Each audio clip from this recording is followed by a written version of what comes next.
make it more likely that the suspect could change their plea? It makes it less likely as a general rule, again, because the defendant who is facing the death penalty cannot plead guilty to receive the death penalty. What has to happen is the case has to be heard in court. And so I think that it is very likely instead that this case is being set up to be tried. And yeah, that's the question. And as I mentioned, it is very, very early. So all of this is still kind of left to play out. As I mentioned, there is a federal and a state case. You have both of them. How does that differ? Are they still the same case? How does all of that work? They're variants of the same case, right? Sometimes people wonder, how can you have two cases with the same allegations and that not be double jeopardy? But the fact of the matter is that state and federal court have slightly different variations on the charges. So both can proceed. Oftentimes the federal case will take priority over the state case. However, in this circumstance, the state case has been pending and has already been in the pipeline for some time. So it may take priority. And I would imagine that the courts will be both considering what the other one's schedule looks like in terms of trying to get this case brought to a conclusion. We've seen in the past protesters, demonstrators, whatever you want to call them, showing up outside of his hearings, and they're showing support for Luigi Mangione, but the hype, so to speak, has kind of died down here. Mangione did have a huge crowd of followers who showed up at those hearings. Does that factor into the legal proceedings in any way at all? It really doesn't, especially in federal court, just because there's not going to be access to the courtroom like there might be in state court. In state court and in federal court, there are certainly security considerations that are brought about when you have large crowds who are outside or protesting. Ultimately, the people who have to decide what happened, what the facts are, and whether or not Mangione is guilty. What you don't want is for them to have to run the gauntlet of people on the sidewalk and have those individuals give their opinions and have that interfere with ultimately what the people who have to make those decisions decide. So it really impacts security considerations and keeping the people who will decide the facts, the jurors, separate from the people who are giving their opinions outside the courthouse. My last question here, where does the case, or I should say cases, where do they go from here? Well, both cases stakes couldn't be higher, as we've said, and the defense has their job really cut out for them. They have a lot of work cut out for them. They're going to have to be doing everything they can to dot every I and cross every T and make sure they found every last shred of evidence, every last piece of potentially mitigating evidence that can ultimately be considered and weighed as this case is finally brought to trial. All right, Nicole DeBoer, thank you so much for taking the time to join us here. Anything else you want to add? Anything I left out before I let you go? I mean, I would only say that anytime the government does decide to seek the death penalty, it slows things down enormously because the process that is involved in a death penalty case is just so much more expensive and cumbersome. So I think that we can expect this case to take a while. All right, Nicole, thanks again for being here with us. We appreciate it. Thanks for having me. And I do want to pop up this live image once again of Air Force One as we are waiting for the arrival of President Trump and First Lady Melania Trump. They are going to board and then head over to Rome for Pope Francis's funeral. We're going to bring you any sort of comments if we see President Trump walk up to one of the microphones out there and make some comments. We'll bring those to you in full, as we always do. I also want to pop up this live image over here. This is in St. Peter's Square. Look at just how many people are lined up. They are waiting hours upon hours just to get inside and pay their respects to Pope Francis ahead of the funeral. So far, every day that this has been open, St. Peter's Basilica, they have had to keep it open for hours and hours extra just to allow for more people to make it through. But again, that is the line. Hard to believe right there on your screen. And don't forget, we are going to carry that live coverage here of the funeral service. That does start at 3 a.m. Eastern time tomorrow. That is going to be our live coverage with myself and Andrew Kraft. Now, the service itself is expected to begin at 4 a.m. Eastern time, but it's likely there will be some other services of sorts that happen prior. We're going to bring all of that to you live, raw, and uninterrupted, as we always do. If you're not able to get up that early, don't worry, because we will have a replay of the service 9 a.m. Eastern Time, also uninterrupted. Let's head to a quick 2-minute commercial break here on Live Now from Fox, but a lot more news to get to in just a few. My name is Josh Breslow, and you're watching Live Now from Fox.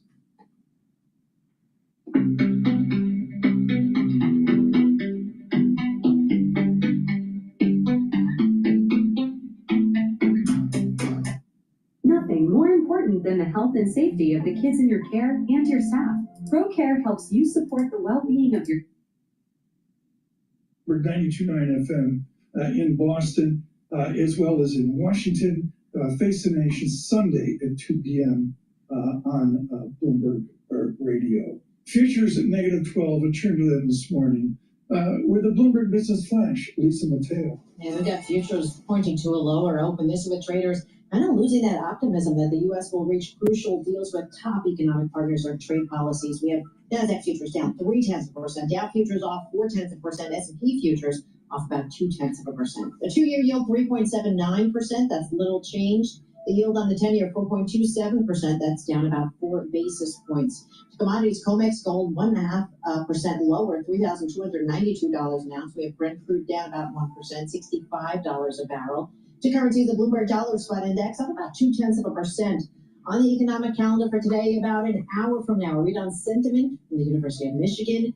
We go to shares of AbbVie. They're up 3%. It raised its profit outlook for the year. Better than expected sales. Newer autoimmune treatments. The guidance, though, didn't reflect any potential trade policy shifts. Then we go to Colgate-Palmolive. It beats a beat on first quarter adjusted EPS.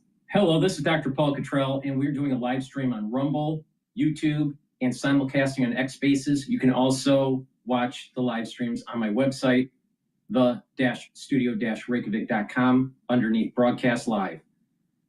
We are doing this live stream on April 25th. I will also repeat this show on the different channels. I have 7 channels. I have 4 channels on YouTube, Brighteon, Bitchute, and Rumble. Please subscribe to all those channels to make sure that you get the notifications of the live streams that I do and the other content that I premiere. So please make sure you click the notification button or bell and make sure you subscribe to all those channels. Really important. You can also help support my work by purchasing the products that I have on my store or donating. You can donate through Stripe, PayPal, or Buy Me a Coffee on my website on the homepage, the-studio-reykjavik.com, or you can be a paid member to my Patreon channel. All these videos that I do are for free. I have thousands of videos for free about scientific endeavors and discoveries, domestic news, international affairs, finance, and economics. I cover a lot of stuff. So please help support my work by donating, being a paid member. I put all of this out for free to inform the public. I don't put stuff behind a paywall. So please help support my work. I greatly appreciate it. For the ones that have been supporting my work for many years, thank you very much. All right, let me do a market update. Now, the market update right now, the futures for the S&P 500 is at 5,500. Like I said, there's going to be a resistance level at 5,500 psychologically, and you're going to have quite a few short traders at that level, at 5,500 to short the S&P 500. It's at the end of the week. It's Friday. People are going to try to take profits, book their profits. So it's probably going to be less active compared to yesterday. All right. In the Asian session, it seemed somewhat positive, but then it kind of lost some steam in terms of futures market, in terms of oil, and even in terms of Bitcoin with the overnight session. But anything can happen. Trump could say something that could be very positive or very negative and move the markets. I doubt that will happen today, but it could happen. We don't know.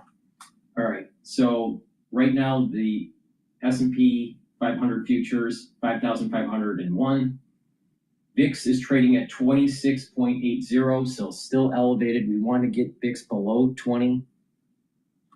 Euro USD is at 1.13. Oil is trading at 62.21. Last night it was trading around 63, a little bit above 63, so it's trading a little bit lower compared to last night's session. BITO is trading at 20.39. And that means that Bitcoin should be trading at around 94, I believe. Let's just double check. Yeah, Bitcoin is trading at about 94,000. And then USD Japanese yen pair is trading at 143.47. That's good. We did see a weakening of the yen. All right, we want that pair trade to be above 140. Below 140, that's showing stress in the market. But it's also about how fast it goes. But just a couple days ago, it looked like it was going to break 140. All right, but it's at 143. That's a good sign. All right, overall. But you start seeing a rapid appreciation of the yen, then you're going to see a break of the 140 going into the 139, 138, 137 handle. There's a potentiality of the BOJ intervening, or at least trying to jawbone the market to weaken the yen instead of strengthen the yen. So I use that as a stress indicator. So just pay attention to that pair. But it's trading at 143 right now. Okay, with that said, let's pivot over to Bloomberg. A little bit of time to sort of reflect, to mourn, and then they'll start these sort of preparatory meetings and praying and coming together, and then they'll go into the conclave itself and start the process of voting, at which point we will only know by virtue of the smoke. Right. Natalia, is there within the Hollywood separation of the church between those conservative and traditional and those more progressive adapting to a new liberal world, is that still a sharp dichotomy, or is that something of the movies? I really think that people like Pope Francis especially highlight how that liberal conservative divide doesn't really hold. He eluded those categories because those categories don't really exist even in our own lives, right? It's not like we're in camps or on teams, and that's certainly not true of a global institution like the church. I mean, liberal and conservative here in the United States means something very, very different from liberal and conservative in France or in South Africa. You know, so it's kind of a Hollywood oversimplification of what it is that's going on. So what is the distinction our listeners worldwide need to know, Professor? What is the distinction away from the Hollywood stereotypes we all know? I think the distinction is that Francis was a pope that was very much in line with the Second Vatican Council. He was alive during the council, but was ordained after the council. And that council, which is the most important thing that a church can ever do, changed and opened the church to the world. And I think that is primarily the legacy of Francis. He's a pope that is open to the world. He's not a pope that was afraid of the world, but a pope that was open to the world. And that's the kind of church that he wanted. Professor, thank you so much for joining us again. Natalia Imperator-Lee is at Manhattan College. We hope to speak to her in the coming days as we move through the funeral service this weekend and on to the selection of a new leader of the Catholic Church, 1.4 billion people. Right now, futures at -6, the VIX 26.68. The tape, as Paul predicted, really is quieted down, to say the least. With our news in New York City, Michael Barr.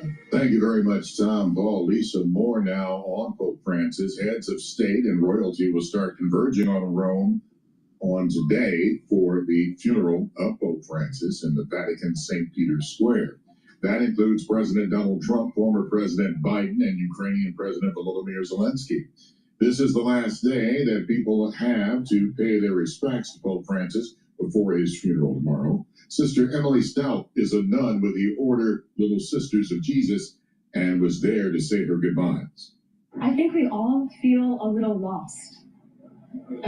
Because when you love someone that you lose, you feel lost, you know? And I know that he's praying for us. The Vatican says over 130,000 people have visited the Pope's coffin. President Trump said he would not sign legislation that calls for cuts to Social Security or federal health coverage for older and low-income Americans. The president said in an interview with Time magazine published today, he is open to measures that reduce waste, fraud, and abuse in Medicaid. Millions of new measles infections could happen in the U.S. if the number of vaccinations drop. That's according to a new study. Researchers found that even if the U.S. maintains its current vaccination rate, the disease could become endemic again. Dr. Amesh Adala is an infection disease physician. This is the most contagious virus that's known to humankind. So what that means is that it requires a very high level of immunization. And just slipping from 95% to 80% or 85%, 90%, that gives the virus a major ability to spread. Global news 24 hours a day and whenever you want it with Bloomberg News Now. I'm Michael Barr, and this is Bloomberg Time. Michael Barr, thank you so much. Right now, the President of the United States a few minutes ago on a tape playback from the lawn of the White House. It's going to be very interesting. We're going to meet with a lot of the foreign leaders. They want to meet. Trade deals are going very well. I think Russia and Ukraine, I think they're coming along, we hope. Very fragile. And Iran, I think, is going very well. We'll see what happens. We're working on plenty of things that shouldn't be worked on because none of this stuff should have happened. This should have been taken place by Biden. It should have been fixed by Biden. But he couldn't do it, nor could he come close to doing it. So, anyway, we're going to Rome to pay our respects, and we'll be leaving that same day. We'll be coming back home tomorrow night. And I'll see some of you over there. Otherwise, I'll see you on television. You said you spoke with President Trump. Have you spoken to him since the tariffs? When did you last I don't want to comment on that, but I've spoken to him many times, yeah. From Japan, I'm getting along very well with Japan. We're very close to a deal. I'll be meeting with the Italian, yes. Your Prime Minister? Oh, it's possible.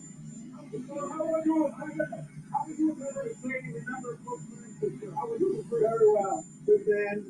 He loved the world, actually, and he was just a good man. I met him twice. I thought he was a fantastic kind of a guy.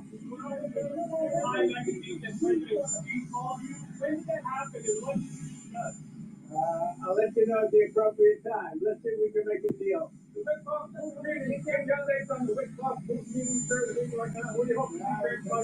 We're meeting with Putin right now as we speak. And we have a lot of things going on, and I think in the end we're going to end up with a lot of good deals, including tariff deals and trade deals. We're going to make our country rich, so we're going to try and get out of war so that we can save 5,000 people a week, and that's what my aim is. I want to save 5,000 young men. They happen to be mostly Ukrainian, Russian, 5,000 young Ukrainian and Russian men, and that's a big honor if I can do it. I think we're pretty close. No deadline. I just want to do it as fast as possible. What? I think the tariff plan is doing very well. We're resetting the table. We're going to make our country very rich. Very, very rich. It's already happening. Thank you very much. President Trump across the lawn with the First Lady to the helicopter. This is a few minutes ago, a tape, and they're heading to Rome. And there will be the funeral services for the Pope in attendance as well, scheduled Prince William of the United Kingdom, Prime Minister Keir Starmer of the United Kingdom, Mr. Macron of France, Mr. Zelensky scheduled to be there with the First Lady of Ukraine, and other worthies as well. This is after 130,000 people gone. Yep. The with due respects to the Pope. Beautiful procession. Thank you to Professor Imperatorily for joining us, and thank you to our team in Washington for that tape of President Trump. Right now, a quiet to the market, futures -5, with a Bloomberg Business Flash. Lisa Mateo. Yeah, we have that multi-day stock rally showing signs of kind of fizzling out. We have NASDAQ futures down 0.1%, Dow futures off about 0.2%, S&P futures are little change down about 4 points. We have the 2-year yield at 3.79%, little change. The yield on the 10-year 4.27%, that's down about 4 basis points. The Bloomberg Dollar Spot Index up about 0.2%. Few companies making news this morning. Sources saying Apple plans to import most of its iPhones it sells in the U.S. from India by the end of next year. And Yahoo said it would bid for Chrome if a court orders Google to divest it. Sources say Meta laying off more than 100 people in its Reality Labs division. And finally, Coty, that's the beauty company behind brands like CoverGirl, Kylie Cosmetics. It's cutting up to 700 jobs. And that comes after Estee Lauder said it was reducing its workforce by as much as 7,000 positions. For on-demand news 24 hours a day, you can subscribe to Bloomberg News now, wherever you get your podcasts. I'm Lisa Mateo, that's a Bloomberg Business Flash. All in time. Oh, Lisa, thanks so much. Before we continue on with the broadcast, I'd just like to plug this product here. Please go to my store, the-studio-reykjavik.com, and get the probiotic veggie cap. This is a great probiotic. It's going to help reduce inflammation in your gut. It's going to repopulate your gut biome at the proper concentrations. By having a good gut biome, you're going to improve your immune system. You're going to improve the communication between your gut and your liver, and your gut and your brain. You're going to improve your skin, your hair, your nails with a good gut biome. In addition, with a good probiotic, you're also going to help absorb your nutrients. So please make sure you take a good probiotic. I have a powdered version and a veggie cap version. I prefer to take the powdered version, but I also have a veggie cap version that I'm holding in my hand here. So please go to my store, the-studio-reykjavik.com. Get the probiotics that I have. Take them every day. Use that as a good base for your health. And you will start on a journey of better health and wellness. Please go to my store, the-studio-reykjavik.com, and get the probiotics either in the powdered form or in the veggie cap form. Use discount 5 and you get $5 off any order. If you spend $150 or more on any order, you will get a free gift until supplies last. Other things got squeezed out of the system. It took yields very high, it steepened the curve, and then it was done. All the false narratives out there were proven to be false. The thought that foreign official institutions were selling treasuries was just nonsense. When you looked at the Fed's custody data, they actually increased their position. And then you had some blinking. You've had a couple Fed officials acknowledge that, yes, they have a dual mandate. And if something happens in the employment market, they'd be poised to step in. And you had the administration coming out saying, hey, you know what, we're open to talks and we're looking to negotiate. All of those things created calm and now have created a reversal in the bond market. What's the bond market saying about this U.S. economy, Bob? I keep hearing strategists coming, every economist raising their prospects and their odds for a recession. What's the bond market telling? The bond market's telling us, watch out.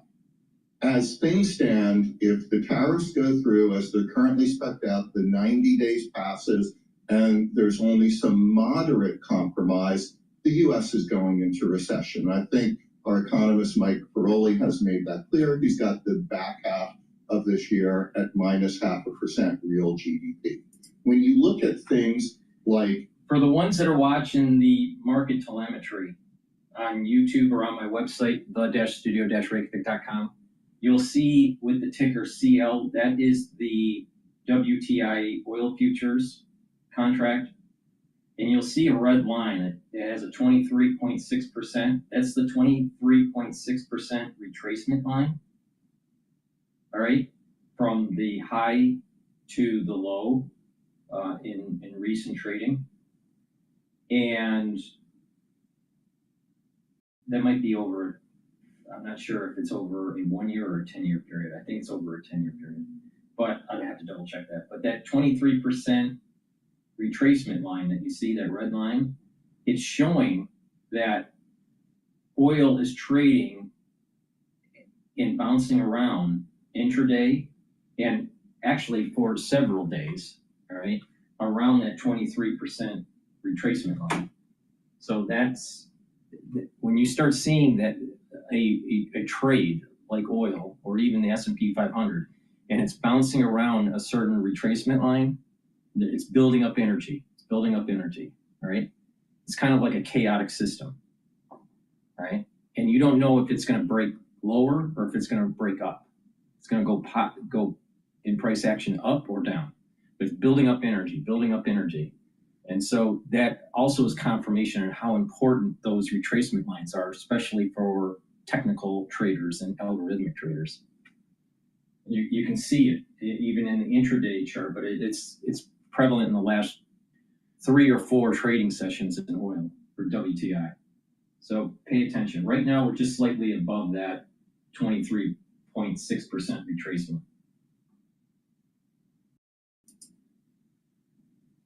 Were there down at JP Morgan? You know what? It's been pretty balanced in the acceptance of the bond market.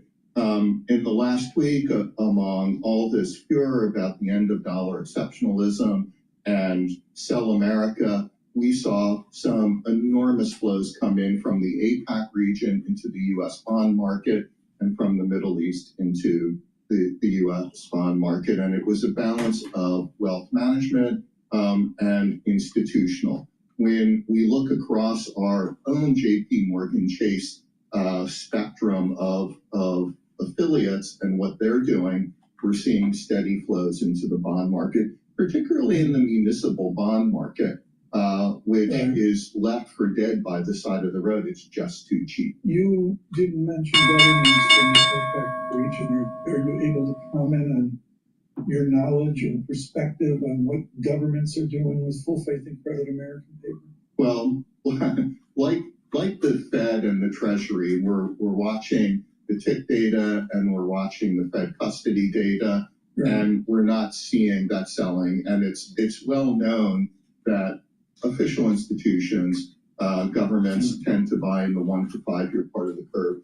That's been strong. I don't see the case for them wanting to sell here. One, I don't know where they would go. Every other bond market is too tiny to absorb the flows. And you're in a negotiation stage. To me, that seems to be the option of last resort. We're in a stage to get the market open. We're going to continue with Bob Michael of JP Morgan here in a moment. First print I see on the screen is green. Here's Lisa Mateo. That is good, because that means we're going to continue that momentum from 3 days of gains.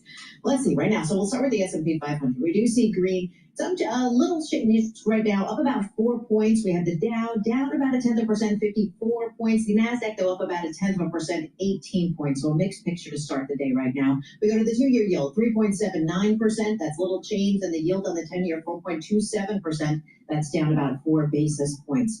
To commodities, we have COMEX gold down 2%, $3,278 an ounce. Over to oil, Brent crude down 0.6%, $66 a barrel. We go to the Bloomberg Dollar Spot Index, up about 0.3%, and checking with Bitcoin up about 1%, just above 94,000. At the open, we're also checking with Alphabet, up about 2.5%, almost 3%. Intel right now down about 9%. That is your Bloomberg opening bell report, all in time. Lisa, did you say Intel down 9%? Down 9%, not a good start. Bob, Mike, and I are old enough to remember when it was like one of the 3 solidest companies on planet Earth. Okay, I'm going to go here because I know you're an expert in it. Folks, they did mark to market because that's what you did in the 19th century. And they said FDR down in 1938 and said, this ain't working out. And we changed measuring everything every day, every Friday, every moment on Wall Street. It went away. And then we brought it back, and we had the same challenges within the banking system. Should we be marking to market private equity and private credit, or did they get a pass in the Bob Michael world? I think there's a shadow system there that does mark them to market. And I think this is going to be highlighted this year, because as you well know, there are an awful lot of plans who have expenses to pay. Maybe you're a pension fund, you have retiree benefits. Maybe you're an insurance company, you have claims to pay. Maybe you're a university endowment and you've got to run your school and your funding's been pulled.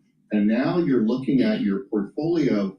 What was in alts and a liquid seems not to have moved in price, and everything in the public markets at one point was down 5 to 15, 20%. But the only thing you could sell was what was down. I think you're going to see, one, some rebalancing, and two, some calls about greater liquidity in that space. Paul, this is really important. On radio, you don't see this, but on YouTube, cardinal rule of thumb, when a global Wall Street leader puts their hands up and starts measuring things, that's when you lean forward and really listen. How big's the haircut?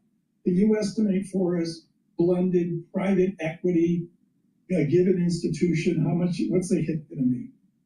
I have a number in my head. Yeah, the numbers that have been thrown out there are around 15%. Yes. But there is an awful lot of capital that's formed that's gone into the secondary space. So I don't think there's going to be anything near that haircut. I think a lot of capital is there, dry powder. It will absorb it. I know in the private credit space, we look for opportunities in secondaries, and it's very competitive. Well said. Yeah. It's Friday. The general counsel for JP Morgan is not listening. No. Sounds good. I'm chilling out on a Friday. Yeah. Getting ready.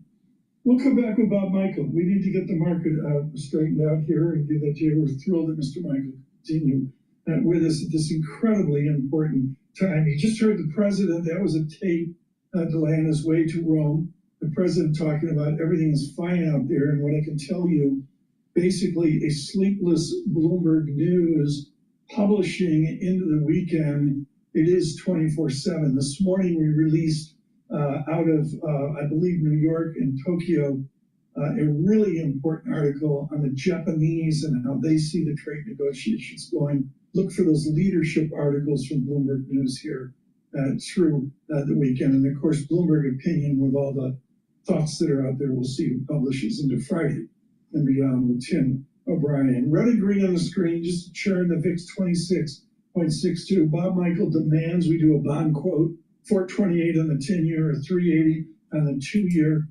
30-year bond, we had a run. For the ones that are watching the telemetry dashboard, the USD Japanese yen is making a move. You can see that the yen is weakening now, so it's at 143.8. So dollar is increasing, dollar strengthening. You're also seeing a little bit of a move where dollar is strengthening against the euro at 1.13. BITO is trading at 20.58. That's the ETF for longing Bitcoin. And VIX is trading at 26.46. Oil is trading a little bit in just the recent hour or so, moving a little bit upward. It's at about 62.47. All right. Please go to my store, the-studio-reykjavik.com, and get the powdered probiotic. You can also get the Veggie Cat probiotic, but the powdered probiotic is what I normally take. Why? Because I take a lot of different powders. I take the collagen and the lignans and the gladiator barley, the boomer boost. So it's just easier for me to take. All right. So if you prefer to take a powdered version of the probiotic, great. This is the one you want to take. Please go to my store, the-studio-reykjavik.com. Get that good gut biome. It's going to reduce inflammation, help with your immune system, help with your skin, your hair, your nails, the communication between your gut and your liver, your gut and your brain. Good probiotic will help you to think clearly and also reduce that irritability. You'll be able to sleep better. And research has shown in Europe that by having a good gut biome, it's increasing the chances of mitigating problems like early onset of dementia. So please go to my store, the-studio-reykjavik.com, and get the probiotic.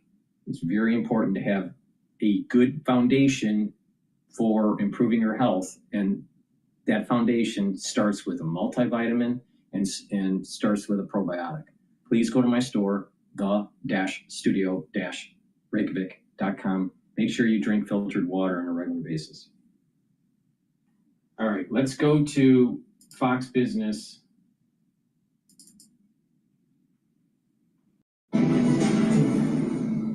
So who would have thought this 4 weeks ago, or even 2 weeks ago? House Republicans are eyeing a May 19th vote on Trump's one big beautiful bill. Can they cobble it together and get his agenda passed in time? Joining us now is Kevin Brady, former House Ways and Means Committee chair from Texas, who saw all of this from a very personal perspective in 2017, and Steve Ward, who was also there in 2017.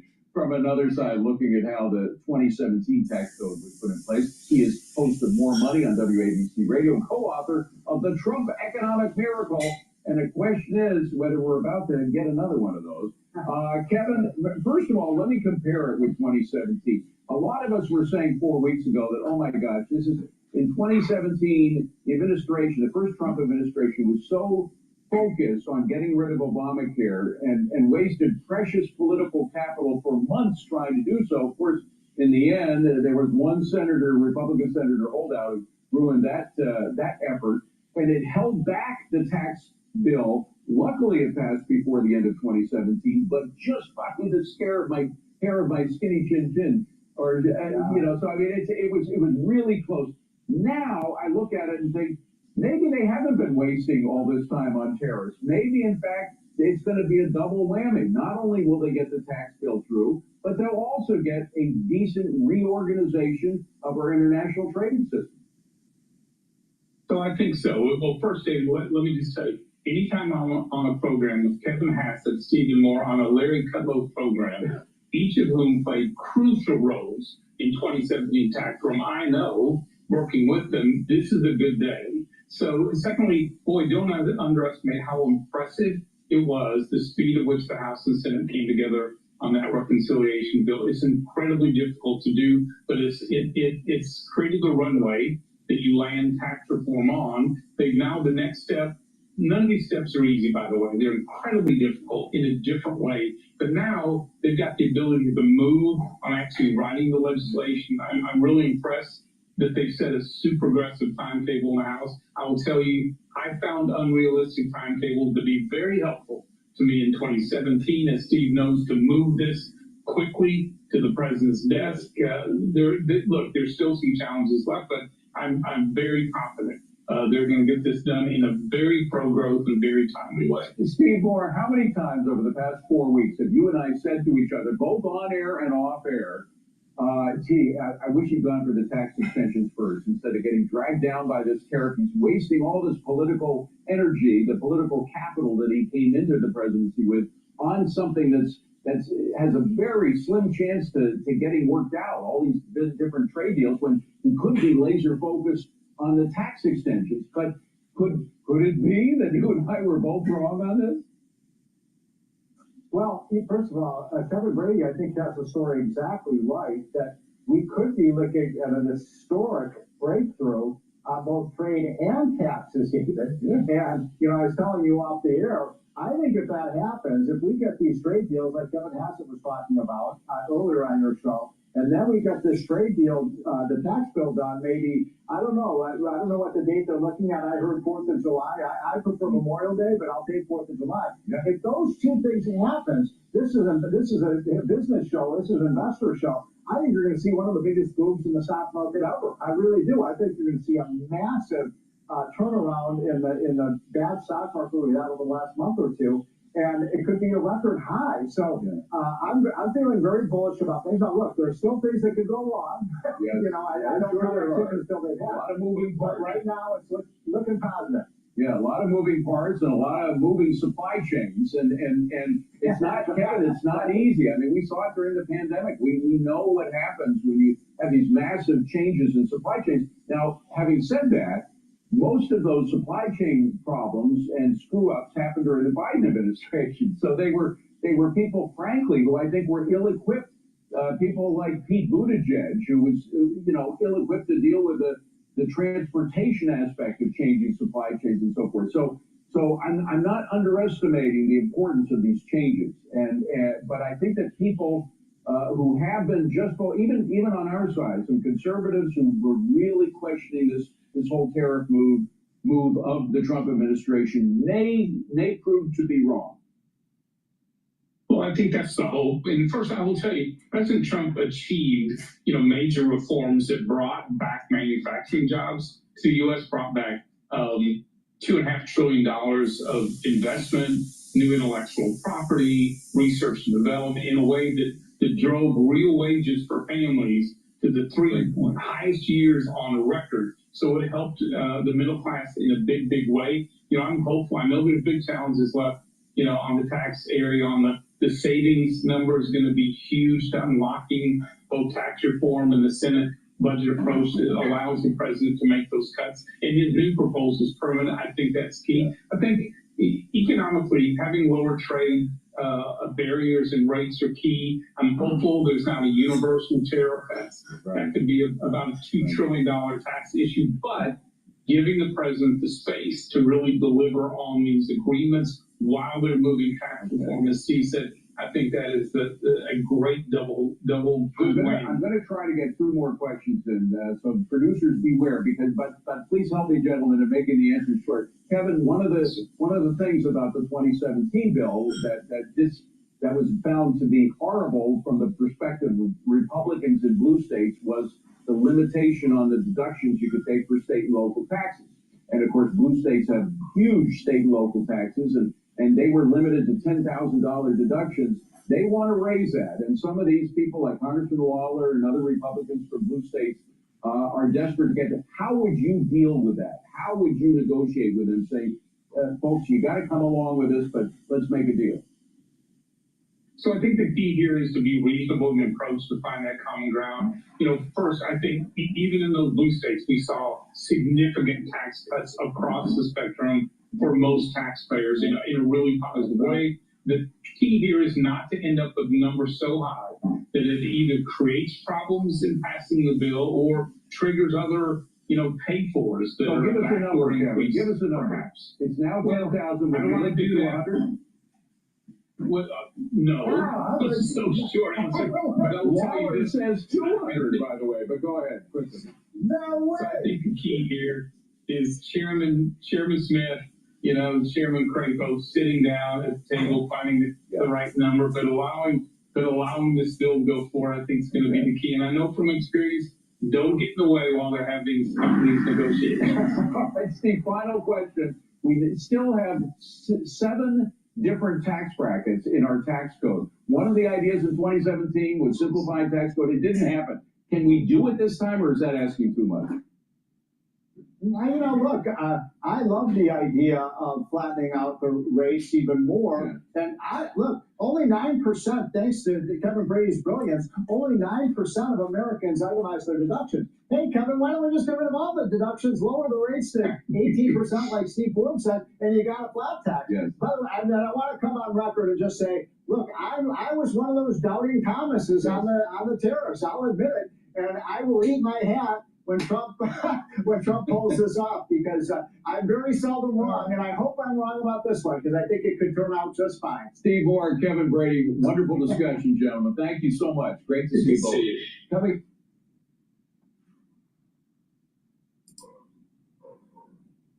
All right, what I want to do is take a look at also Newt Gingrich talking about Putin. Here now with analysis, Fox News contributor and former House Speaker Newt Gingrich. Speaker, thank you so much for joining us. A lot to get to. I mean, what the president has accomplished in 100 days is, it's remarkable, his energy. We talk about that a lot, but it can't be stated enough. But overseas, Iran is a major threat to world safety and security. Yet the price of oil is coming down. The president's taking on the Houthis. With Israel, they've been taking out the other threats, the other proxies in the Middle East. Where do you think this is going? Because Donald Trump has saved the world, quite frankly, by doing more in the Middle East over the last 100 days than we've done in a long time. Well, look, I think it's been kind of amazing. If you take the whole 100 days, remember, just before he became president again, we had people pouring over the southern border. Within 10 days, that entire thing had basically been stopped in its tracks. In fact, it's such a great success, it's now not a front page story because people have said, okay, check that one off. He is methodically replacing the criminals, as you point out, and getting them out of the country. He gave Israel the go-ahead to finish the job against Hamas, something which Biden had consistently denied them the ability to do. He's really taken a much more aggressive act against the Houthis. And part of that, I think, is to send a signal to Iran that we have not moved our heavy bombers into the Indian Ocean just for standing by.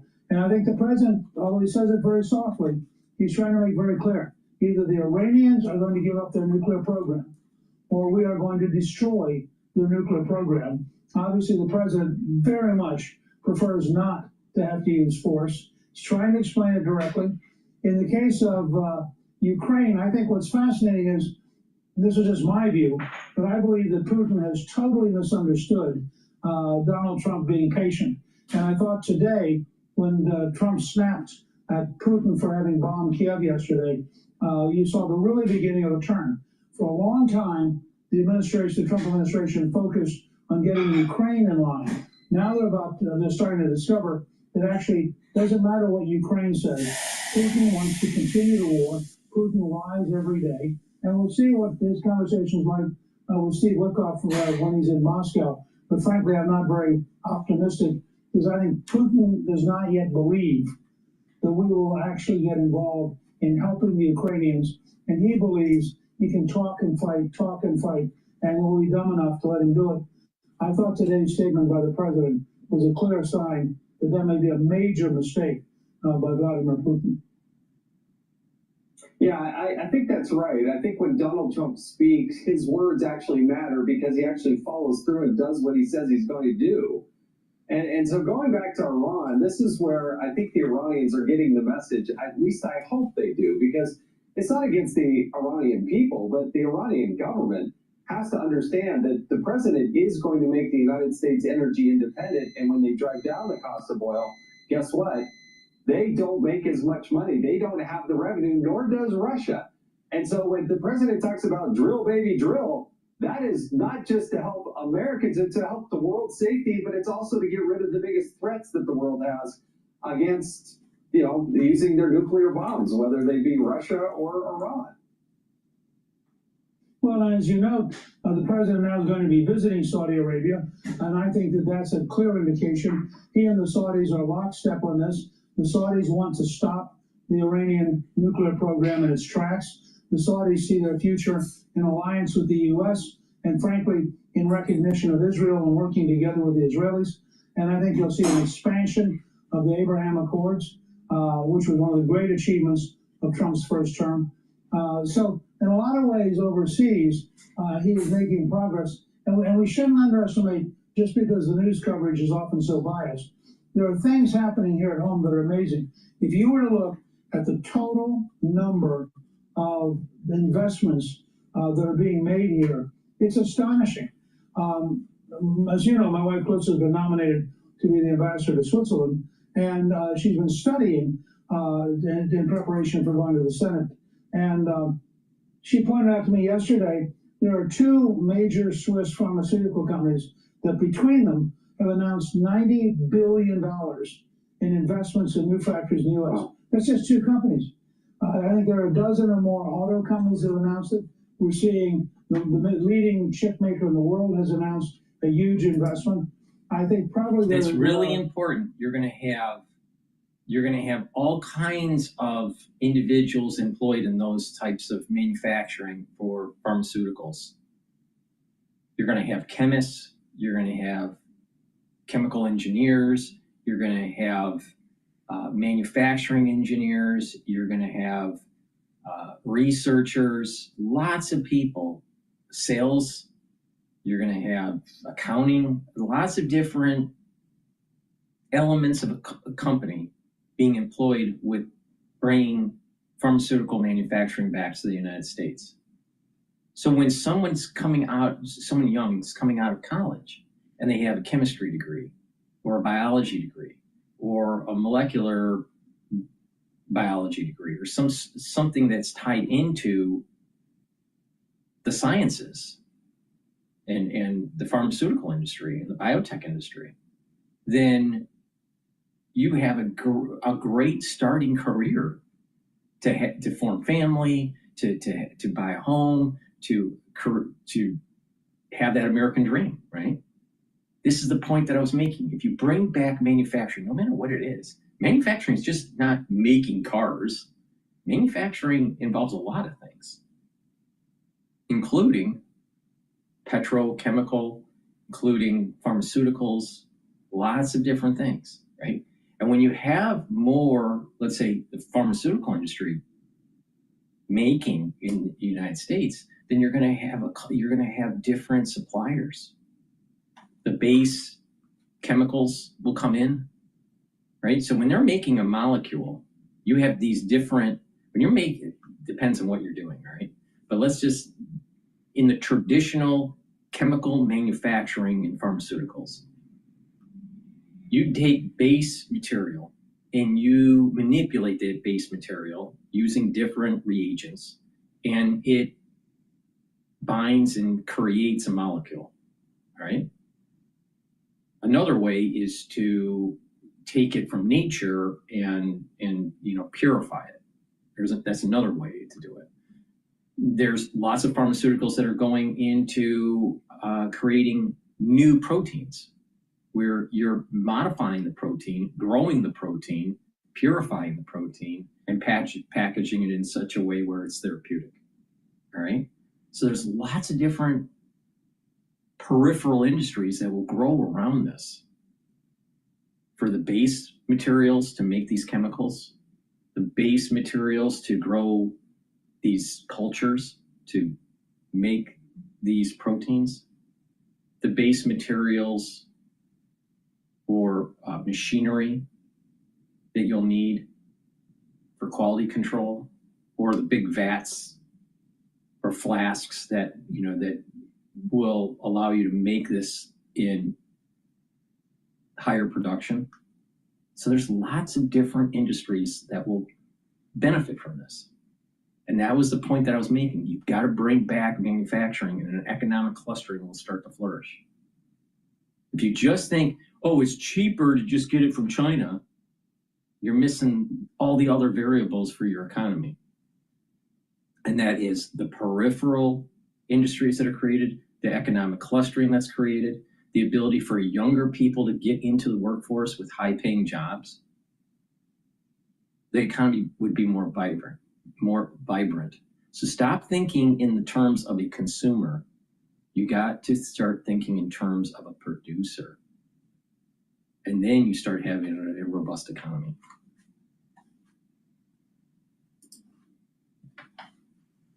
$7 or $8 trillion already committed to build things in America, and I think you're going to see a lot more in the next 6 months.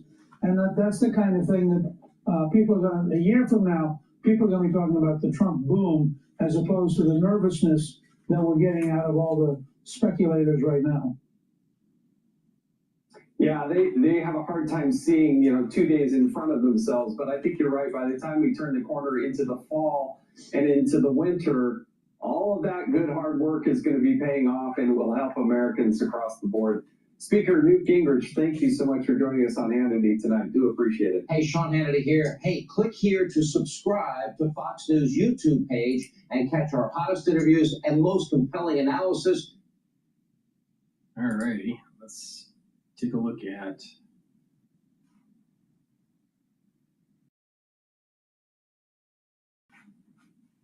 all right, let's go back to Bloomberg right now.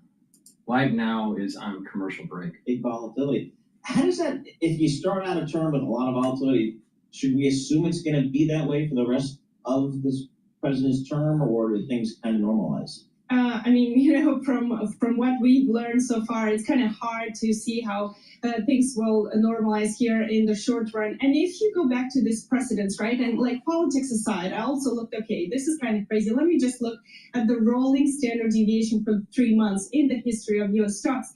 And you also hit against, past times of distress. That's the euro crisis of the early 2010s, the implosion of the .com, the stock crash of 1987. Like some pretty, seismic events in history. And if you look at those precedents, those are pretty bad. Do you know how depressed I am the way Tatiana talks about 1987? You might as well be talking to Bob Michael about Roman churches in 300 AD. Yep, I was on the stock exchange for in 87. You have this chart here, uncomfortable precedents. Previous times, the rolling 3-month daily standard deviation was this high. 1930 to 1946, I forget, Tom. That was a tumultuous time in the world, and you saw it in the financial markets.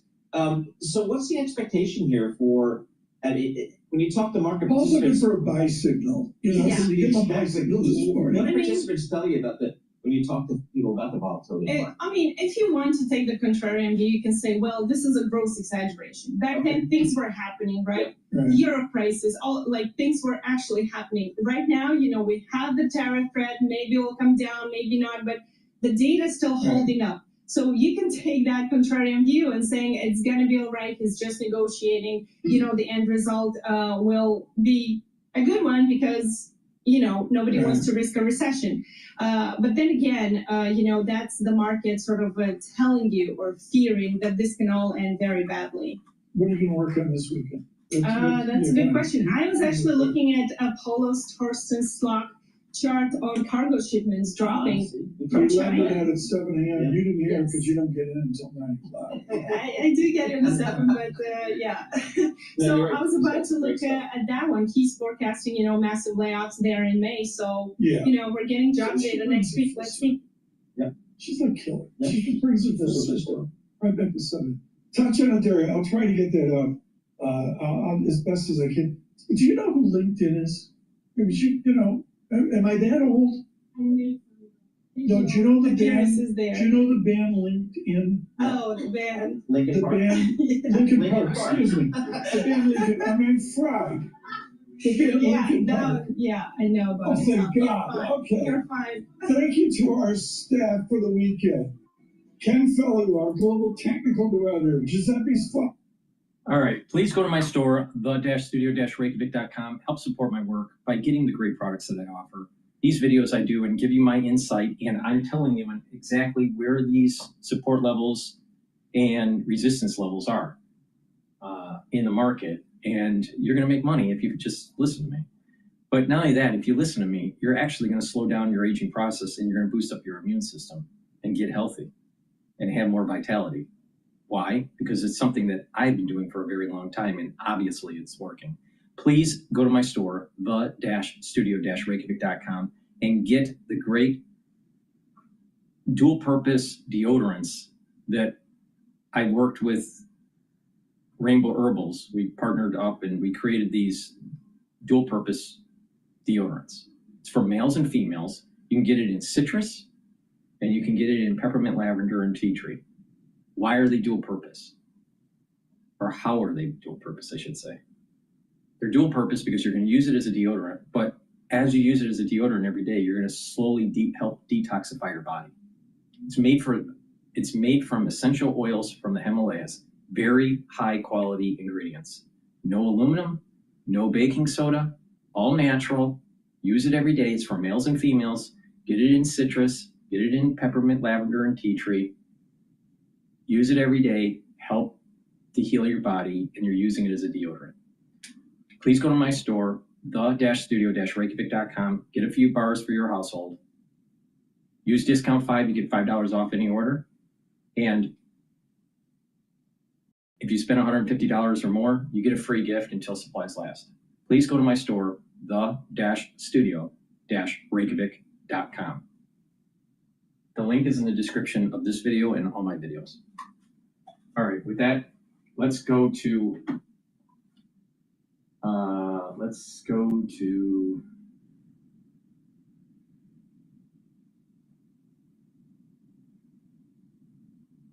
Let's go to G0 Media.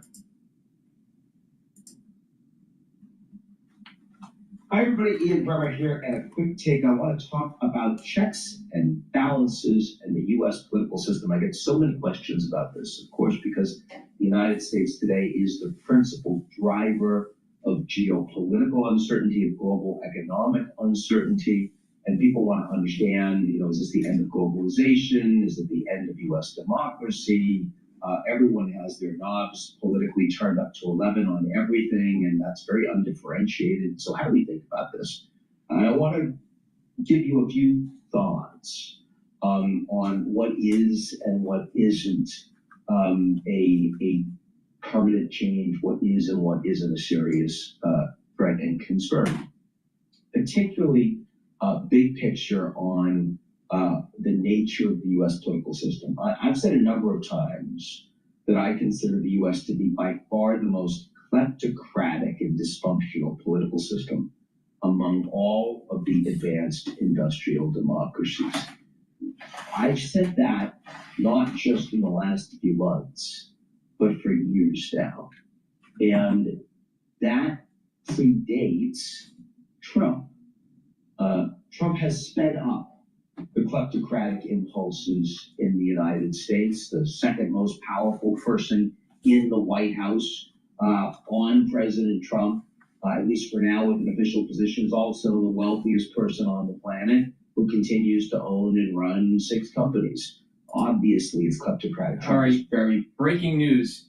University of Michigan, April 1-year expected inflation at 6.5% versus preliminary 6.7%. So it's a little bit lower than expectations for the preliminary result. Pay for play. If you're a TikTok investor and you give him money, he flips his position on TikTok. Very direct, very dramatic. But the United States has been kleptocratic for decades. It is the country where if you have money, you can use it to gain access to power, and that will get you outcomes you want, whether it's a specific tax code or a specific regulation or lack thereof. That is much more true in the US than it is in Canada or Germany or Japan or Australia or New Zealand or the Nordics, any of the advanced industrial democracies, the rich democracies, right, which is the kind of cohort that you look at when you think about the US political system. And that's interesting because when Trump leans in on that kleptocracy, when he expands it, it may make a number of business leaders and bankers uncomfortable. It's unseemly, but they're used to it. They know how that works. They already have their lobbyists and their PACs. They already have their comms teams. They've got their people on K Street lined up. They already know what it means to pay for an inauguration and to get people that say they have access to the family. I know he has a Ph.D. There's a lot of PhDs out there. But the thing is, almost every superpower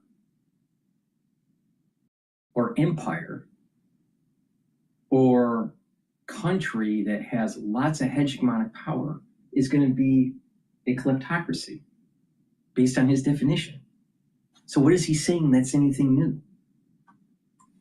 Come on, Ian.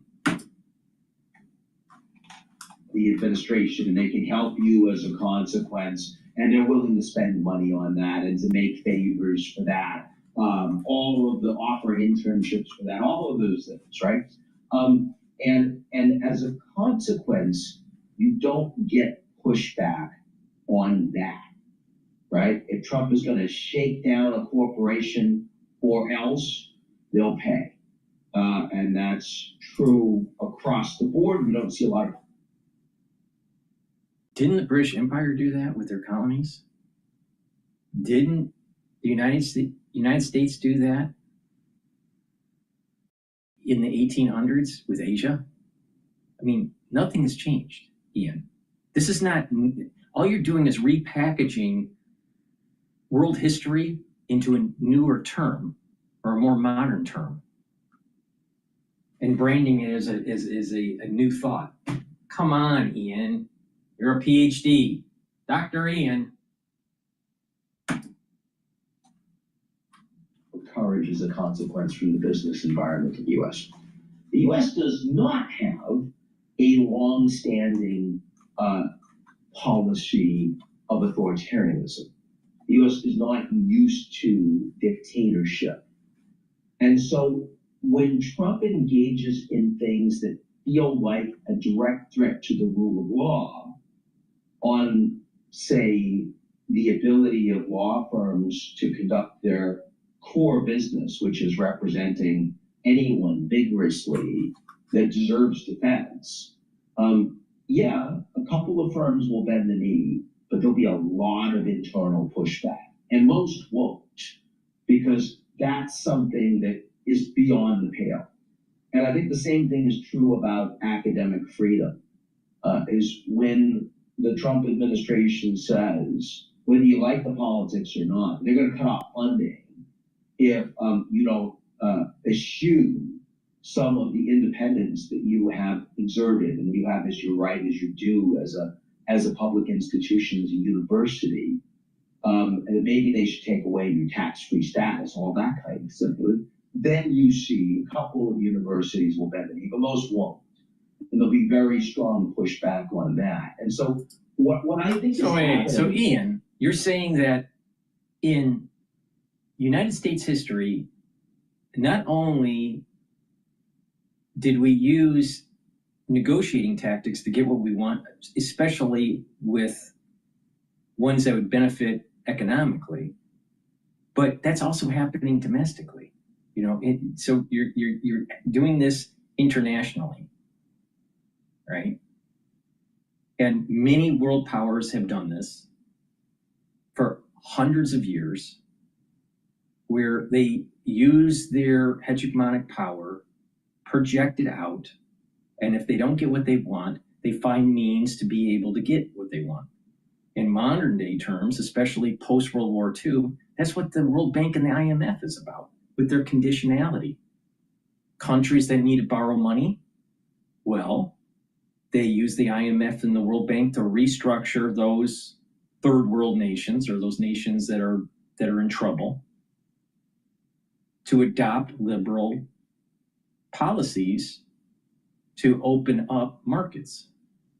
Well, that's just an extension of this hegemonic power, just in a disguise of some sort of international agency like the IMF or World Bank. All right, how's that any really different than the King of England having an armada going to a country and deciding, you know, you either trade with us or we destroy you? All right, it's really no different in terms of the end result. Now, that's international policy. Now, Ian has pivoted now to domestic issues. You're telling me that throughout the history of the United States, that there wasn't politics being played to benefit certain types of corporations? What about Rockefeller? Once he became very wealthy, he positioned himself in a way where he pushed certain policies, public policies. This is not anything new. This is just the human condition. This is the problem that I have with Ian, Dr. Brenner. It's just repackaging the same thing that's been around since the birth of Adam and Eve. We continue. Is that the U.S. is going to continue to become much more kleptocratic beyond Trump, and I don't see anything that's going to stop that. And that is a serious problem long term in terms of reputational capital for the United States, both domestically and attracting capital, and also on the global stage. But I also see significant pushback on authoritarian impulses, and I think it's far less likely that the U.S. is slipping into dictatorship. And so when the Financial Times writes that the U.S. is halfway towards becoming a police state, I say no. No, right. I agree with him on this. The U.S. may well be. I agree that the Trump administration is not forcing the United States into some sort of police state. I don't see that happening. What I am worried about is that since the formation of the CIA and the national security state, that we have created an apparatus within the deep state that is like the Gestapo. But that has nothing to do with Trump. That has, and even Truman, when he signed the bill to establish the CIA, even he was worried about it because there was a fascist element that could germinate out of the creation of the CIA. All right. Well, it's for national security. Well, fast forward to 9/11. Oh, it's all national security. We got to take away your freedoms. So we already have a police state in the terms that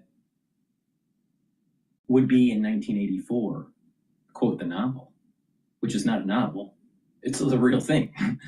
We're living it right now. So, but this police state, right, has been established, I would say, through basically the formation of the CIA during the Truman administration.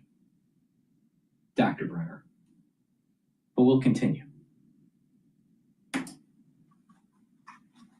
Free of advanced democracies, but it is not the most free of authoritarian states because it's not authoritarian.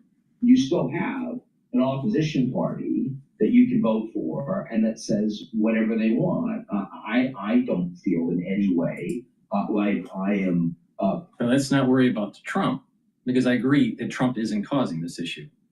But what we do have is, what if you have an administrative state that doesn't like a change of policy, a change of the guard, a total restructuring of the order, whatever that order is, and they have access to machines where they flip your vote.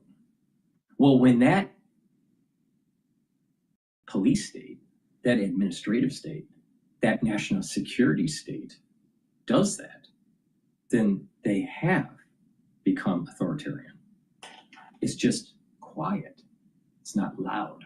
So we have to think about this. Well, wait a minute. If we had established a Gestapo through the establishment of the CIA, and we take away constitutional freedoms under the umbrella of national security, and there's a group of people that are pushing through the electoral process a different way, and that administrative state or national security state doesn't like it, they'll orchestrate something.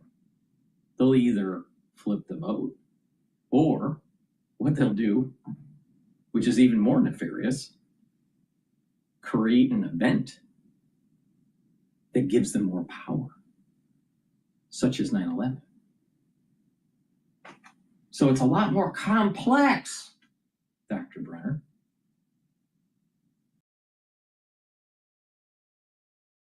G0? Whatever. Potentially going to risk arrest or my liberties by virtue of saying to you exactly what I think about what's happening domestically, internationally. If that starts to stop, believe me, you're going to hear it from me before you hear it from somebody else. So that's one point. Second point. No, I'm pretty sure you'll hear it from me first, Dr. Brenner, because you're late to the party. Successful in subverting the checks and balances on him. If he wants to win as a revolutionary president, he has to do two different things. The first is he has to actually erode those institutions, those norms, those values. He has to weaken them. But then he has to actually execute on being the most powerful. Because if you want to live by the law of the jungle, you have to actually be the effective apex predator. And what we've seen is that Trump has been reasonably effective at not paying attention to rule of law and norms. Look at trade treaties, USMCA. So you got to remember, Dr. Brenner is he looks at international affairs, but also domestic policy, and especially in economics. All right. So he's like, he has a podcast, but he also is a consultant. He has kind of like a consultant business kind of thing going on. All right. And then he goes around on Bloomberg or even on CNN or wherever, and he pontificates. All right. But he's part of a group of people that believe in this transnational capitalism, unfettered trade, and this idea that, well, as long as you change the trade balance based on your competitive advantage, then everything will be okay. But that's too simplistic of an economic theory in a complex world when you have enemies that have nuclear weapons or want to get nuclear weapons, or there are theocracies where they want to destroy their enemy at any price. And the erosion of our hegemonic power in the Pacific with a rising China. So it's not as simple as, well, let's just get the Nash equilibrium based on our competitive advantage, and we'll call that global trade. It's not that simple, Dr. Brenner. Because if you ship out your essential industries that maybe you don't have a competitive advantage on, you may not be able to wage war and protect the homeland. Dr. Brenner, stop being a globalist. This globalization thing, it's so 1980s, all right? It's localization. That's where it's at. Decentralized localization. By virtue of saying, no, national security emergency, I'm just putting tariffs on. That's clearly not what the Mexicans and Canadians signed up for. He doesn't care. And he is doing that with reckless abandon in all sorts of different places. Oh, so Dr. Brenner, you're saying that Trump can't say that it's a national security problem because we have a porous border and we need to stop this. And we just need to let this, we need to let them over the border because that's what the globalists want. We can't stop that. But it's okay to scream national security and erode your civil liberties because soccer mom wanted to protect Johnny and Judy right after 9/11. Because, you never know when the terrorist is going to be around the corner in the bushes in WASP America.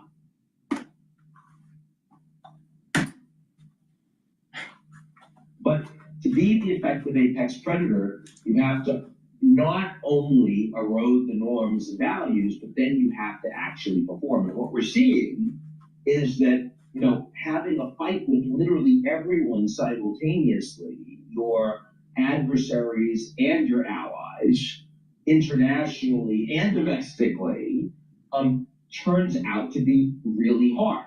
I mean, even like the mighty lion doesn't go after an entire herd of wildebeest simultaneously. Like you pick off an injured one, a little one, maybe a juvie, right? And what Trump is finding out is that he's going after a herd of wildebeest and he's getting kicked in the head. And he's done that internationally with let's put 145% tariffs on China, the second biggest, strongest, most powerful economy in the world. And let's cut to the chase, Dr. Brenner. You did very well with globalization. You wouldn't do so well in localization. That's what it's about. Let's continue.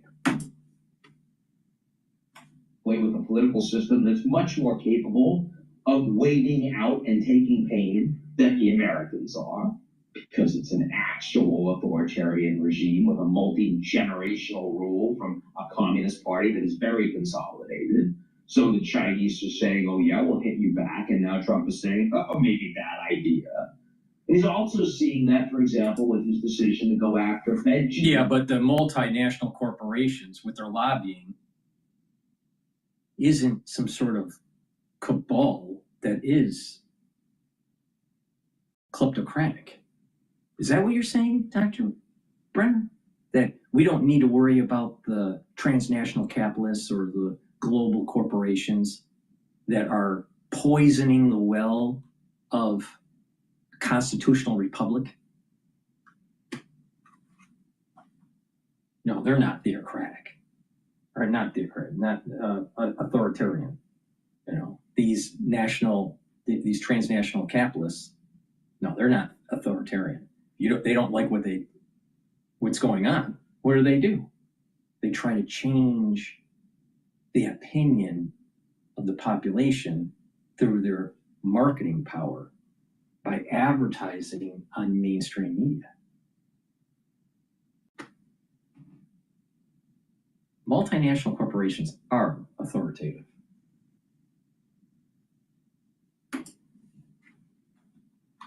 Jerome Powell. And he said, you know, how horrible Powell is, and I should fire him, I should get rid of him. And few days later, he said, well, I'm not going to fire Powell.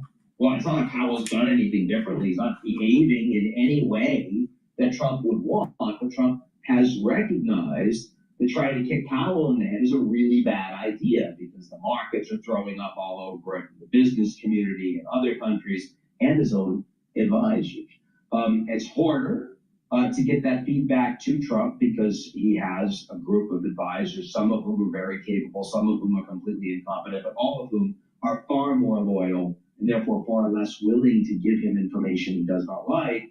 But the bigger the obvious failures are, the more clear it is that you can't fight all the wildebeest simultaneously, the more that information is going to get through to Trump, and we are seeing that start to happen. So in other words, I do see snapback functions that are constraining what Trump is trying to accomplish. They are not snapback functions, mean reversions. Lovely words, Dr. Brenner. When you have a system that is dug in, that's rooted over time, and you have another group of people that are trying to uproot it, you don't just chip away at the margins. You just don't just go after the weak ones in the herd. Sometimes, if you want radical change, you need to shape the system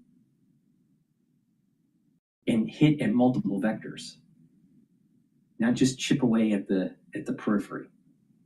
If you have a system that's in chaos, all right, you have to shock. You know, if you have a system that it's not benefiting based on some criteria, you need to shock the system. When you shock the system, it goes into chaos, and then there is a self-assembly, a self-assembling that takes place that most likely would not be of the original order. And that's what Trump's doing. Trump is all about chaos. He was born under a chaotic zodiac. His behaviors are chaotic, but leads to results in the end. You may not like the process, but it's chaotic, but it leads to something better. And we have a system that is not benefiting most of the population. The people's perception and the reality is that the middle class and the poor in the United States are not benefiting as much as the uber wealthy, or the upper middle class. And Ph.D. wrote in Capitalist 21st Century about this disparity between the rich and the poor, the haves, the have-nots, right? Now, a big part of that in the modern day world is because rich people have lots of equities. They have economies of scale with their wealth. So when there's an appreciation, they get richer.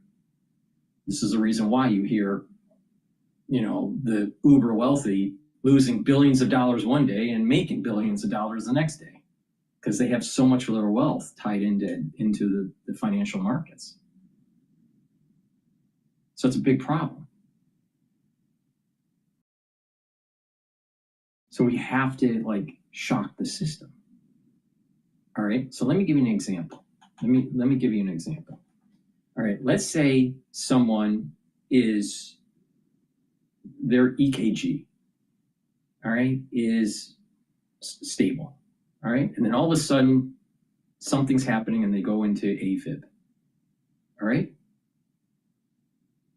And then you have to shock the system to get it back to the normal heartbeat, right?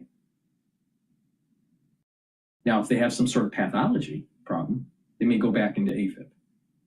But you have to shock the system, get it back. Because what's happening with the heart and the myocytes and the electrical signaling that's going through these different nodes, the sinus node, right? The AV node, the bundle of His, right? There's a storm that's taking place. Normally, if you have a healthy heartbeat, a normal heartbeat, it's orderly. It's going in an orderly fashion and contracting the heart in an orderly way. But sometimes because of pathology, sometimes because of some just chaotic and emergent behavior, but some people will go into AFib, all right? And so you have this chaotic thing that's happening with the heart. Well, to get it back to a normal electrical signaling sequence, you have to shock the system. This is somewhat of an analogy of what Trump is doing to the global New World Order. The patient is an AFib, all right? The world, or the American consumer / producer is having some sort of problem with their heartbeat. And you have to shock the system. And when you shock, in terms of medicine, shocking the heart to go back into a normal heartbeat is inducing a chaotic. So what has happened is that you have a problem, there's a chaotic storm with the heart, and you have to shock it, and by shocking it, you're getting it back into a normal sequence. Well, if you have a problem, if you have, let's say, the economy is an AFib, all right, you have to shock the system to get it back into line. I'd see this as what Trump's doing, right? Sometimes you have to induce a chaotic event to get the chaos to end and go back to a normal setting or something that is more desirable. If you have a situation where the economy is just building up, the debt GDP ratio, the debt is going up higher, your GDP is stagnant or growing slower than your debt, eventually that is that pulse, that heartbeat that eventually starts to flutter, it starts to go into AFib, all right? And you have to shock the system to fix it, or the patient will die. The economy will die. The country will die. You have to induce a chaotic event to save the patient, to save the country, to save the economy, to save. I mean, let's really think about this. Do you think the world is a better place with just this, the concept of this, of Americana, of this exploring and engaging the future relative to any other country on the planet? I would say so. Now, that's part of our exceptionalism. There's something about the ethos of the United States. There's something special about it. It's hard to put your finger on it, but you know it when you see it. But that the country is in a pathology right now. it's sick. And it's because of globalization. It's weakened the patient. You have to induce a chaotic event to fix it. So the ones that want the globalization, from their perspective, they're going to say, oh, Trump is a chaotic agent and hurting us. They don't realize that they're causing the AFib, the globalists. So we need this chaotic event. It will benefit us in the long run. But let's see what Dr. Brenner has to say.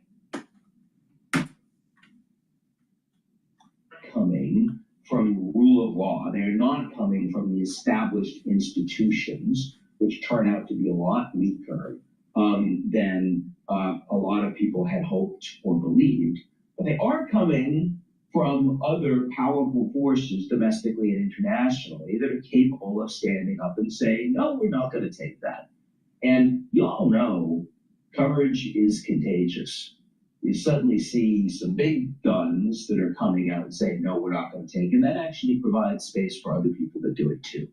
And so, at the end of the day, leading by example really matters, especially when something's happening that is obviously deeply damaging to yourself, to your family, to your colleagues, to your business, to your country, and to the world. And I think that's playing out right now. Don't call me an extraordinary, unrelenting optimist. It's not that. I am an optimistic person by nature, but this is coming from analysis. I'm more than capable of telling you when I think things are going to hell and predicting things that I really don't want to have happen. This, on the other hand, something I would really like to see happen, which is effective checks and balances on unhinged decision making. And I am starting to see that some of that is playing out. Well, I hope everyone's effective checks and balances on unhinged decision making. So wait a minute here. What about the checks and balances that we really need to reduce the power of K Street and the lobbying group and the multinationals and how they are moving our constitutional republic over a cliff because they'll benefit from it financially? I mean, Wall Street benefited greatly by shipping the jobs to China, creating all this foreign direct investment into China, investing into China. They gained 10, 20% returns. They chased returns instead of chasing the support of the Constitution. So Dr. Brenner has to step back and go, what's the big picture here? Where's the checks and balances of the globalists? Oh, when you are nebulous, when you're a multinational corporation that can just float around anywhere you want and go for the arbitrage, labor arbitrage, tax arbitrage, regulation arbitrage, whatever, it's hard to catch you. Is that what he's supporting? He'd rather have the checks and balances on Trump, but not really shine a light on where are the checks and balances of unfettered globalization.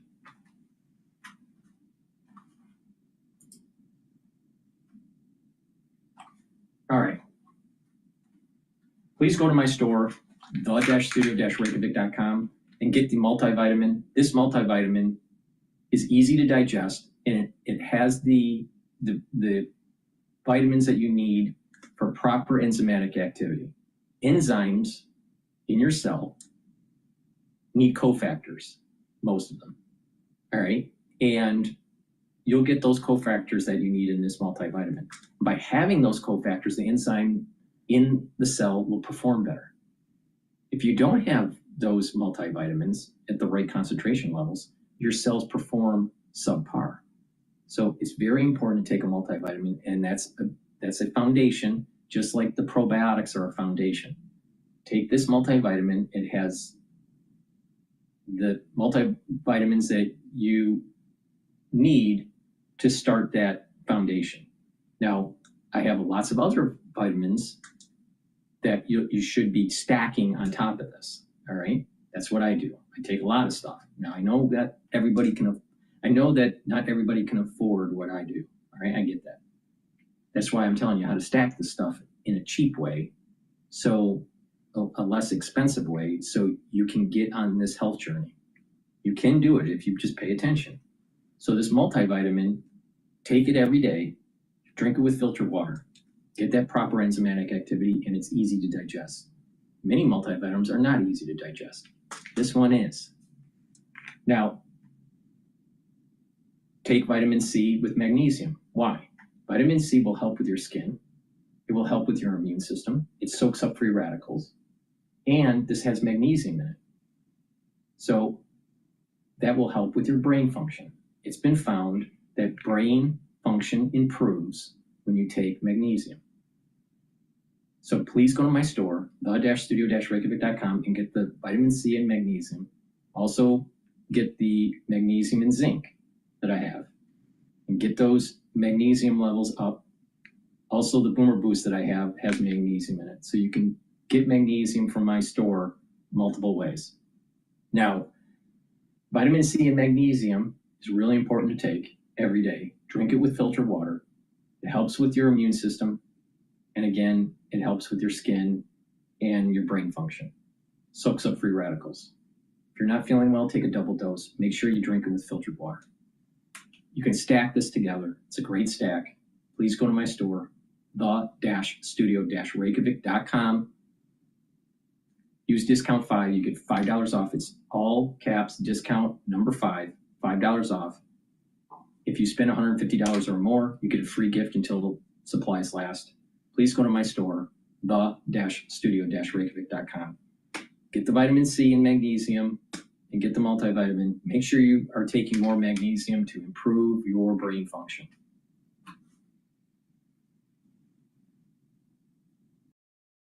All righty. Let's go to Fox News. They're talking about Harvard's feud.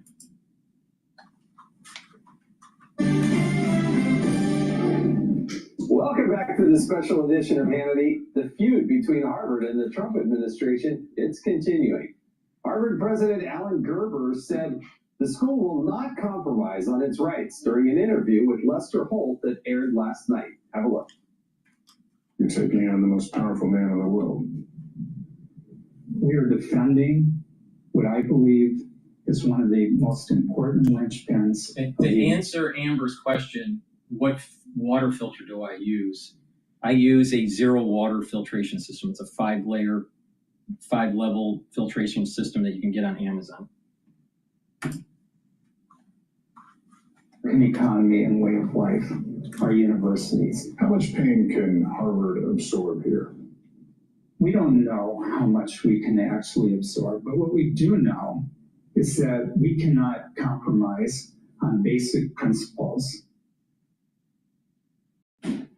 Meanwhile, according to a new report, Harvard's endowment, get this, it equates to roughly $7 million per student. Still, the school received over $500 million in federal funding, and that happens annually. But President Trump's war with Harvard received praise from the Anti-Defamation League, the CEO, Jonathan Greenblatt, saying, quote, "It's a good thing." Here with reaction, Ohio gubernatorial candidate Vivek Ramaswamy. Vivek, thank you so much for joining us. I think what people really appreciated about you and your approach is it's very principled.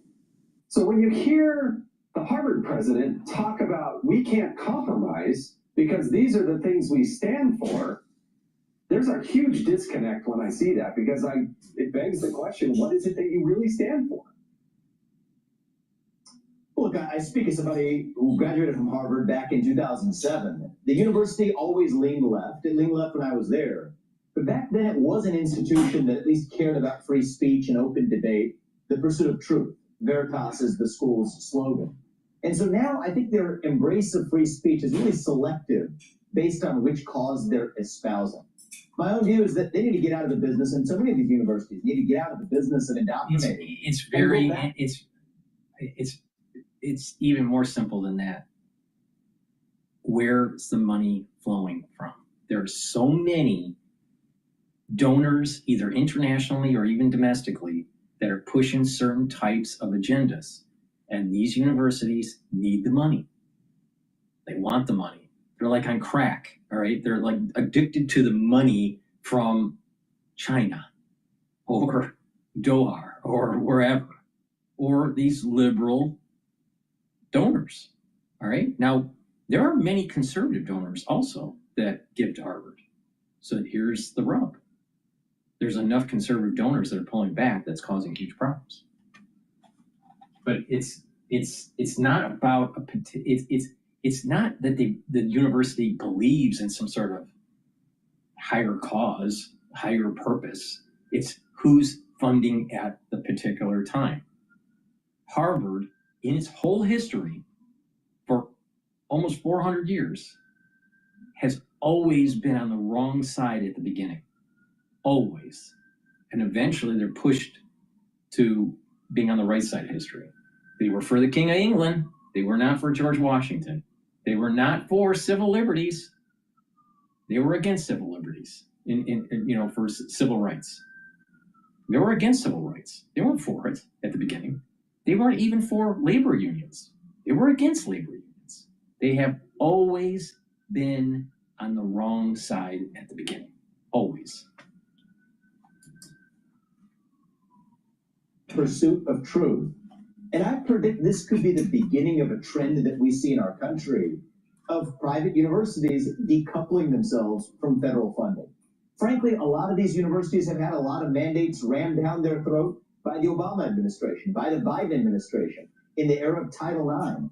And so the fact of the matter is this issue of the federal government telling universities what to do or not to do is not some new issue. It's an issue that goes back as old as the mid-20th century, if not before, when our federal government was overspending its money anyway. We're in the middle of a national debt crisis. We need to cut down how much our federal government is spending. We need to return as much of that to the states and to the people anyway. So putting aside the spat of the day, this could be the beginning of a broader trend. To say that institutions like Harvard have plenty of successful graduates who are able to fund the mission of the university if they find it aligned with their view of the world, decouple yourself from the federal government. Hillsdale's done it. I visit there from time to time. I think other universities may choose and be wise to follow that trend in the future as well. Well, what is the proper role of government? We see billions and billions. I think most people are shocked at how many billions of dollars are going to these universities. So what's the proper role of government when it's a public institution versus maybe a private institution? Where are those lines? Well, I believe the role of government needs to go back to its skeletal roots as our founding fathers invented. I think it's as simple as this.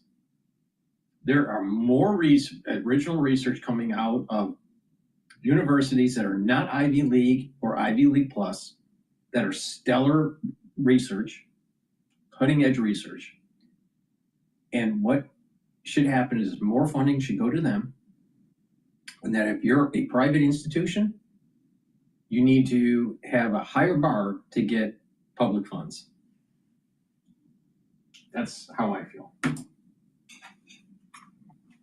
Protect private property rights, provide for national defense and security, and on occasion, for the right kinds of projects, provide infrastructure that's the collective action failure for the private sector. That's it. The fact of the matter is our government is failing to do those three things over the last 4 years, certainly while Biden was in office, and really much of the post-Great Society federal government itself. And while it's failing to do the few things that it should do well, secure a border, actually provide for the national defense. The problem is that you get the same issue that you had with Intel. Now, Dr. Paul Cottrell, how is Intel related to Harvard? Let me tell you. The CHIPS Act, through the Biden administration, funded money that flowed to Intel to build manufacturing in the United States. If you haven't been paying attention to the news lately, Intel is cutting jobs and is having major financial problems because they didn't see the trend change between CPUs and GPUs, and NVIDIA took their lunch. All right, so they're doing a restructuring. So even with all of that chip money that came from the Biden administration, it didn't save Intel. All right, So another colossal waste of money. The same thing with universities. They're funding these universities to keep them afloat. But are they really benefiting society in general? I think that there are quite a few people that would say, no, they're not. Or if they are, it's at the margins.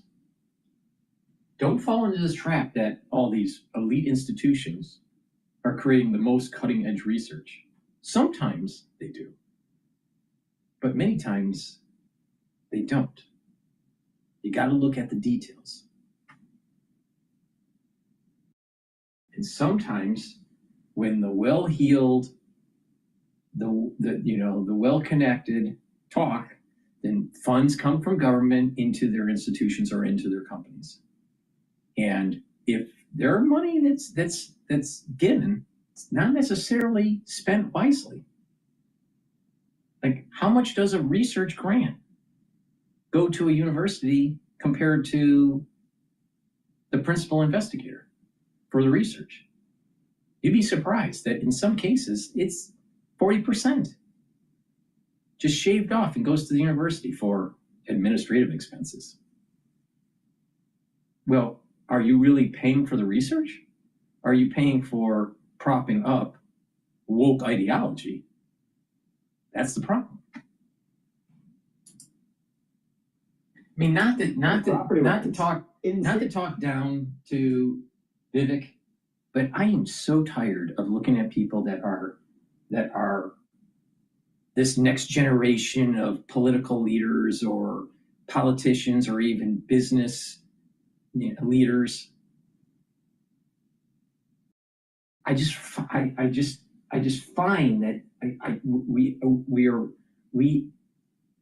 are ruled by a bunch of idiots.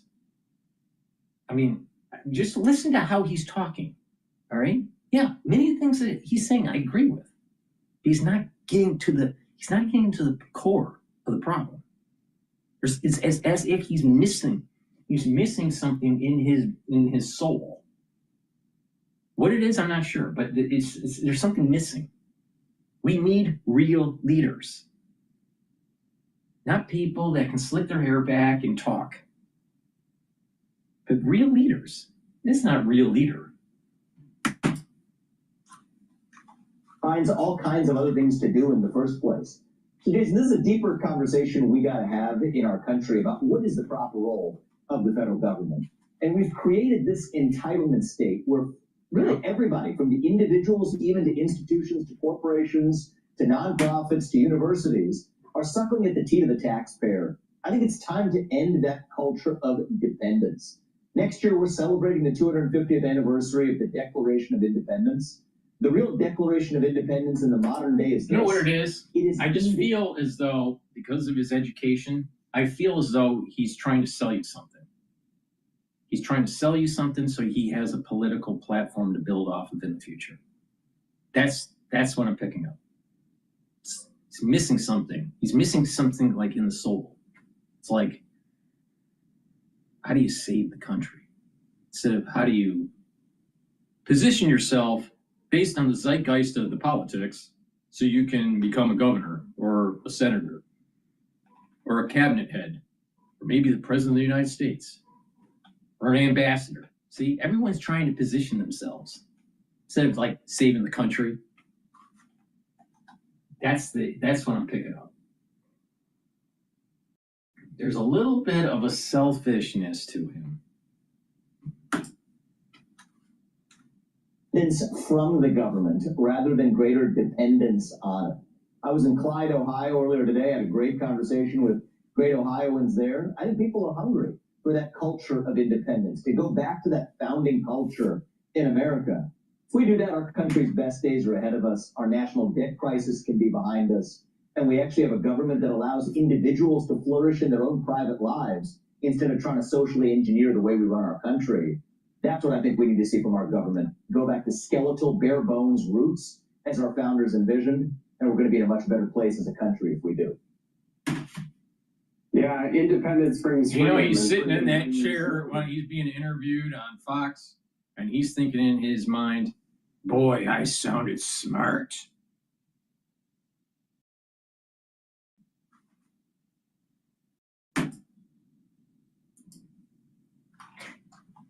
Liberty is the success that allows the people to pursue their happiness as they see it. And I just find it fascinating that these institutions that are taking billions of taxpayer dollars can be so abusive based on somebody's religion, and yet they say, oh, but that's just free speech. And I just see the total disconnect.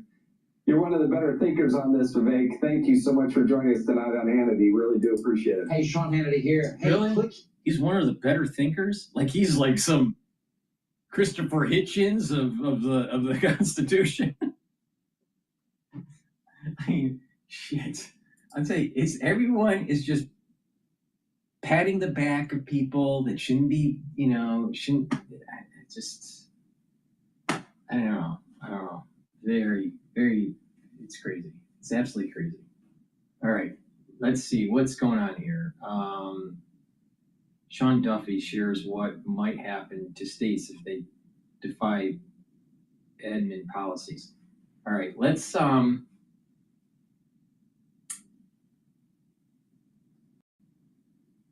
go to MSNBC. They're talking about Hegseth threatened polygraph test over leak of classified briefing for Musk. Right? Really? I don't know. This is news to me.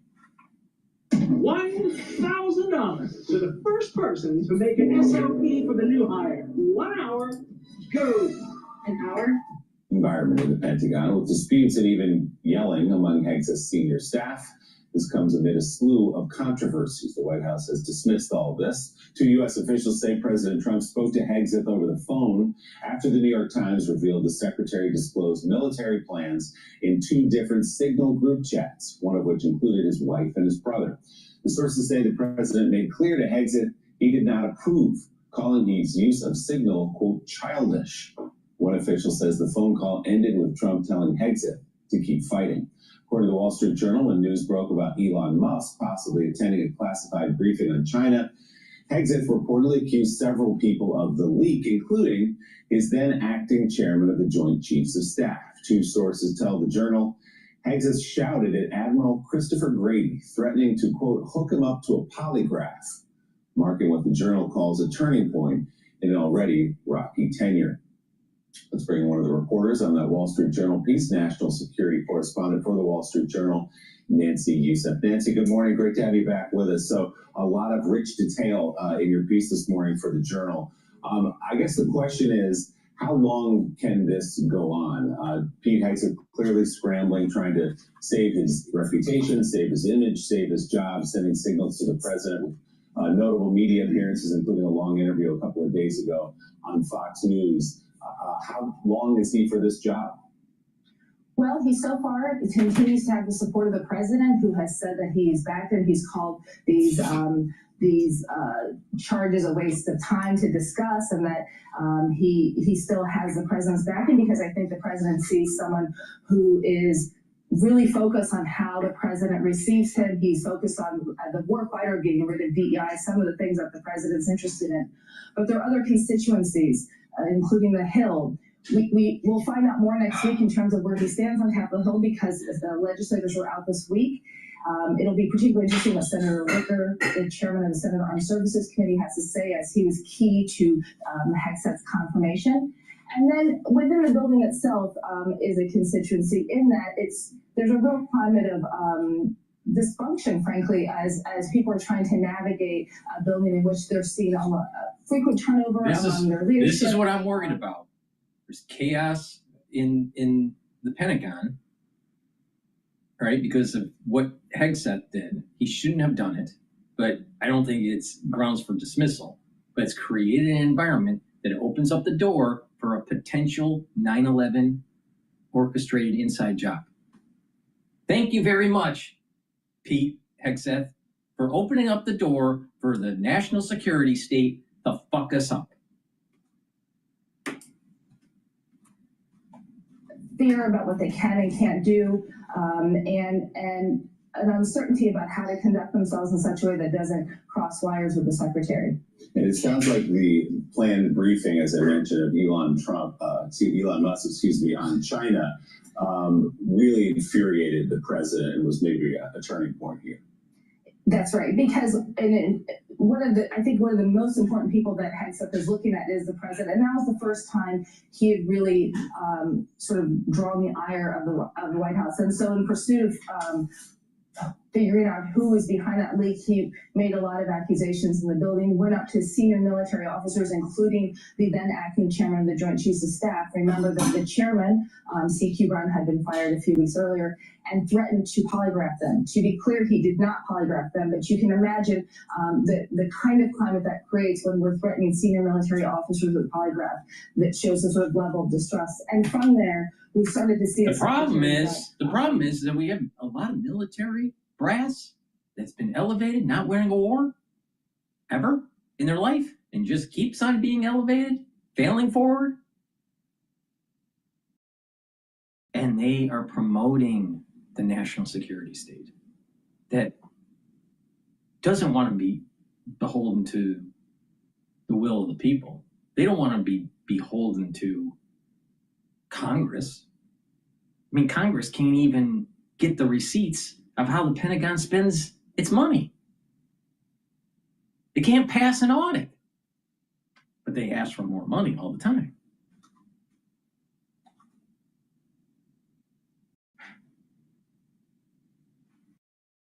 Amazing. Became more and more concerned about who is revealing information. He already had a small coterie of staffers around him because he'd gotten rid of so many long-time Pentagon employees when he arrived to the Pentagon. Oh, so Pete gets rid of long-time staff that's been inculcated in the national security state, and they don't like that. The national security state doesn't like you getting rid of their crowd. Putting in new people, or maybe even just truncating certain positions. No, they don't like that at all. And this is my worry, is that it's setting up in motion for another 9/11 event. So the national security state, the CIA, the FBI, the Pentagon, they'll go to Congress and say, see, we need more money. We need to be bigger. We need to have more authority to keep America safe. And that means eroding your constitutional freedoms. So the problem that I have with Pete Hegseth is that he needs to make sure that he restructures the Pentagon, fucking kills the enemy domestically and internationally.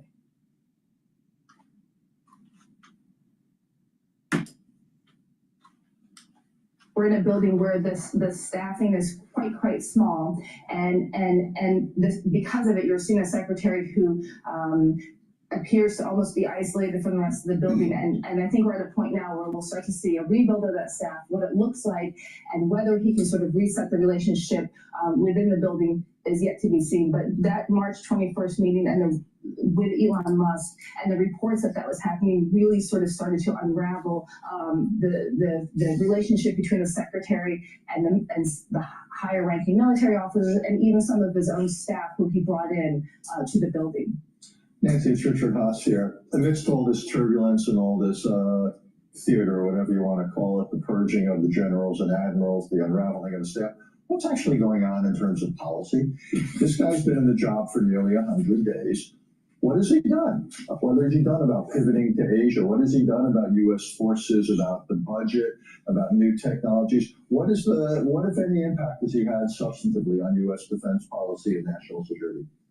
I'm so glad you asked the question, because that is the ultimate impact of all of this, is on national security. When we're talking about whether there's a makeup room or who's been fired this week, we're not talking about key national security issues. I would note that the U.S. has been doing strikes in Yemen every day since March 15th. The Yemenis have said that the U.S. has damaged hospitals, killed civilians. We have yet to get any detailed breakdown in terms of how many strikes have been conducted, what has been hit, at what cost, and where the U.S. is in the mission. And so the ultimate impact is that we're not talking about what's happening in Yemen, what U.S. support in Ukraine could look like, military budgets, what the pivot towards threats from Asia could look like, because everything is so focused on sort of the dynamics within the building. Nancy, I think that Washington assumes Hank says it's not going to serve 4 years as Secretary of Defense and maybe not 4 more weeks, that in the short term he's going to be replaced. If so, if that happens either next week or in 6 months, who are the names that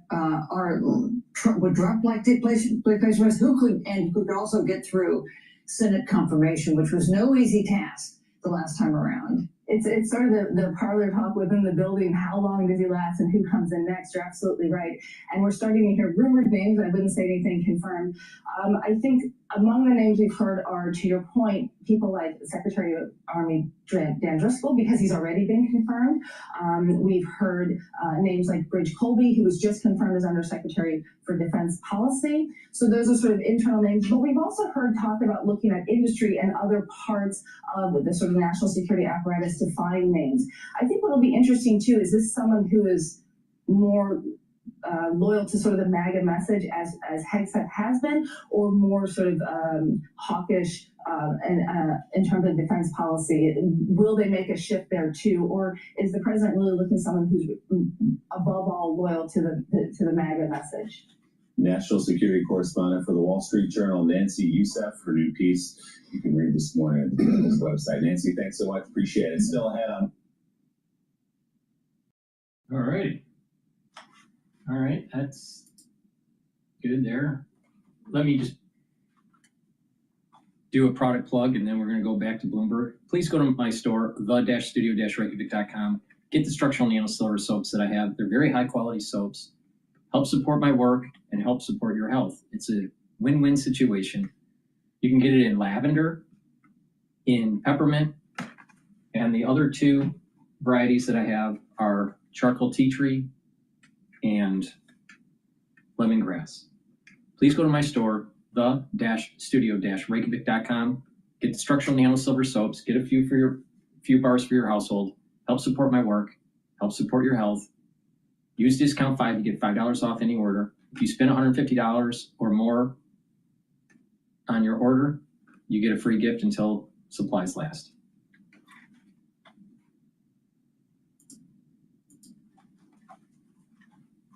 But we do have Jeffries noting that this report came in better than feared. Right. I feel like that's going to be a theme for some of these guys. Right? We're expecting the worst, and it's not as bad, and therefore, there you go. But speaking of, T-Mobile was a bit of a surprise, because when Verizon disappointed, we were all like, ooh, maybe T-Mobile is stealing their customers, but maybe that's not true. Exactly. I mean, that may not be the case. We are seeing T-Mobile being one of the worst performing. It is the worst performing stock right now in the S&P 500 by a percentage basis.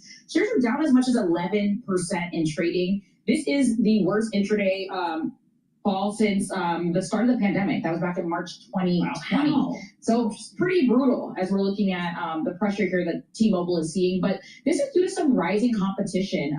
So their mobile phone subscribers fell short of expectations, and Bricker also are flagging that the customer turnover was higher than expected, and they're saying that this is likely as a result to T-Mobile's increased pricing. It's really interesting, because I always wonder if people are, do they have a brand that they stick with? It doesn't matter if it's Verizon, you stick with Verizon, or when prices start going up, are you going to move?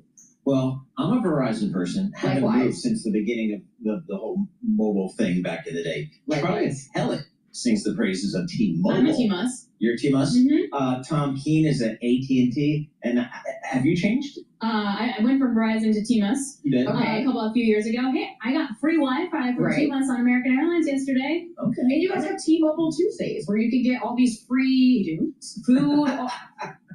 Download the app. Huh? What? I might be coming your way. Okay.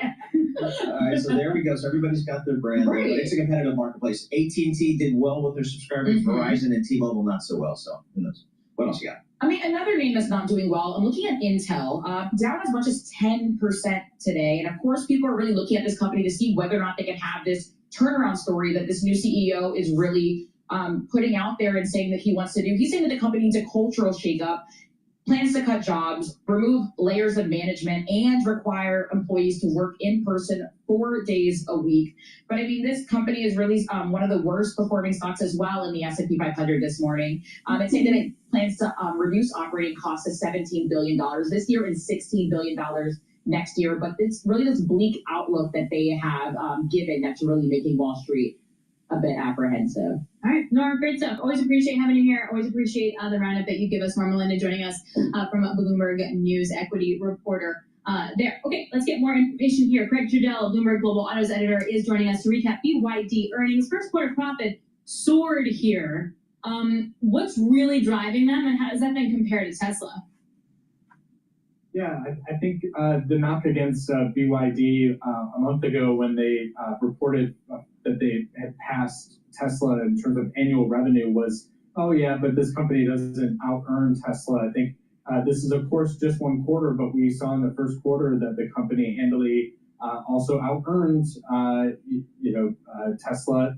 BYD, it is a company that has, really been more so in the sort of value space where if you want to buy an electric vehicle in China and you want to buy a cheap one, you turn to BYD. Tesla has much more gone for higher priced consumers or consumers willing to pay higher prices for vehicles.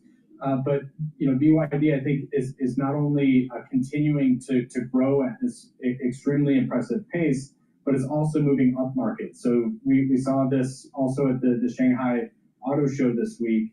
The company has a line of vehicles that used to be part of a venture with Mercedes-Benz, where that brand had a new sports car to show. You have a really high-priced SUV that the company has released within the past year roughly. So this is a company that no longer the knock against them is just that they make cheap cars. They are a much more complete company at this point. And looking at the shares that trade in Hong Kong, up 50%, 50% this year, up 95% over the trailing 12 months. So the market's certainly paying attention here. And, Craig, to me, as somebody who does not really follow the global auto business that closely, it just feels to me that BYD is going to take over the world in terms of electric vehicles and outside of the U.S. I mean, is there anything to stop these guys? Tariffs. I mean, good point. You took the word right out of my mouth. I mean, I do think that there is a lot of concern, over here in Europe and Brussels, in Washington, of course. There's absolutely some walls being put up to try and slow this company's momentum, or at least insist that, if they're going to sell in these markets outside of China, build the vehicles they're going to sell in those markets. And the company, is doing that to some degree, but for the most part, it is, still predominantly based in China, selling in China. They are getting some momentum in certain places, outside of their home country, but until and unless they really are able to make more headway there, there is going to be at some point some ceiling for BYD of we can think about the Tesla effect, right? Where, once everyone on your block has the same car in the driveway, there tends to be a desire to want to sort of set yourself apart and look for something else. How easy is it going to be to catch up to the cheapness of BYD's EVs?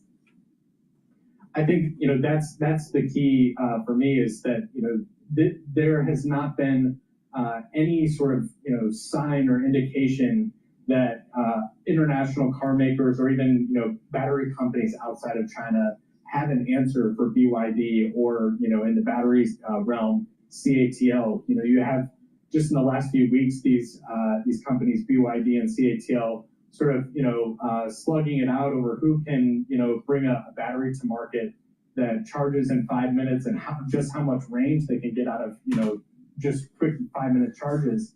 The rest of the industry, is nowhere near the capability that those two are bringing to the table.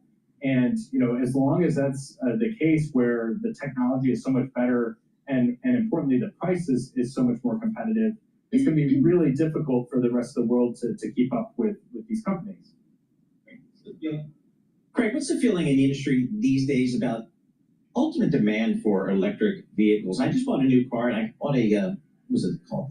It's kind of like a hybrid. Is it a Hyundai? Yeah, no, it was a Honda, but it was a hybrid. It was a hybrid. It was a Yeah, hybrid. it's a hybrid. So that was pretty cool. So I'm getting there. But what's the overall call on demand out there for EVs these days, Craig?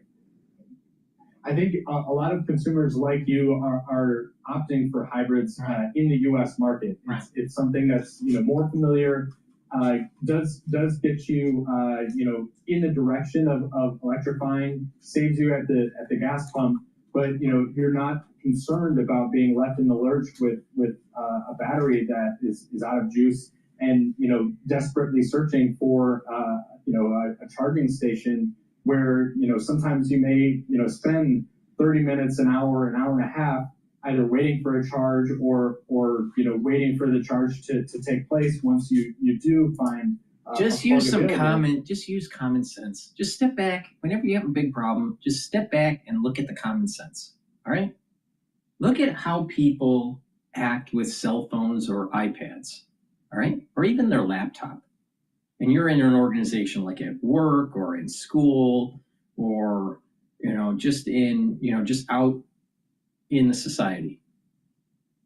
You'll see that people will have to be they're almost out of battery and they have to go and look to see where they're going to be able to charge. And sometimes they're just sitting there by the outlet waiting for their device to charge up, get enough juice, and then they're off on their way again. Now, just imagine and scale that up in terms of size, the amount of time to charge the vehicle, right?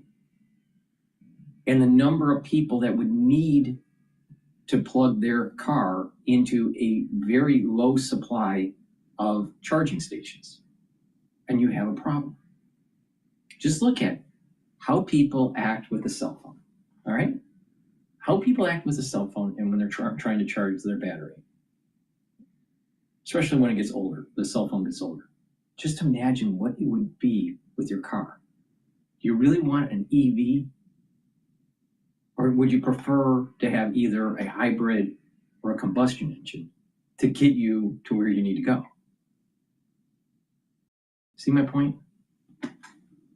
But people sell you a certain philosophy, a certain way of life, and they want you to buy into it. And then once you buy into it and you get that buying behavior, it's hard to stop it. It's the same thing that happened with GE when they started to electrify your home. All right. Do you really need a microwave? You're better off not having a microwave in your kitchen. All right. It's just not healthy. All right. But people now seem as though they can't do without it. Well, you can thank GE for that. Right? So there's many things that are going on in our life where there is a manufactured consensus through advertising to change the behavior of consumers. And people need to be very mindful of this when it comes to changing our energy profile in the United States, changing our consumer behavior with vehicles and our modes of transportation, changing our behavior in the types of homes that we purchase. And this is all brought to you by BlackRock. BlackRock has a lot to be made by investing in ETFs and in individual companies that will benefit from an ESG kind of buying behavior. All right? So is it really benefiting the average consumer, or is it benefiting people that have invested in these ESGs? The answer is the rich are going to get richer and the poor are going to get poorer. All right? You're not benefiting from getting a 100% EV. And when you look at if you do a cost-benefit analysis of extracting lithium and all the water usage that takes place and all of the runoff that takes place and the environmental degradation that takes place with these mines and the lack of durability in an EV because of a battery wearing out quickly, how long it takes to charge, the serviceability of these vehicles once it's 6 or 8 years old, the cost-benefit analysis isn't there. The society is not better off with EV versus combustion. The society is actually better off with combustion. You have less environmental decline with oil production. In oil, it was called cracking, but cracking the actual molecule, than it is to mine and process lithium. But they want you to believe that it's different. Just like how Rockefeller wanted you to believe that having a gasoline engine was better than an ethanol engine. Because he would make money. He didn't make money on ethanol. He made money on gasoline. And hence, it created a huge supply chain for the combustion engine. And that's what we have today. But we could have ran all of these cars that we have on ethanol.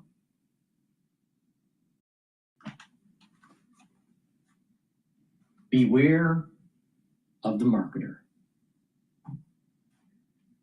All right. Let's go to Al Jazeera. I think they're talking about peace agreements, peace talks with Moscow. And from the Russian perspective. Well, basically, this war has never been about territory. So territorial issue is important, but if we take Istanbul agreements, which were almost like finalized in March 2022 and were derailed by intervention by Boris Johnson and Joseph Biden, at that time, Russia didn't want to take any territory from Ukraine. The key points are political elements of the future solution, which include Ukrainian neutrality and putting certain limits to the Ukrainian armed forces for the future and Ukrainian ability to cooperate with the West militarily. So what we see now is the... Hasn't the Trump administration already kind of indicated that Ukraine is not going to join NATO? It's not just NATO. Russia also wants to limit the Ukraine's ability to have bilateral deals with the Western countries. Basically, what Russia wants is to ban any presence of any Western troops on the Ukrainian territory, and also to limit the scale of weapons which might be transferred to Ukraine. So this is the goal, and I believe what we see now published in a number of media, like in Reuters and in numbers, are element of the first stage of the peace plan, but there will be some kind of roadmap. Basically, what they published mentions then that then there will be political negotiations between Russia and Ukraine, and basically what is important now is that this exact roadmap, because what Russia is also concerned with is the possibility that we have ceasefire based on exact these conditions, but then nothing happens, everything stalls, and we fall back to a situation which would be similar to the period of so-called Minsk agreements, which will have. Yeah, I'm sorry, we are running out of time, but thank you so much, Vasily Kashin, for coming and explaining your perspective from the Higher School of Economics in Moscow. Thank you so much. Thank you. Ahead of his 100th day in office, US President Donald Trump has given a wide-ranging interview to Time magazine. The president discussed ending the wars in Ukraine and the Middle East, immigration, his trade wars and tariffs, as well as US relations with China. For more on what President Trump said, let's talk to our White House correspondent, Kimberly Halkich, joins us now from Washington, D.C. So let's start with one of those big issues. With our control room, just as I believe you were throwing to me. But since we talked ahead of time, I'll tell you what we've got to say, because I do understand the format a little bit. Look, Donald Trump has given a big interview to Time magazine. He reported it April 22nd. It's come out today. And in it, he says, and he insists, but he doesn't say when or what they talked about, but he insists he spoke with China's President Xi. Now, this is completely opposite of what China is saying. In fact, the Politburo had a meeting on Friday, and the release, it says that, it doesn't mention Donald Trump by name, but it says that the Chinese government will oppose unilateral bullying practices, which seems to be alluding to the U.S. president. Now, having said that, in this Time magazine interview again, Donald Trump insists that he did speak with China's President Xi, and what he says essentially is that, look, the focus seems to be about tariffs, these ongoing wars back and forth, and we basically know that from this interview that Donald Trump believes that this could wrap up in terms of reducing a lot of these tariffs on U.S. goods internationally in about 3 to 4 weeks. So he says he's going to not only try and work out a deal with China, but also with Ukraine. In fact, that there would be an end potentially to Russia's invasion of Ukraine, working out deals with Russian as well as Ukraine's leader, even potentially averting a war with Iran, potentially meeting with the supreme leader, or at least speaking with the supreme leader. And in terms of those deals, also potentially folding in Saudi Arabia to the Abraham Accords in terms of trying to normalize relations with Israel. And very quickly, he's headed to Rome for the papal funeral. He does expect that he'll be meeting on the sidelines of that event with some of the world leaders. And the Vatican has confirmed, in fact, that there are at least 50 heads of state that will be in attendance, including the French president, as well as Vladimir Zelensky, Ukraine's leader. All right, Kimberly, thanks so much for rolling with the technical challenges there. Kimberly Halkett from the White House.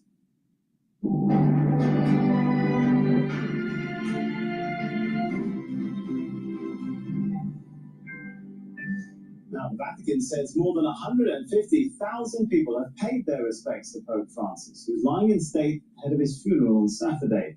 Mourners have been lining up to view the Pope's body at St. Peter's Basilica in the Vatican City before it's sealed off. The 88-year-old died from a stroke and heart failure on Monday. But Dr. Hamid joins us now, live from Vatican City. So, we're just hours away from the Pope's funeral. What's the atmosphere looking like there now?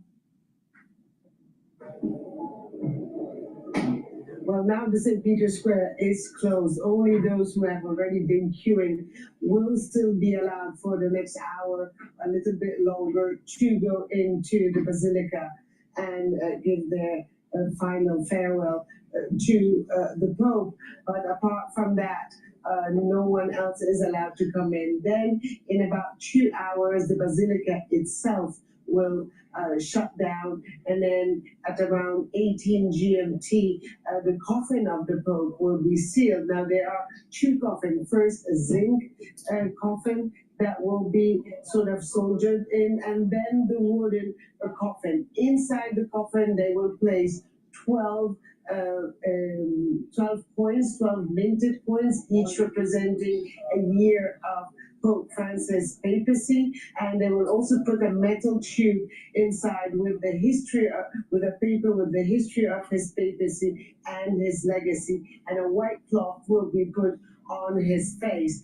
That will be closed to the public, and only the cardinals will be assisting. And actually, the Vatican said that it won't release any pictures or any video of that precise moment. We are hearing at the moment unconfirmed report that maybe some of the foreign leaders who have already arrived in the country will be able to go inside the Basilica to also pay their respect to the Pope, namely French President Emmanuel Macron, but that at the moment has not been confirmed. Otherwise, outside on the square, we're hearing audio tests, where we're seeing the workers preparing for tomorrow's ceremony, apart from the 130 foreign delegations that will be attending. About 200,000 people are also expected to be all pouring in this roundabout just behind me. So certainly a huge logistics operation on the way. All right, Dr. Hamid there from Vatican City. Michael Walsh is a Vatican historian and editor of the Oxford Dictionary of Popes. Joins us now from London. Good to have you with us. So first of all, let's talk a little bit about the next Pope's stances. What are the chances the next Pope will carry on the sort of progressive stances that Pope Francis was known for?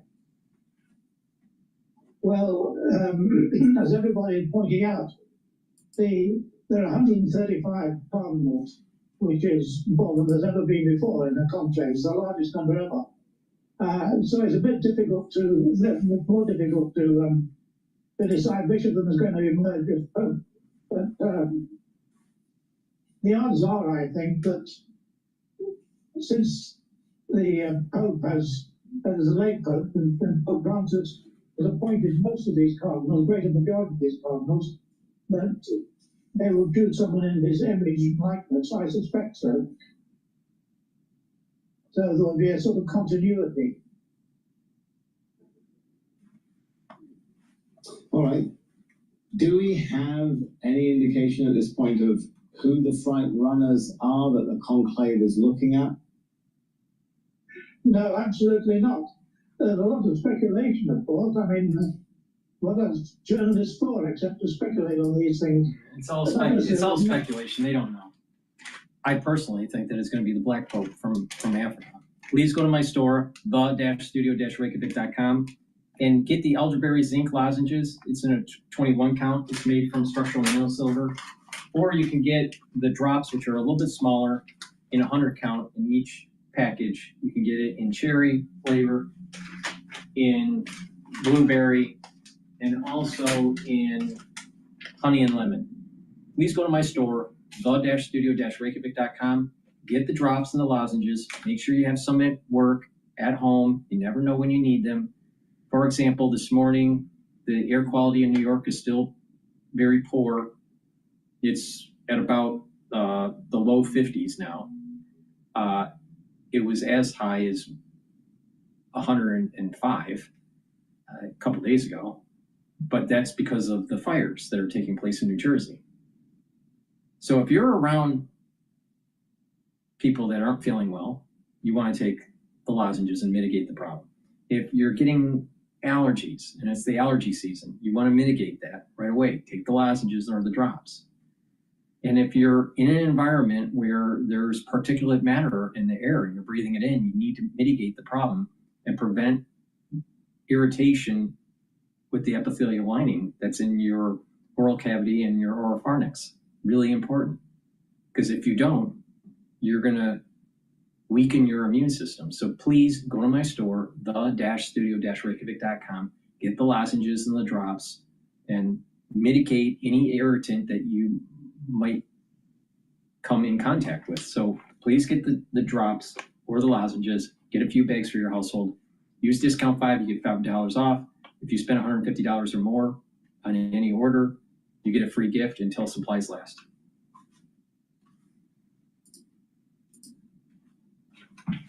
The way to go? Negotiating is the way to go? Sending somebody to Washington, D.C. to meet with the administration? Or is it to lay low? Is it to retaliate? Is there any strategy that's, kind of emanating here? Yeah. There's not a universal strategy. Different countries are adopting different methods. Obviously, the Chinese are just sitting back and letting Trump crawl to them because they won't engage. But then you've got the British, Rachel Reeves, the Chancellor of the Exchequer, yesterday at the British ambassador's residence, giving a speech that was aimed at one man. It was all about how tariffs can be useful, and we do need to make sure we manufacture more things in our home countries, etc. So they're doing the flattering thing. Others are also flattering, but some are just saying we're available for talks. The Japanese, the South Koreans have come to town and sat down with members of the Trump administration. So there's no universal strategy. We'll see which one, if any, produce results. Mike, we also got some economic data out just to help set the stage from University of Michigan. I mean, it's the final read, so let's appreciate that point. It was less bad than expected, but the numbers are still pretty icky overall. And that sentiment across the board, independents, Democrats, and Republicans. What's the conversation on that feeding through to hard data at some point? Well, that's the question. With these sentiment surveys, we don't always see consumers do what or reflect what their attitudes are. And that's what we're waiting to see. It'll take a month or so to see if consumers really pull back on spending. The University of Michigan numbers do show people are very down about the prospects going forward. And the question is, do they then pull back? Because that creates a demand problem in the economy that slows growth, where the tariffs create a supply problem. So you end up with both the inflation from a supply problem and the slowing economy from a demand problem. And that's what officials are keeping an eye on. But as Chris Waller said yesterday, it probably won't be until July that we start to get reliable hard data on all of this. Do you think folks at the Fed, Mike, from your discussions, are they taking up their recession, I guess, probabilities as we've seen some on Wall Street do?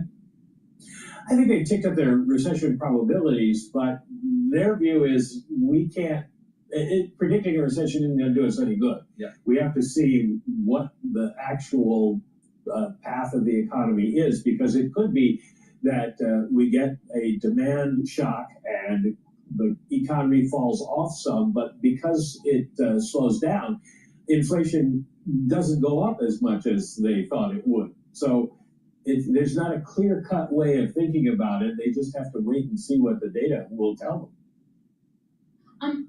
Mike, what's the vibe there? So Mike and I were exchanging emails. I was in Oklahoma City. Mike was in DC.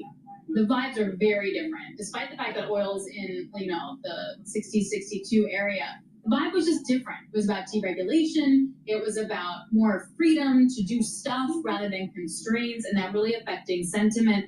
And we were exchanging notes on how different our vibes were. What's the vibe down there? The vibe is uncertainty and unhappiness, not just because of what tariffs might do, but the whole idea that the Trump administration has ripped up the playbook for the global economy of the last 80 years or so, and is no longer a reliable partner to work with, and no longer does the country with the world's reserve currency set a tone of free markets and free trade and helping other countries and having your back and all that sort of thing. So there's the foreboding about what the tariffs might do in the short run, and then a sort of sadness about what this might mean in the longer run for sort of Western liberalism.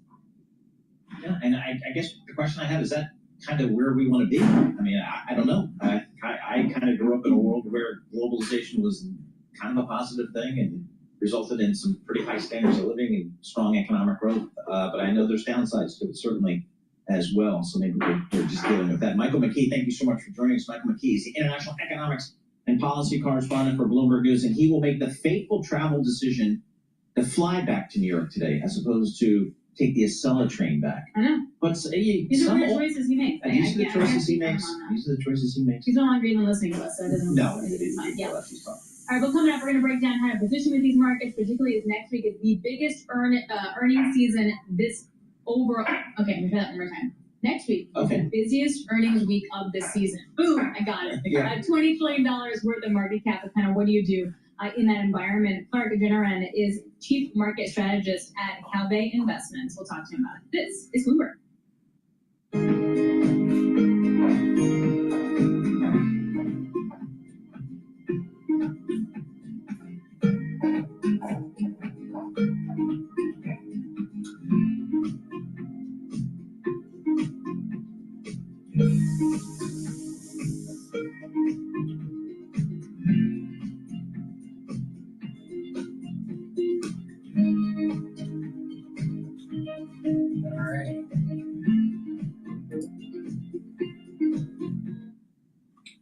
All right.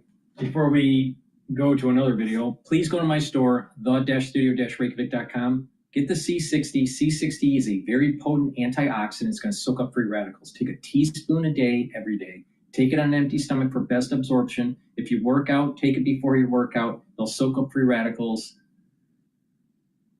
that you produce during your workout, and it will help you to recover from your workout. Now, you can get it in extra virgin olive oil, MCT coconut oil, or avocado oil. C60 has to be in an oil, in a lipid, for you to absorb it properly. All right? Very important. Take a teaspoon a day every day. And what's going to happen is it's going to soak up free radicals. It's going to improve your energy levels. It's going to improve your mitochondrial health. And when your tissues are performing better, your organ systems are performing better, your endocrine system is going to perform better, your immune system is going to perform better. You will also improve your neuron health because you're soaking up free radicals in the neuron that's being produced, and you're helping the health of the mitochondria in the neuron. You need very healthy mitochondria to have the ATP levels to be able to produce the neurotransmitters and to have those neurotransmitters fire from the neuron. So that's the part of the reason why if you're thinking all the time and you get kind of tired from thinking, it's because you're generating a lot of energy through just thinking. It's really important to keep healthy neurons. And a great way to do that is to soak up the free radicals and maintain healthy mitochondria. Take the C60 every day, and what you're going to notice is that your tissues are performing better, your endocrine system, your immune system, your brain function, they're all going to perform better.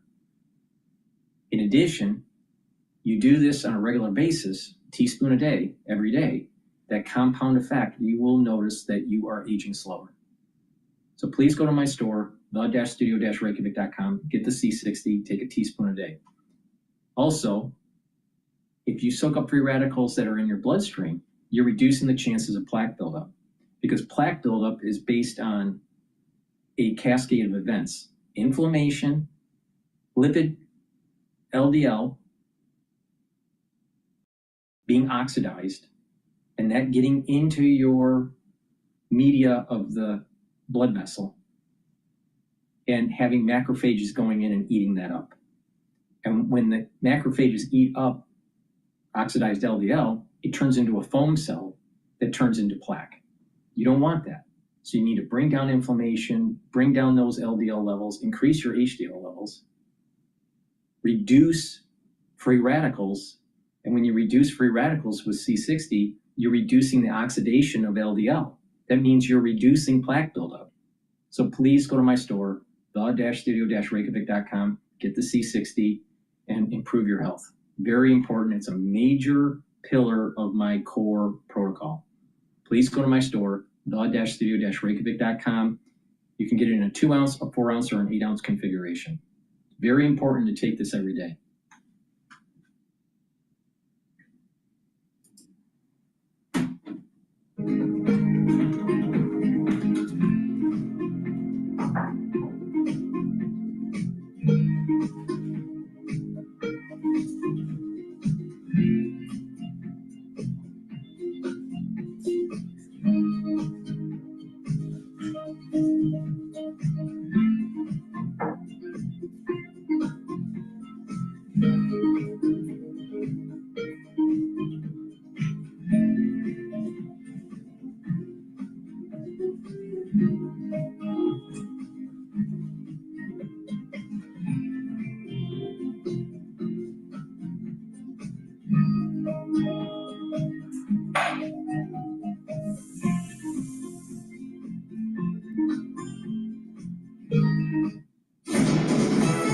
Markets, headlines, and breaking news 24 hours a day at Bloomberg.com, Bloomberg Television, and the Bloomberg Business app. This is a Bloomberg Business Flash.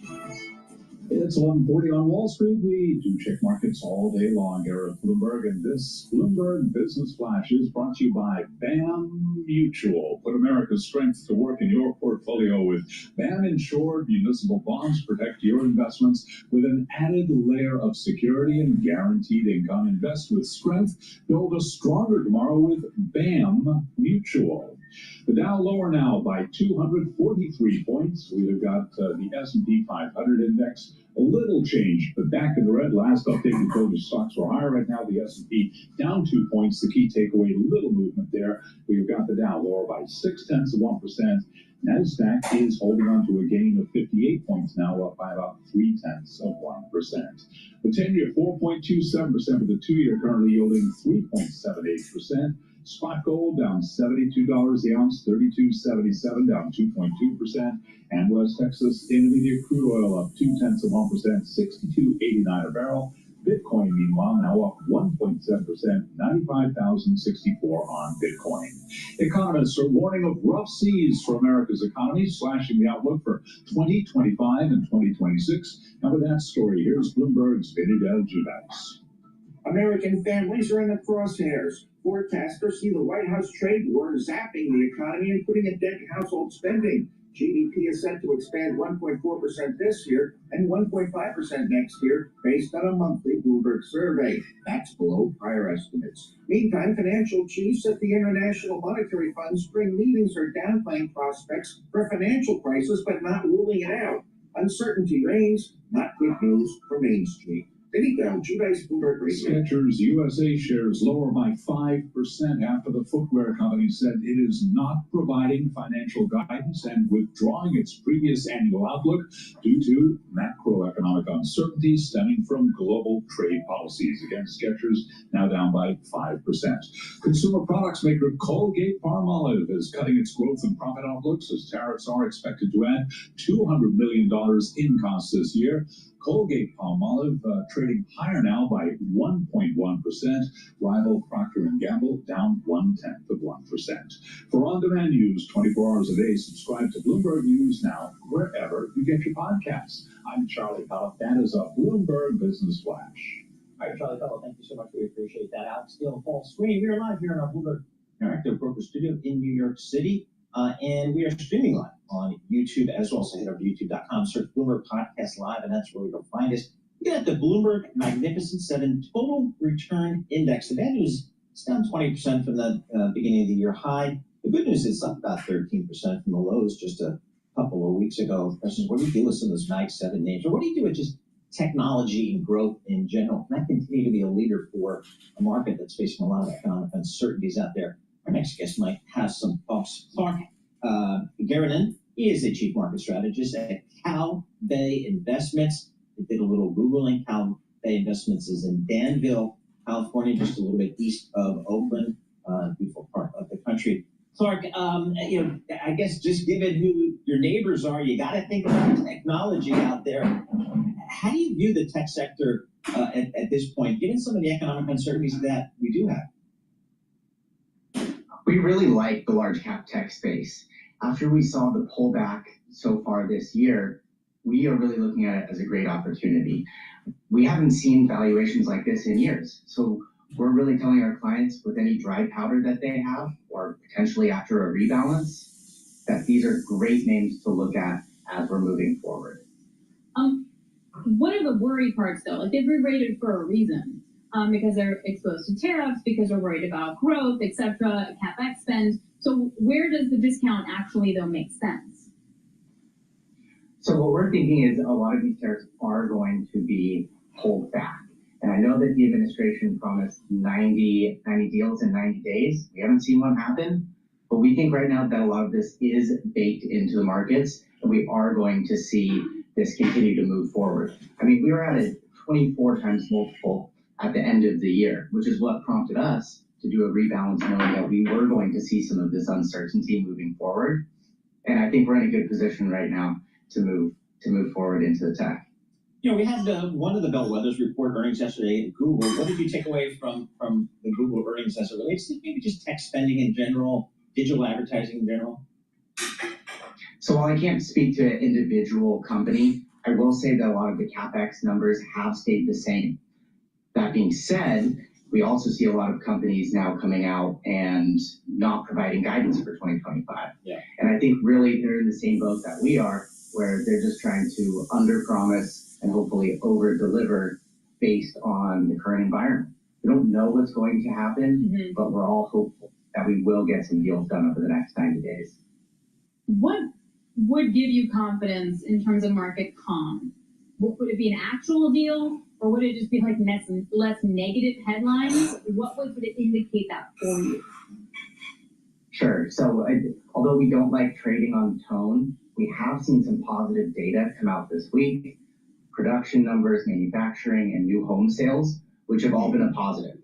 So to the contrary of that, a lot of the soft data that we've been seeing, which has really been driving some of the fear and the tone in the markets, like consumer sentiment, that number improved today. And so we are liking to see that the soft data and the hard data are starting to move in the same direction.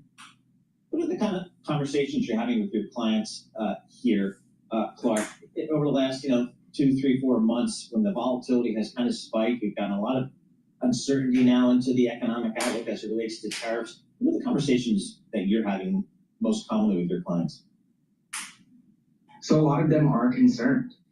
For instance, we have a 60-year-old and an 80-year-old coming to us with the same concern. How am I ever going to make up these losses? And so for us, it's the best time to educate clients, reevaluate the risks that they're taking, and look at tax loss harvesting opportunities. Use those proceeds and try to put them into an opportunity, whether it be large cap tech or financials, which we're also bullish on. And for financials, all you got to do is listen to my show. I told you exactly what to do when the market was bottoming at 4,810. I gave you the fib sequences where the resistance points were. 4,810 was one of them. Another one was, 5,015. All right. So if you just pay attention to the resistance points, I tell you when to buy in. Broad index, so you don't have idiosyncratic risk. And if you buy into the market, we're going to see a market rally this year. It's going to be all-time highs, especially with the tax cuts being passed through Congress. So you don't have to worry about how you're going to make it up. You're going to make more money because you bought in as this was selling off. And I told you where the support levels were. This clown, if you just pay attention to me, you'll make money. And I'm telling you this for free. And it's playing out. The S&P 500 is 5,480. And you got this Cal Bay Investments that's saying, well, we're going to buy into tech now. Really? Fucking clown. Aaron, he's a chief market strategist at Cal Bay Investments. I think it's some offices all around kind of the Bay Area of San Francisco, Santa Clara, as well. So a good part of the country out there. All right, Oklahoma. What was the vibe? Just Oklahoma State University, still really energy dependent? They love the OSU people are like hardcore.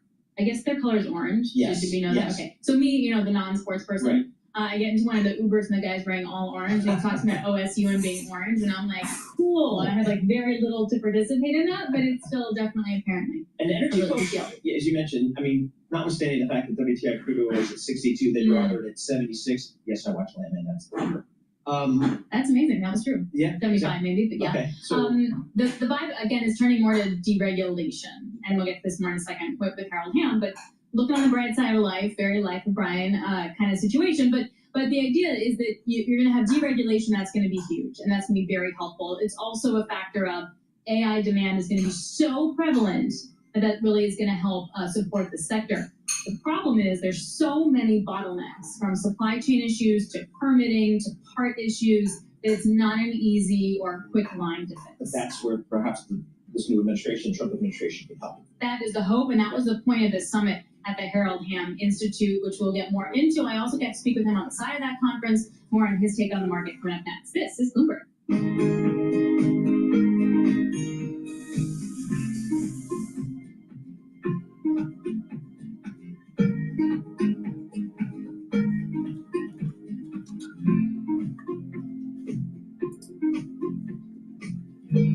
All right, before we go to another video, please go to my store, the-studio-reykjavik.com. Get the vitamin D3. Vitamin D3 helps to absorb calcium. It's also a gene expression cofactor, very important for your cells, and it helps for cells to go into apoptosis if they need to. Very important. D3 can be used to help with your cardiovascular health and also with your bone density.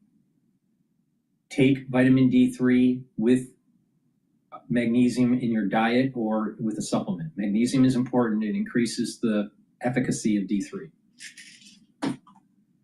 Vitamin K2, MK7 molecule is going to help with the bone density. It's synergistic with D3. You take them together, you do some resistance training, and you're going to maintain and build denser bone. Very important.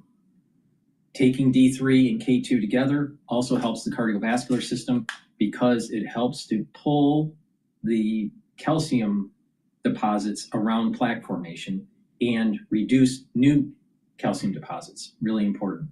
So take them together. Now, if you want to supercharge that stack for cardiovascular health, take nattokinase. Nattokinase is fibrinolytic.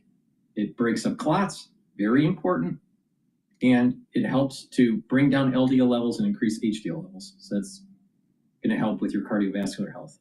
You should be taking nattokinase every day. You can take it separately, but you get an added benefit if you take it with the D3 and the K2. So please go to my store, the-studio-reykjavik.com. Use discount 5, you get $5 off. And use this stack. It's a dual purpose stack. It helps with your cardiovascular health and your bone density at the same time. All right, but you got to do some resistance training. So please go to my store, the-studio-reykjavik.com. There's nowhere else that you can find that's going to be as giving in terms of free information, right, to improve your health. All right, I'm the most comprehensive on this, and it's something that I do every day. All right, and the proof is in the pudding. All right, I'm aging slower. You know why? Because my protocol works. Please go to my store, the-studio-reykjavik.com.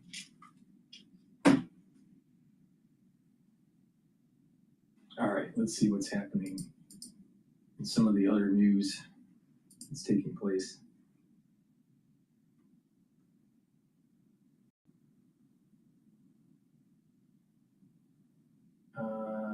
Let's go to MSNBC talking about excess anxiety and concern.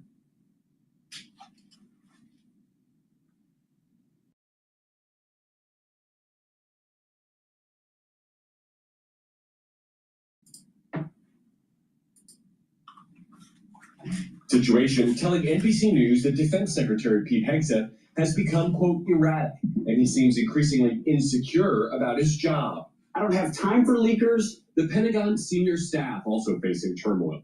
Hegseth accusing the acting chairman of the Joint Chiefs of Staff of leaks and threatening to polygraph him, according to 3 U.S. officials familiar with the meeting. And after allegations that Hegseth texted military information to a private signal group, Trump called it, quote, childish in a call to the defense secretary and indicated he wasn't pleased, according to 2 U.S. officials. But, one said, the president told the defense secretary to keep fighting. NBC's Garrett Hake reporting for us there. Meanwhile, 2 sources tell the Wall Street Journal Defense Secretary Hegseth shouted at Admiral Christopher Grady after news broke about Elon Musk possibly attending a classified briefing on China. Hegseth reportedly threatened, as Garrett just mentioned, to hook Grady up to a polygraph, marking what the Journal calls a turning point in an already rocky tenure. Let's bring one of the reporters on that piece, Wall Street Journal national security reporter Alex Ward. Alex, good morning. Good to have you back on the show. We were talking to your colleague Nancy a little bit earlier in the show about this extraordinary piece with some very rich details. What jumped out at you as you reported out this story?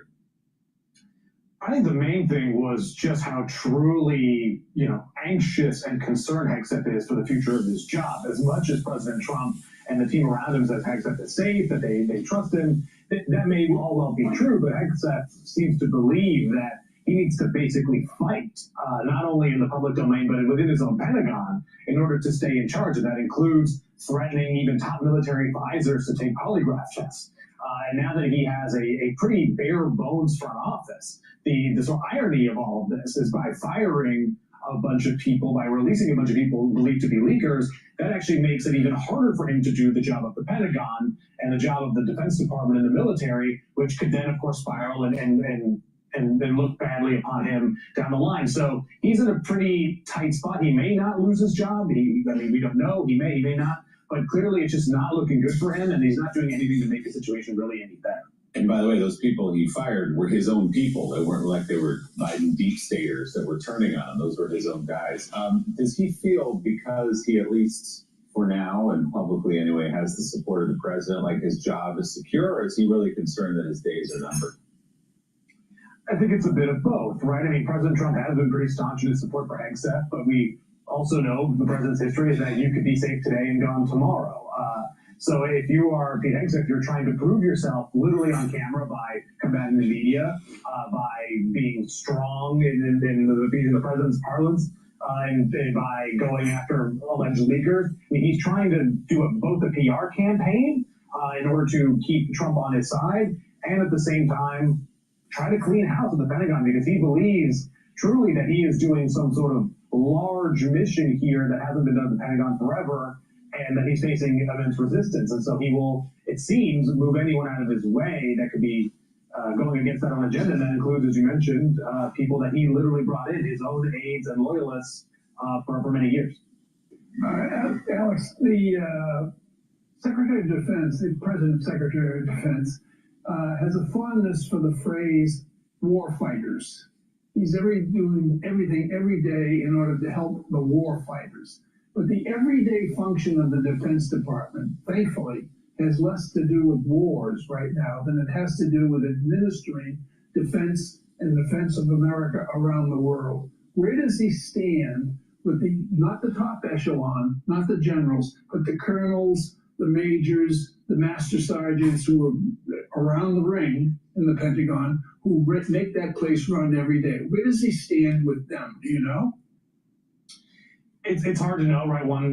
There's just a bunch of people there, but I think it's fair to say that if you have a defense secretary who is threatening top military brass and others with polygraph tests because they might be seen as disloyal, that could not necessarily ingratiate himself to a building that we should note has been already kind of hostile to him, because he has different ideas of how the Defense Department should run and the military should run than that building has seen for quite some time. And the Hegseth would note that recruiting numbers are up. So in fact, in his mind, what he's doing seems to be appealing to the warfighter or even potential warfighters around the country. But there's no question that there is increasing tensions. I mean, I know we mentioned a few times, but it is genuinely a remarkable thing to have the defense secretary yell as he did at the then acting Joint Chiefs chair and threaten him with a polygraph test. That is not a normal thing that happens. There are, of course, disagreements between a defense secretary and a Joint Chiefs chair, and they can occasionally get heated and impassioned, but it is not like making that threat is a normal everyday run of course for a defense secretary. That shows the level of concern and anxiety that's within his front office, and that surely, leadership, the price of leadership is that how you feel and how you act tends to permeate throughout the building. So it would not surprise me that there are people more concerned today about Hegseth leadership than they were yesterday. It's Simone Sanders Townsend. I guess my question is, how is the building being run right now? Because there is, yes, you have the secretary, you have the secretary's advisors, you also have the chief of staff. The chief of staff's office really works with the day-to-day, but the chief of staff has now left. Many of the advisors are now gone. And again, to Willie's point, these are folks that the secretary brought in himself. So how is the building actually being run right now? And can we expect to see any statements, anything else coming out of the secretary's office to clean up what is a huge mess and distraction, frankly, for the White House? It's a bit unclear. Well, in terms of how the Pentagon runs, I mean, the front office is quite bare bones at this point. They are not able to keep up with the just immense amount of paper that $800 billion, $300 billion, 3 million personnel building requires. I mean, you need not only a chief of staff and senior advisors, but you need a bunch of career people working in lockstep with the secretary and, of course, the president's vision. They just don't have that right now. There's actually, to give credit to a rival publication, Politico has a great story last night or this morning just about the open wound. I'm telling you, like I predicted in November of 2024, the deep state, the national security state, is going to use this as an opportunity to set up another 9/11. Something's going to happen. It's going to be different. It's going to be on a different day, most likely. But the thing is that they're going to blame it on Trump, and it's going to position the Democratic Party to try to win in the midterm elections for Congress, and it will stall further movement of the Trump administration. And this is why Hegseth needs to pay attention. All right? He's circled with a bunch of wolves. All right? And he needs to kill the enemy, which is, overseas, but he also has to restructure the national security state from the Pentagon's point of view, right? There's multiple elements, multiple vector points of the national security state. The FBI is one, CIA is one, NSA, right? So, but the Pentagon is definitely one. So if you have tumult, if you have lots of chaos going on in the Pentagon and some sort of event happens, it's going to be blamed on the Trump administration and this restructuring of the national security state. And what's going to happen is this Congress is going to give more power to the national security state. So thank you very much, Hegseth, for actually causing the problem to be even worse. All right? I don't think he should leave, but he needs to grow up. He needs to get the job done. That's why he's in there. Get the job done. Don't give an opportunity for the national security state to create another inside job. It's starting to set up. Within the front office, not only is there dysfunction and distrust, but there's just a personnel and capacity problem. So the day-to-day is just not being run well at the Pentagon.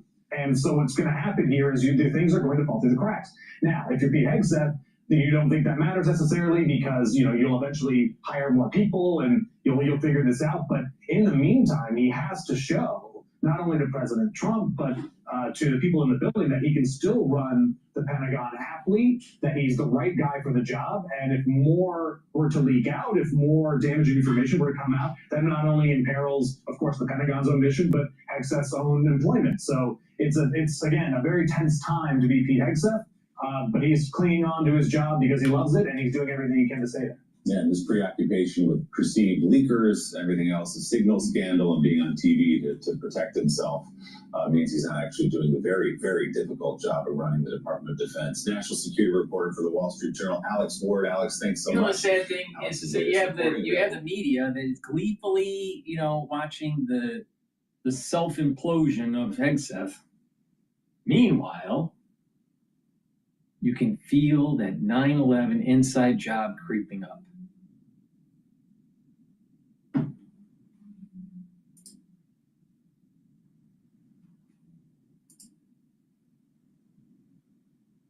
Oh, that's too long. We don't want to know what Mika has to say today.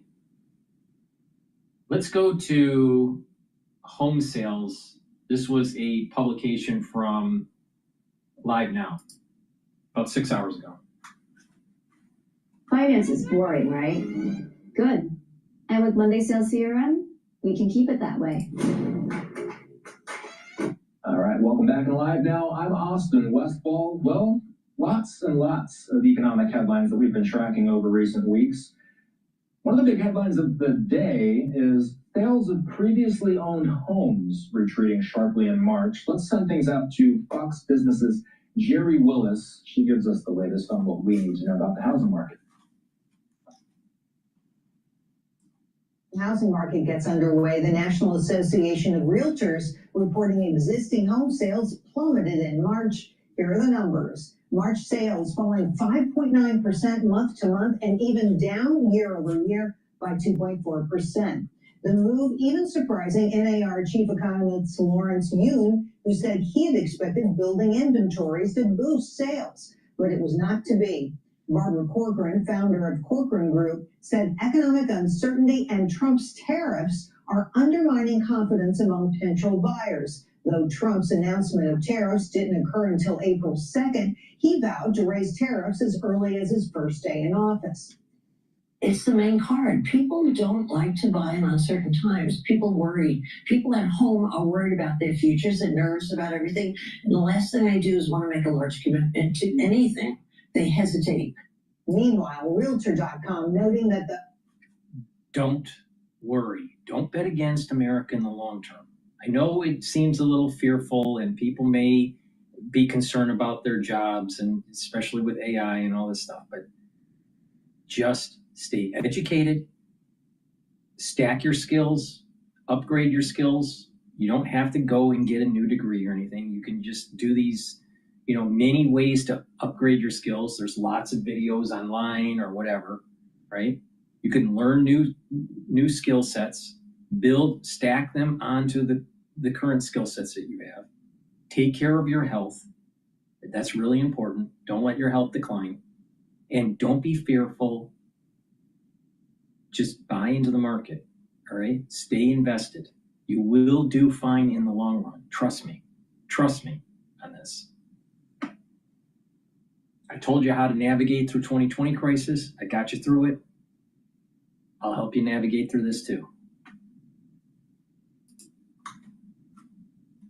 Home sales decline occurring at the same time as mortgage rates coming down. According to Danielle Hale, Realtor.com chief economist, quote, these March home sales would likely have gone under contract in February and early March when mortgage rates declined from near 7% to 6.6%. Hale went on to say, quote, the tailwind of falling mortgage rates was likely offset by rising concerns about the outlook for personal financial situations and job security reported in consumer surveys, despite the fact that actual labor market data remained quite healthy. Some good news out of that report. Inventories are increasing, up 8.1% month to month, which should ultimately boost sales. Jerry Willis, Fox Business. President Trump was asked directly about this in the Oval Office earlier today. Here's what he had to say. Mr. President, on the economy, there was a slowdown as it relates to home sales in the month of March, the slowest pace since 2009. Is that an economic indicator, and perhaps the Treasury Secretary can weigh in on this as well? Is that an economic indicator that concerns you about the broader U.S. economy? No, they have very good numbers on housing today, really good numbers, and that's despite interest rates. Because, if you look at what happened, everyone said, oh, I said I was going to get prices down. I did. Housing is doing very well. We should lower interest rates. That's the Fed. I hope they lower interest rates. It's a smart thing to do. Be ahead a little bit, although already it's a little bit late. But in the end, we just have a great country, a very strong country. So we're going to continue our coverage on this. This is something that we are going to be tracking closely. Standing by is senior economist at Realtor.com, Joel Berner. He's here. Joel, there may be people watching this who don't follow the housing market closely. Why is this news important? Are existing home sales an indicator of larger economic trends? Absolutely, they are. The housing market is essentially underpinned by the labor market, and how confident and comfortable people feel about their jobs and their income is how they're going to make decisions about buying a home. And so a slowdown like we saw. It is April 25th, all right? Things are going to be a lot different September, October, November, December of this year. Don't worry.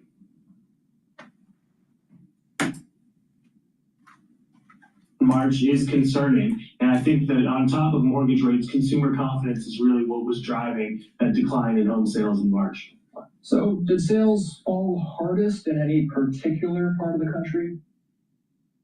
Sales have been performing across the country in different ways. A majority of sales are still happening in the South for both existing homes and new homes. But what's really been interesting is the price differential of homes selling in the lower tiers and higher tiers, with the luxury segment really outperforming kind of the starter inventory segment, which is sort of an interesting development and speaks to the importance of mortgage rates. Because folks who can afford to buy really expensive homes are often paying more in cash and mortgaging less, while first-time home buyers looking for starter inventory have to rely on mortgage rates at these high 6% rates, which just makes it even harder to afford a home. I was just about to ask you, and maybe you've already just answered my next question, but what is the main culprit for the sluggish months? If I can put it in my own words, is it affordability challenges? It's affordability challenges and it's uncertainty. Those two things together are really slowing, a lot of prospective home buyers from getting into the market.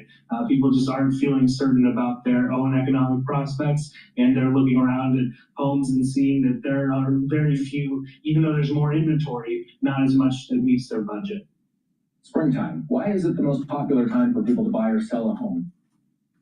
Yeah, it's the start of when families tend to move. Is kind of the long and short answer of it. As the school year comes to an end, families are more likely to start making a move during the summer, so if they can buy a home in the spring, it makes the summer move a lot easier. So it really just comes down to lifestyle as much as anything else. But in a lot of parts of the country, this is a time where it's finally nice out and finally nice to go and look at homes on the block. So I think that's a part of it too. So I read that there is $52 trillion worth of real estate asset valuation in the U.S. right now. That's a high figure, isn't it? What does that tell us if total asset valuation is booming, but existing home sales are not? Yeah, we think that the order of operations here is really, listing prices to sales prices to home values. And so we can kind of get a sense of where things are going in home valuation data by looking at the market. And in terms of listing data, we're really seeing flat year-over-year change in terms of the median listing price on the market. Sales data show that the median sales price is still growing, even in this March slowdown in terms of volume. The sale price rose on a year-over-year basis. So we expect that to kind of start to soften in the coming future. And then we will eventually see, that the change in values to our homes that happened is in the wake of the pandemic. The intense run-up in home values and in median listing price is something that, was a shock. And it's something that we're still kind of recovering from. So getting into the new normal is going to be what we see in the coming months and years. Live look at Marine One. Right now we're watching. Get your rental car just for $6 away. Hi. Listen to your common sensei and skip the counter with dollars. Marine One. Right now we're watching President Trump as he's landing outside the White House. He just attended an event in Washington, D.C. Obviously, President Trump responding directly to the question earlier today. And he follows just about every economic angle you can imagine, Joel. The March numbers were not great. Is it expected to get worse? Are there any indicators to watch for as far as home sales go? Yeah, the most important thing is mortgage rates. And with the uncertainty in the market right now, we're not seeing mortgage rates fall, even when the stock market has been struggling in recent weeks and months. We would expect to see that bring interest rates down, but that's not happening in a way that we expect. So I think that's going to remain an issue for affordability. In these high 6% ranges, it's going to be tough for people to get off the sidelines. And those are boosted by anticipation of future inflation, among other things. And I think the trade war that's being waged right now is really kind of shaking some people's expectations about what their money's going to be worth in the future, with huge tariffs being applied to goods from all over the world. So it's going to change the way that we kind of anticipate rates going forward. And I think that's going to continue to cause problems for people in being able to afford a home. Where does the story go from here? What comes next? And guys like yourself, we talked about the spring season, but what do you watch for in the summer months and later on in the year? Yeah, it'll be really interesting as we get into the kind of end of the year. We're pacing, as NAR showed in the March data, for a slightly slower year than 2024, which was itself the slowest sales year since 1996. So we're looking at the data right now. We're trailing a historically rough year in March in terms of existing home sales. So something's got to change if we're going to get the type of growth that people were anticipating in 2025. So something has to change in terms of mortgage rates, in terms of consumer confidence, to kind of ungum the gears of the market, because it's really being slowed down right now when people don't feel as confident as they did in years past. And people are not able to finance their homes at the kind of terms that they were getting in years past either. Joel Berner is a senior economist at Realtor.com. Thanks, Joel.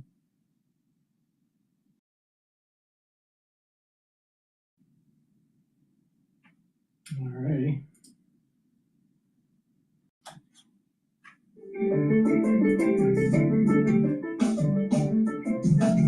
Please go to my store, the-studio-reykjavik.com, and get the ashwagandha root. Ashwagandha root will help to control your cortisol levels and your blood glucose levels. Really important. Bring down that inflammation. And by bringing down inflammation and controlling those glucose levels and blood cortisol levels, what will happen is you're improving your immune system and you're improving your cardiovascular health. Turmeric is an antioxidant. It's going to soak up free radicals. It also brings down inflammation. It'll help with your immune system and your cardiovascular system. Stack these together, and you get the max benefit for that improvement of your immune system and your cardiovascular health. Now, I have a dual purpose supplement that you can stack with this, or you can take it separately if you want, but you get that synergistic effect by stacking. Olive leaf extract. Olive leaf extract will help to bring down LDL levels and increase your HDL levels. So you're improving your lipid profile. You're bringing down inflammation. And when you bring down inflammation, like I said, you're helping your immune system and your cardiovascular system with a better lipid profile. You're also reducing the chances of building up plaque. So bring down that inflammation, control your blood glucose levels, soak up free radicals, improve your lipid profile. That will boost up your immune system and your cardiovascular system. Please go to my store, the-studio-reykjavik.com. Get the turmeric, the ashwagandha root, and the olive leaf extract. You can take them separately, but like I said, you stack these the way I tell you to, you're going to get the max benefits. Use discount 5 and you get $5 off any order. If you spend $150 or more, you get a free gift until supplies last.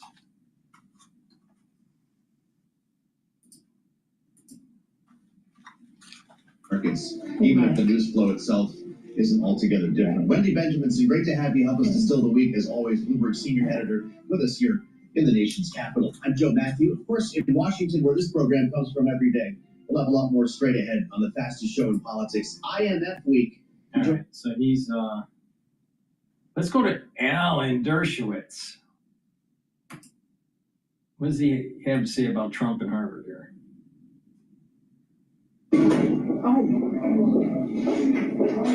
So is this up to date? Mostly. At my last job, we used this tool called Scribe for...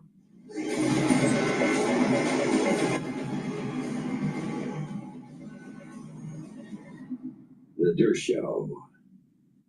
The administration, through the Department of Education and some other departments, sent a letter to Harvard saying, if you want to continue to get federal funding, you got to do a bunch of things. You got to, first of all, end the DEI program, and that's a good thing. DEI is a disaster, and it should be ended. You have to end discriminatory hiring. You have to end discriminatory admissions policies. You have to impose restrictions on anti-Semitic groups and clubs at Harvard. Take, for example, the National Lawyers Guild. The National Lawyers Guild is an abomination. It's a group of hard-left, anti-American, anti-Semitic, anti-Israel lawyers, some of them Jewish, who are only lawyers for the hard left. They declare themselves to be essentially the lawyers from Hamas. They blame October 7th on the Jews, on Israel, and likewise students for justice in Palestine. And so the question is, should Harvard be recognizing these groups? Would it recognize the Ku Klux Klan? For me, the National Lawyers Guild and the Ku Klux Klan are indistinguishable in terms of ideology. Sure, the National Lawyers Guild is composed of lawyers, and it used to be composed of liberal lawyers, not anymore. Today, it's radical, anti-Israel, anti-Semitic, anti-American lawyers. But they're lawyers. The Ku Klux Klan probably has some lawyers, probably has some judges, but it's not a lawyers group. But I have nothing but contempt for the National Lawyers Guild. It depends on what Harvard's rules are. If it would recognize a group of Klansmen, okay, then it recognizes the National Lawyers Guild. But if it wouldn't recognize Klansmen, or if it wouldn't recognize sexists, a group of sexists who called for the end of equality for women, then it shouldn't recognize the pro-Hamas National Lawyers Guild.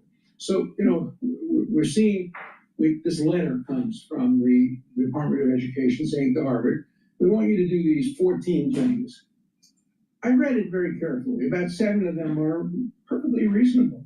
You got to have a little bit of diversity in your schooling. For example, there is a place called the Carr Center for international human rights at Harvard Law School. It's just a blatantly hard left political organization that pretends to be in favor of human rights. It's not. It's in favor of human wrongs. The only human rights that it recognizes are human rights for people on the left and people who are anti-American. And there are so many organizations like that at Harvard. The Divinity School has become a place where anti-Semitism runs rampant. The same thing is true of some other departments as well. No, it's not true of medical research, and Harvard shouldn't be getting its funding cut for research on cancer prevention or diabetes prevention or Alzheimer's prevention. That's all fair game. But so what Harvard did was very typically Harvard clever. The president of Harvard, who I know and who I like, Alan Garber, who's a great scientist and a wonderful man personally, he made a very solid announcement saying we're not going to give in to the Trump administration. We're not going to let them interfere with our teaching, with our administration. We're going to fight back. That's right. That was a message sent to the faculty, because the faculty is very left, and he couldn't survive if he gave in to the Trump administration any more than the former acting president of Columbia. As soon as she capitulated to the Trump administration by offering compromise, essentially she was fired. And President Garber understood that. And so he sent a very, very strong open letter to the faculty. I got a copy of it. Others got copies of it, saying we're going to fight back. We're not going to give in at all. Okay, but then what did he do? He hired the two lawyers to represent Harvard, who were both Trump insiders, people who have Trump's ear, people who have worked for the Trump family, the Trump businesses, and another one who's very active. And so President Garber and Harvard are sending mixed messages to the faculty. They're sending a message saying, we're fighting. To the Trump administration, they sent a message saying, we're negotiating. The lawyer, the main lawyer that's representing Harvard, helped negotiate with the big law firm, Paul Weiss, Rifkin, Wharton, and Garrison. He was part of that whole process of negotiation. He's known as a compromiser, a negotiator, and Harvard sent out a message to the administration. Don't listen to what the letter to the faculty says. Listen to who we're sending to negotiate with you. And of course, Trump responded to the public letter by saying, all right, you're gonna be tough. I'm gonna be tough. I might cut off your tax exemption. Now remember, Harvard has a $53 billion endowment. It can survive for quite a few years without any federal funding. But could it survive without tax exemption? What about the alumni who contribute millions of dollars every year and take tax deductions? What if those tax deductions are taken away? And what if Harvard's tax exemption from its portfolio, makes, the Harvard endowment is so wealthy because the people who run it are making, 7, 8, 9% a year, sometimes more than that. And it's tax exempt. And the federal government has the power to take away tax exemption. What Trump said is, look, Harvard is not an institution, an objective, neutral institution that deserves tax exemption. It's a political body. It's a body that serves the interests of the left politically, and therefore it doesn't deserve a tax exemption. I don't know whether that would win or lose in court, and I don't know whether it would win or lose in court if there were lawsuits. There are lawsuits. A couple of faculty members have brought a lawsuit against the Trump administration. I know the leading person who brought that lawsuit, virulently anti-Israel, virulently hard left, and he's leading the lawsuit. And then there was a guy on CNN today who was kind of speaking on behalf of Harvard. I don't think he was an official representative. He's the person CNN picked to speak on behalf of Harvard. And here's what he said. He said Trump has no interest in preventing anti-Semitism. It's just completely a cover. In fact, he said Trump is himself an anti-Semite. He likes Nazis. He supports Nazis. He said dinner with Nazis and anti-Semites. Therefore, don't believe that this policy has anything to do with stopping anti-Semitism. I mean, if that's the best Harvard could do, they're in real trouble. If that's the best they can present as an argument in their favor, that Trump's an anti-Semite and that the policies of the administration to try to stop anti-Semitism has nothing to do with anti-Semitism, that's just a totally, totally phony argument. Step into Wix Studio, the platform for agencies and enterprises. Kick off projects in a workspace that's designed for your workflow. All right. Well, that was Alan Dershowitz. Please go to my store, the-studio-reykjavik.com. Get the structural nanosilver gel either in the tube form or in the quick dispenser. Have some at work, have some at home. Just make sure that you use it when you need it. If you're around someone that's not feeling well or you're not feeling well, put it on your hands, around your mouth, around your eyes, around your nose, lightly coat your nostrils, around your ears, all right? Stays active for 5.5 hours. You can use it as a daily skincare. If you have an abrasion, put it on the abrasion, a cut, a minor burn, it'll help to heal it. You can use it as an aftershave. So please go to my store, the-studio-reykjavik.com. Use the structural nanosilver gel. Use it daily as a skincare, but better yet, make sure you have it available at work or at home because you never know when you need it. And like I said, if you're around areas where you have particulate matter in the air because of fires or just poor air quality, lightly coat your nostrils with the structural nanosilver gel and it'll capture some of that particulate matter when you're breathing, because you want to make sure you want to mitigate those particulate irritations, because that particulate irritation can cause problems with your epithelial lining and your oropharynx. Another thing that you should be doing if you're in an area there's poor air quality, make sure you take the lozenges and the drops that I have. Take them, create those secretions, protect that mucosal lining and that epithelial lining in your oral cavity and in your oropharynx. Really important. Boost up that immune system.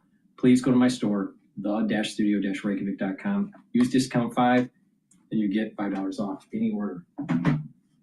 Also get the structural nanosilver toothpaste. It has no fluoride, it whitens your teeth, freshens your breath, helps with your gum line, reduces inflammation, and with good oral hygiene, you're gonna help with your vascular system and your valvular system. Please go to my store, the-studio-reykjavik.com. Get a few tubes of this toothpaste. It is a very high quality toothpaste. It's made from structural nanosilver, has no fluoride. This is the best toothpaste that you're gonna be able to get. So help support my work. Get a few tubes of this toothpaste. Use discount 5 and get $5 off.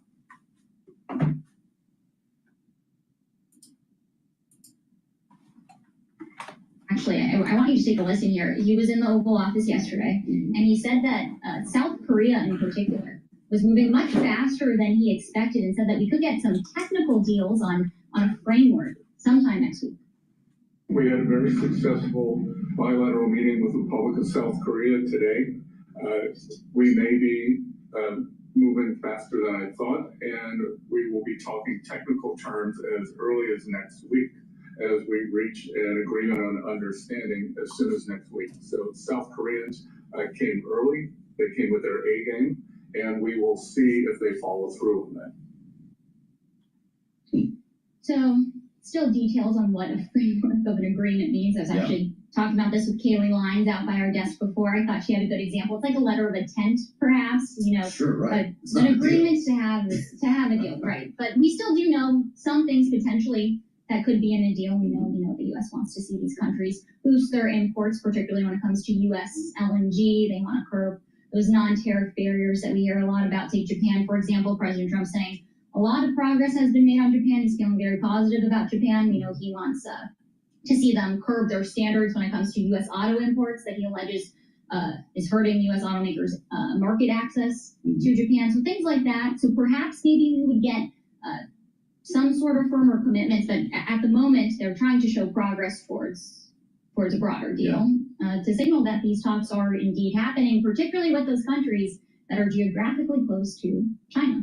You're knee deep in this, though. Like when you back off, I mean, that was an amazing, granular, comprehensive update on all of the rhetoric we just heard in the last 5 days. When you pull up to 30,000 feet, not that much actually has changed. Maybe we get a couple of framework deals the next couple of weeks. Markets seem to be pricing that in, but you wonder when the real stuff starts. I mentioned the Pope's funeral. You covered the White House. What's the plan here? Because it looks like he's not going to be on the ground for very long. No, it's going to be a very quick trip. Joe, he's going to land, attend with, of course, the First Lady, Melania Trump. She was with him today when they were heading out to Marine One, and then he's turning right back around and coming back to the White House. It's going to be a very quick trip. There is a lot of speculation that potentially there could be a meeting with Zelensky. That's really the one that we are more watching closely, besides for the trade front. Of course, as you all know, Norway's prime minister was at the White House that yesterday, I think. So much news has happened between then and now, but of course we had seen our own Bloomberg reporting that the U.S. is getting ready to demand that Russia make some concessions here, including recognizing Ukraine's right to build up its military, its defense industry, considering we know Russia really wants to see Ukraine disarm, see a halt of Western military flows into the country. So that's potentially one theme that we could be seeing as he moves abroad. But of course, he'll be in Italy, and there will be many European leaders who are going to be trying to vie for some time in front. And if we want to see this, 4 o'clock in the morning, it looks like, right? You're getting up early to watch this process. Third tier seats, the words that I'm hearing for the Trumps. He's going to deal with this. Remember, he made fun of Joe Biden at Queen Elizabeth's funeral because of the way the protocol works here. Catholic royals are seated in the front row, followed by non-Catholic royals, including Prince William. World leaders, heads of states, other foreign dignitaries then sit behind them. So Donald Trump is going to find himself with Melania in the third row. I wonder how that's going to go. I mean, if that is what the protocol is, President Trump was asked if he had any words while he was going towards Marine One, and he had some very nice things to say. Originally, we saw a very short statement from him. He did lower the flags to half-mast at the White House and all federal buildings in honor of the late Pope. So we'll have to see what the optics look like there. I'm just putting you in an uncomfortable situation. Now, here's what I want to know with a minute left with Tyler Kendall. You heard the news about George Santos, the former congressman, 87 months. You spent months of your lives running through the halls of Congress, chasing him with a gaggle of reporters trying to get him in front of a camera and on a microphone. And you saw him running into his office. He took great lengths to hide from you guys. As you look back on this whole escapade, what is the lasting memory of running around the world trying to find George Santos in the throes of his controversy? And he was on Capitol Hill for less than a year, yet we have so much tape of him. There is one lasting memory, I will say. It was a viral moment when he was running out the front steps of the Capitol straight into a car, slammed the door in us reporters' faces because he did not want to answer the questions. At the time, he was just under some allegations. He had not been found guilty. He did plead guilty in August to 2 counts of wire fraud and identity theft just weeks before his trial. I mean, keep in mind, he was considered to be a rising Republican star. Absolutely. At one point. A fleeting moment. So your enduring memory is a door slam when it comes to George Santos. It's not necessarily unique to him. We run true after a enough. lot of lawmakers on Seems Capitol Hill. pretty appropriate for him, too, though. Tyler, thank you. Reporting for Bloomberg here in Washington, D.C. We'll catch up with Tyler a little bit later on at the White House. I'm Joe Matthew in Washington. We'll bring you to the IMF and our panel with Lee. Please go to my store, the-studio-reykjavik.com. Get the Boomer Boost. Boomer Boost has 68 nutrients in it. It has a very comprehensive compound profile. You can see on the screen there. Go to my store and take a look at the label closely. This stuff works really well. Once you start taking it, you're going to start noticing the benefits within 72 hours, maybe even a little bit earlier, but usually it's about 72 hours and you start noticing it. You'll start losing weight. You're going to have lots of energy. You're going to have more vitality. You're going to think better. You're going to be able to sleep better. It targets multiple systems. It targets your heart, your vascular system, your musculature, your strength. It targets your brain function. So take this every day. You get a big scooper, take it every day, mix it with soft foods or with filtered water. or make a smoothie, mix it with milk. It's up to you. I take it with soft foods like hummus or yogurt. Take it every day. Take it for your breakfast or for your lunch.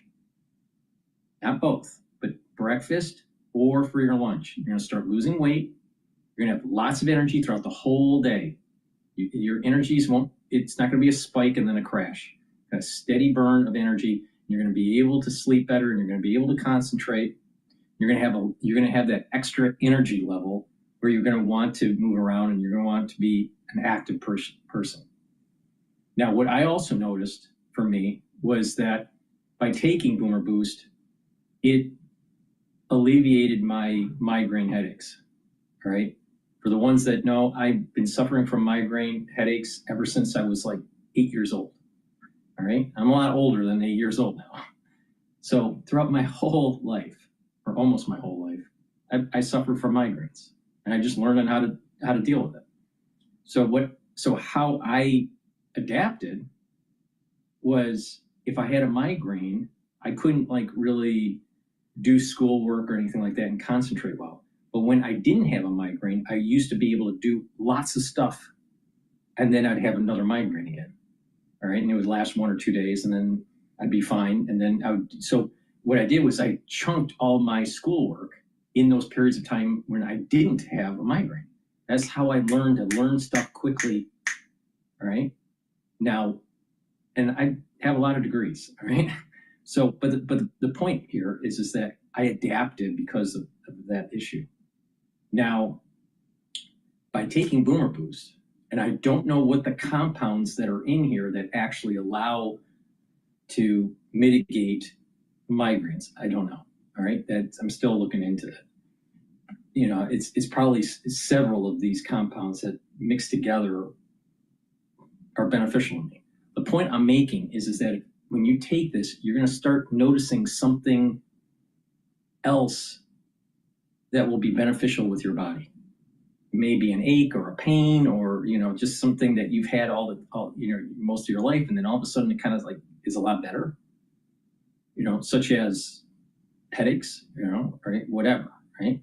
So I wouldn't be surprised if you, after taking this, that you're going to notice something additional as a benefit for your own biochemistry.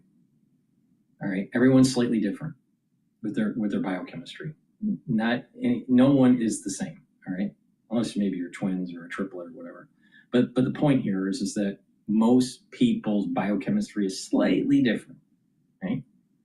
So you're going to probably see some other benefits with this, right? For me, that extra benefit was mitigating and reducing the number of migraines that I get. And if something does start to, if a migraine's starting to develop, the severity is much less. So it's this stuff's this stuff is magical in a way, all right? But again, you can take a look at the label on my store, and this stuff you should be taking every day. Another great part of this product is that if you're an athlete, younger or older, take this as your pre or your post-workout fuel source, and you're going to be able to recover and build up strength. Really important. I wish I was taking this when I was doing triathlons. So, all right. So with that, please go to my store, the-studio-reykjavik.com, and take the Boomer Boost every day for breakfast or for lunch. You're going to lose weight. You're going to you're going to be improving your cardiovascular, your strength. Your energy levels are going to go up. You're going to improve your brain function. Please go to my store and get the Boomer Boost. And you can take separately, but it works better if you take it with the Boomer Boost. Gladiator barley or heirloom barley. Now, what's the difference? Heirloom barley helps to detoxify your body, soak up free radicals with superoxide dismutase, and bring down inflammation. That's important for your cardiovascular health and for your immune system. So it's very powerful. It's a high-density protein. Take a scooper or a half a scooper a day, mix it with soft foods, the same way that you would do it for the Boomer Boost. You can take it separately, or better yet, take it with the Boomer Boost for breakfast or for lunch. Gladiator barley gets all the benefits that you get with the heirloom barley: detoxification, bringing down inflammation, soaking up free radicals with superoxide dismutase, but it also targets strength. You do some resistance training, it's a great way to build muscle. Take a full scooper of this, or a half a scooper, and voila, you're gaining strength and you're detoxifying your body and bringing down inflammation. So when you're working out, you're actually going to recover quicker. So take the Gladiator barley. You can take it separately, but it's better if you take it with the Boomer Boost. So take Boomer Boost with the Gladiator barley, Boomer Boost, or with the heirloom barley, and you're controlling your A1C levels. And you're getting healthy. You're targeting all these different systems. And you're targeting the two most important chronic diseases that are happening in the United States. Cardiovascular disease is rampant in the United States, and most of it's self-induced. In diabetes, most diabetes in the United States, self-induced. So take the Gladiator barley, the Boomer Boost, do resistance training, and get healthy. I want you healthy in 2025 and start on this journey of just improving your health and vitality. Please go to my store, get the Gladiator barley, the heirloom barley, and the Boomer Boost. The stuff's magic. It's magical, all right? So please go to my store, the-studio-reykjavik.com. Use discount 5, you get $5 off any order. If you spend $150 or more, you get a free gift until supplies last. Affects not just manufacturing jobs, but service jobs, especially middle-class service jobs in a big way. Now, of course, the reverberations to that kind of policy change in the West is going to affect emerging markets all around. You can give the usual mantra, maintain a reasonable monetary policy, accommodate shocks where you can, etc. But these are actually order moving or global moving changes. And I think we need to anticipate that we'll have to react to these also. Meanwhile, if you want to add to the soup of uncertainty, this past week there was a real challenge to the idea of central bank independence, in particular, to whether this president could fire Fed Chair Jay Powell. There seems to be a walking back of that. But Governor Ramalona, I'm wondering from your perspective, why it is so important to have central bank independence and the difficulty that comes into play when that is called into question. Well, let me say first that we're fortunate in the Philippines to have had central bank independence for the last 30 years. That means that the national government doesn't ask us for money. And that's very important. All right, let's pivot over to a different video here.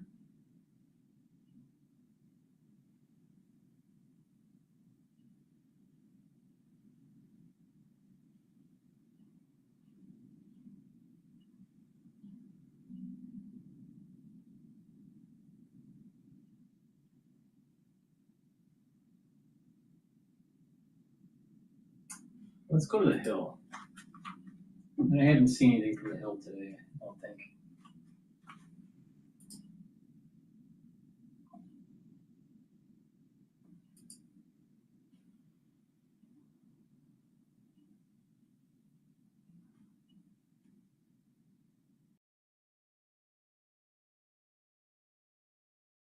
All right, let's take a look at how Dems need self-reflection. California Governor Gavin Newsom says the Democratic Party still has not figured out what went wrong in the 2024 election. I don't know what the party is. Those are the words of Newsom, who's thought to be a top contender for the 2028 presidential race. Newsom shared his views in an exclusive interview with The Hill's Amy Parnes, who joins us now. Hi, Amy. So Newsom says there's been no autopsy, but it is well known that Democrats underperformed with young people, Hispanics, Black men, continue to lose support in the white working class. What does Newsom want to know that we don't know already?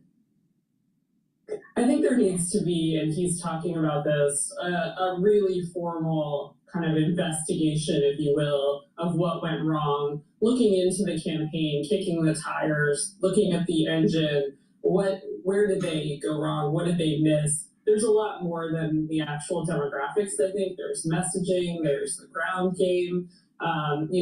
Democrats touted that they had strong fundraising numbers throughout the election, but in the end, it didn't help. I think he wants a more thorough autopsy of what happened. He wants to obviously be included in it. I mean, this is a guy who has been a huge player within the Democratic Party, huge governor of a big state, wants to be in that discussion, and so far has not been, and that was pretty surprising to me.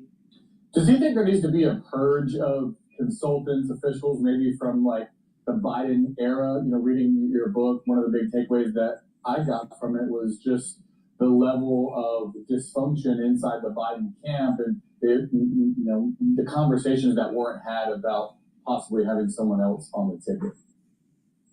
That was a huge takeaway, I think, for a lot of people reading the book. I think that people want to turn the page. They don't want these Obama era advisors and consultants anymore. They want new blood, fresh blood, all around, from the consultant class to the candidates. And I think all of that is reflected in our book. Newsom has this baggage of being the governor of California. It's often perceived as this lefty state. People think San Francisco, LA, problems with homelessness, crime. If he's ever going to be a viable presidential candidate, it would seem that he's going to have to figure out a way to blunt that criticism. Do you think that's what he's getting at when he talks about all the agriculture and hunting, forestry jobs that are in his state? Yeah, I mean, I think he wants to, he talked about the flyover states, and he's saying, look, I mean, in my state, we have all of those things, and so don't count me out. Don't think that I'm some progressive lefty, because I've actually had to deal with a lot of conservative issues as well, and conservative voters in my state.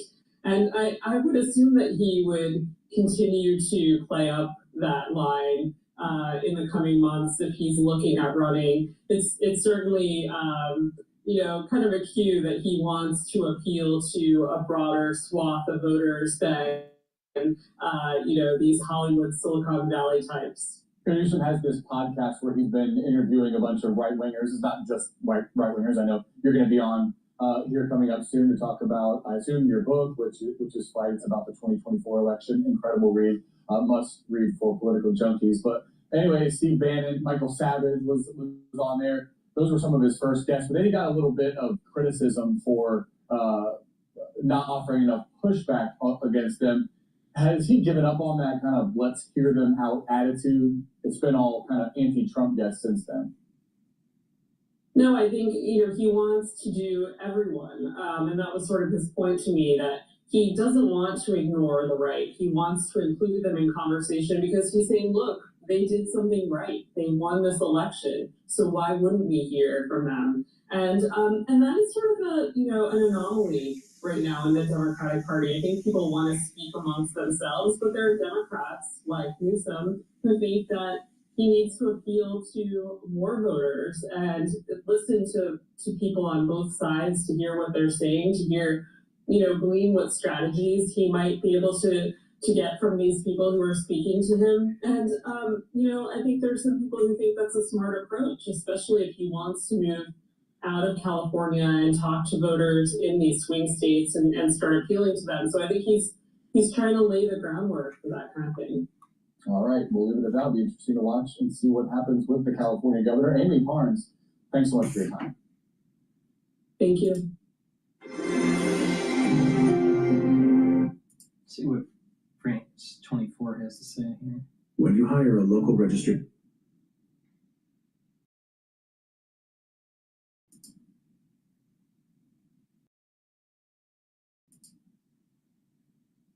as commentator. Thank you both. Meanwhile, Donald Trump separately has signed a new executive order ramping up deep-sea mining in American and international waters. According to the president himself, the initiative would pump hundreds of billions of dollars into the American economy, he says. The International Seabed Authority is working right now on a rulebook for new industry, trying to balance its economic potential versus the risks to the environment. The US is not a member, though, of that UN body. Here's Elitsa Pereira with the explainer. US President Donald Trump is now interested in a new, highly controversial industry, deep-sea mining. US waters contain more than 1 billion metric tons of nodules, deposits rich in minerals including copper, cobalt, and nickel, used for the production of batteries, computer chips, and solar panels. On Thursday, the American president signed an executive order to expand and speed up US deep-sea mining in domestic and international waters. But scientists warn that the practice risks damaging and even destroying existing ecosystems. It takes millions of years for these nodules to form. That's the slowest geological process on the planet. And there are organisms that live attached to them. So it's these deposits that allow life to form in that kind of environment. Commercial deep-sea mining is a brand new industry dominated by China, but the global race to discover and obtain more rare earth minerals is underway. Let's head to the south of France. We're hearing from the daughter of French Prime Minister François Bayrou today, describing being assaulted by a priest at a Catholic school there in the 1980s. Now, she echoes other former pupils of complaints that prompted a lot of scrutiny about her father's time as education minister. It is a Notre Dame de Betteram school in the south of France. It's been at the centre of a Catholic abuse scandal dating back to the 90s. Allegations of physical, emotional, sexual abuse at a private boarding school. Incidents of violence first publicly reported in 1996. That was during the time the French now Prime Minister was the then Education Minister. He had repeatedly denied knowledge of the allegations, with questions about whether he could have done more at the time. And he's accused his detractors of politicising the issue. Now his daughter, Hélène Berland, has said in a recent account, as part of an investigation by the French investigative outlet, France Media Bar, that she was violently abused and that her father had in fact met with a judge back in 1998, contrary to what he had publicly stated. Let's see.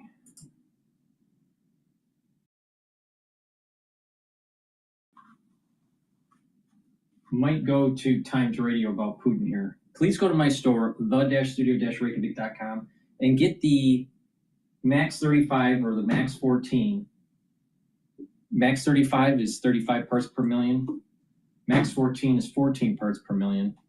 Or the Cleanse, which is 30 parts per million. But you use them the same way. Take a teaspoon a day, every day, swish in your mouth, gargle, about 20-30 seconds, and then swallow. It's going to help boost up your immune system. If you're not feeling well, take a tablespoon or two a day. And then once you start feeling better, go back to your maintenance dose. So get the Cleanse, the Max 14, or the Max 35, and take them every day. I have them at different price points to get these great products in your hand. This is the first pillar of the core protocol. The first pillar is the Max 35 or the Max 14 or Cleanse.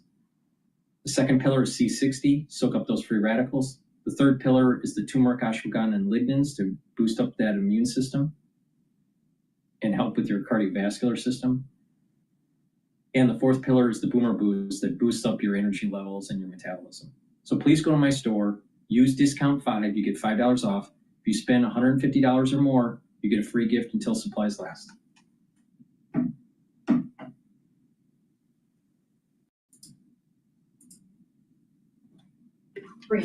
Thanks for being with us here on Live Now from Fox. My name is Christy Matino. We're going to go away for a final break of this hour. On the other side, Andrew Kraft picking up the coverage. Stay with us. Yeah, everyone's going in commercial break here. All right. Let's take a look at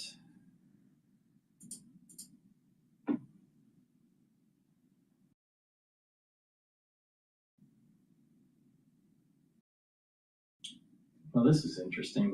This is the U.S.-Iran nuclear talks. And that's how you use CRMs. Questions?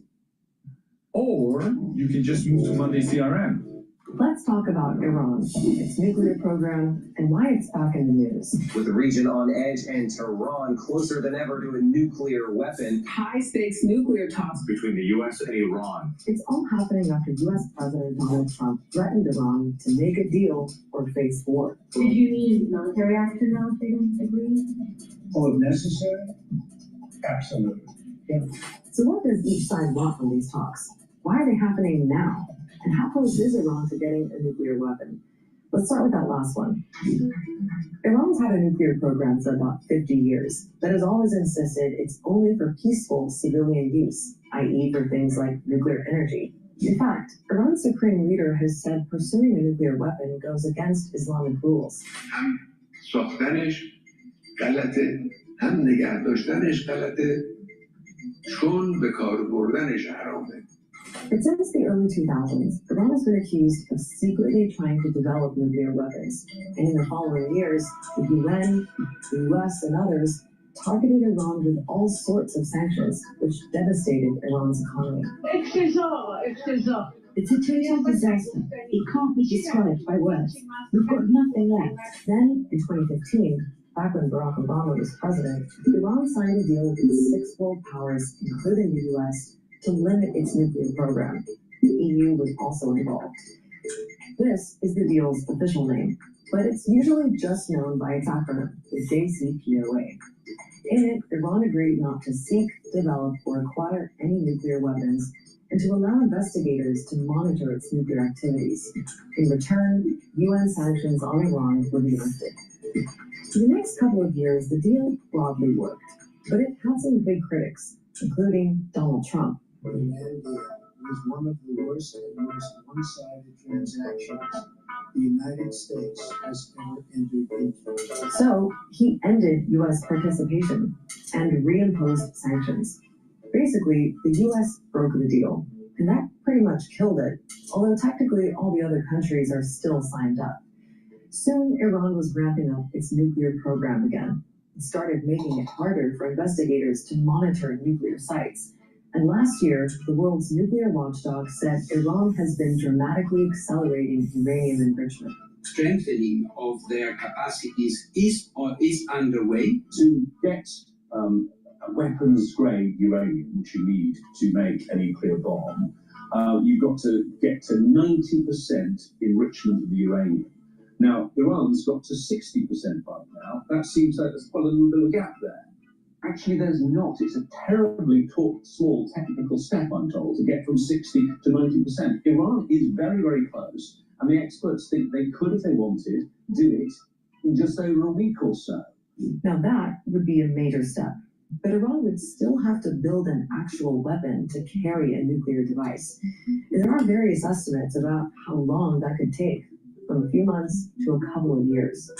That said, a recent U.S. intelligence report concluded that currently Iran is not building a nuclear weapon, and that would need a political decision from Iran's supreme leader Ayatollah Khamenei, who has not reauthorized the nuclear weapons program, though pressure is probably built on him to do so.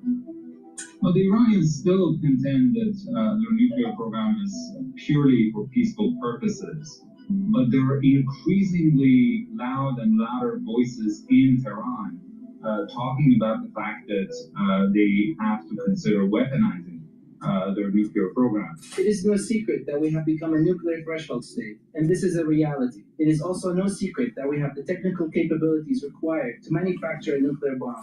Okay, so here's what's going on now. The latest U.S.-Iran talks started in mid-April.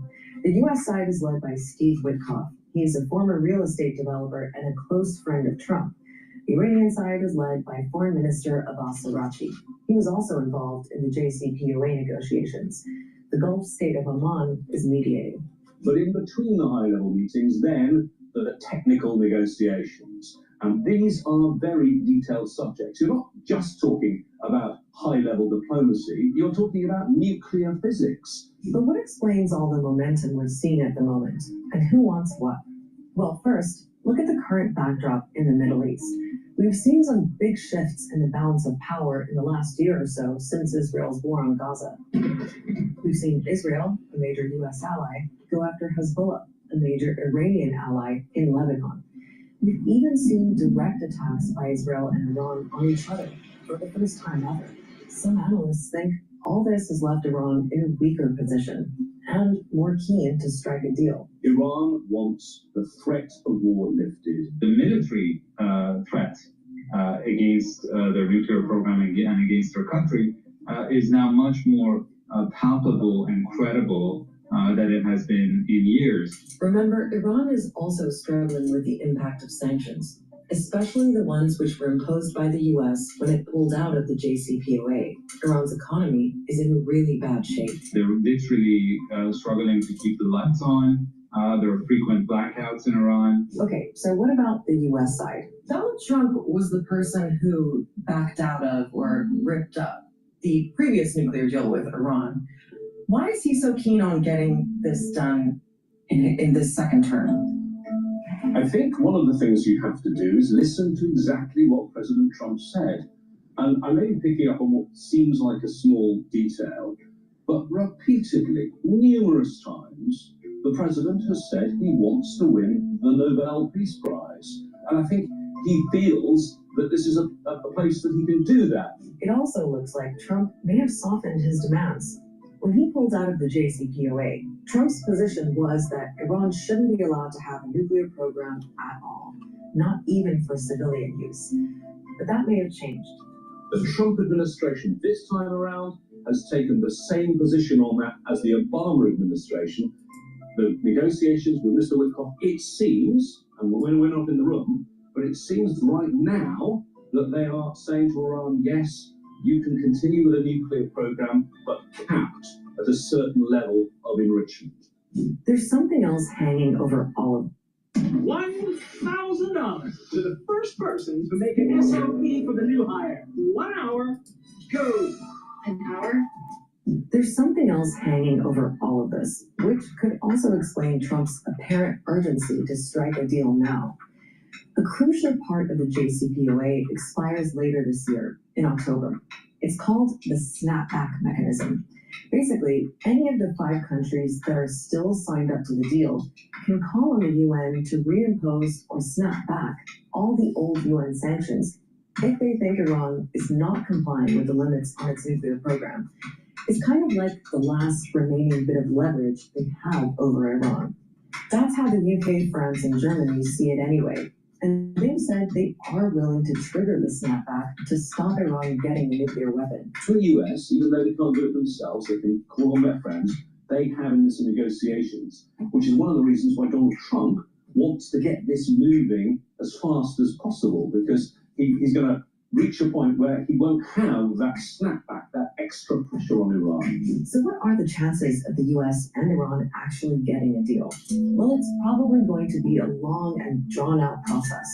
These are tense negotiations that could easily collapse at any moment. Keep in mind, there's also pressure on the US side from Israel, which says that even a civilian nuclear program in Iran is a security threat. I think one thing we have to say, though, every time we mention Israel, is Israel has a nuclear weapon. Israel is not signed up to any of the international conventions.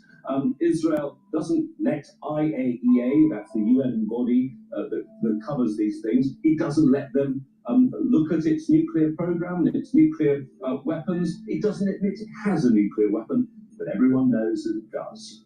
For now, though, it looks like both Iran and the US are pretty keen to make some kind of progress toward a deal.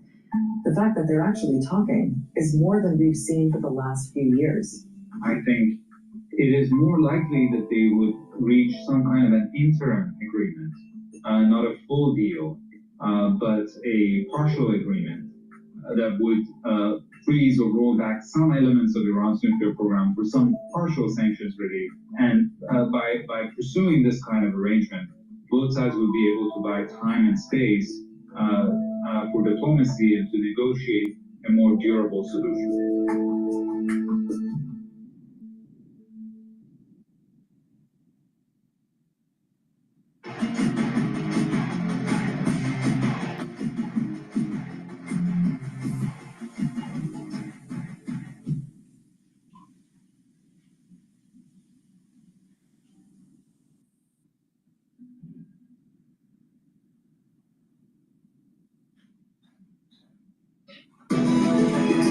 Russia's biggest attack on Kyiv in months after a day of chaotic diplomacy ending with the US president accusing Ukraine of prolonged. Let's go back to Bloomberg here. Potentially getting ready to exempt some U.S. goods from tariffs. This includes particular sectors where Beijing is more import reliant, such as medical equipment or industrial chemicals that are used to make things like plastics or cooling agents. Our reporting also indicates that potentially plane leases could be exempt from tariffs too. So it's sort of a wide range here as Beijing tries to shore up the Kelly, sources familiar do caution Bloomberg News that everything is still very much in flux as we try to piece together where trade talks are really headed. Well, and that goes not just for China, but trade negotiations with our dozens of trading partners as we're still looking for any deal to emerge. Tyler, do we have a sense as to whether or not, even just within the time frame the president has allotted himself for this trip to Rome, that any conversations with European leaders, for example, on trade will be happening? Well, he was asked directly that, Kaylee, whether or not he would be taking meetings. He did say he was, but of course it's a very short timeline here. It really remains to be seen if there will be any sort of pull asides when it comes to this. There are, of course, those countries that we know that have been getting priority when it does come to these talks. With Treasury Secretary Scott Bessent in the Oval Office yesterday saying that South Korea, the timeline for a potential trade deal with them is actually faster than he intended. He said that we could see an agreement of understanding, as he called it, with the technical details worked out as soon as next week. That sort of falls in line with some rhetoric that we've heard for other trading partners that have been prioritized, including Japan and also importantly India, after Vice President J.D. Vance visited the country over the weekend. We had a readout from the USTR saying that they had finalized a roadmap towards an agreement. That's sort of what we have been hearing from this administration, that we're going to start to see these frameworks rolled out as this White House really tries to show that they are making progress on these deals. All right, with the 100-day mark looming next week, Bloomberg's Tyler Kendall live at the White House for us here on Bloomberg TV and radio. Thank you so much. And it does sound, Joe, that for all of the optimism that markets seem to have found, or at the very least a sigh of relief they seem to be breathing this week, that so far we haven't gotten much more material than maybe a softening of rhetoric on the margins and also agreements to eventually agree to something, but not actually those. So this Korean trade understanding document, and also what Trump's been saying has been positive for the market news today. So the S&P 500 is trading at 5,514. VIX is trading at 25.03. And the USD Japanese yen is trading at 143.8. So we're not that far away from 144. That's a good sign in terms of the market. And oil is trading at 63.21. So everything is going pretty good today. Actually, we're up by just a little bit more than 0.5% on the S&P 500, but it's stable and it's above that psychological barrier of 5,500. Really important. We're headed, whether it's on tariffs, whether it's on negotiations, if the fact, as you were pointing out, Joe, that an announcement of an intention to make an agreement about a memorandum of understanding moves the market, that's how bad things are. I wasn't actually in this meeting when Secretary Bessent talked about de-escalation, talked about the need for one side to climb down. I think he didn't assume that it was going to be the United States climbing down, but I think investors mostly expect that if we're going to have some agreement this quickly, these are trade agreements that are very complicated and take months and years to really negotiate and hammer out. But if we're going to come down, if we're going to strike a deal very quickly, it means it's going to be something of less substance. Wow, well, that's really interesting, because the president said, with the idea of a trade deal, as Bessent himself suggested, could take 2 or 3 years. The president said we could have new tariff rates for China in 2 to 3 weeks. Is that the U.S. climbing down, and does that make you feel more hopeful?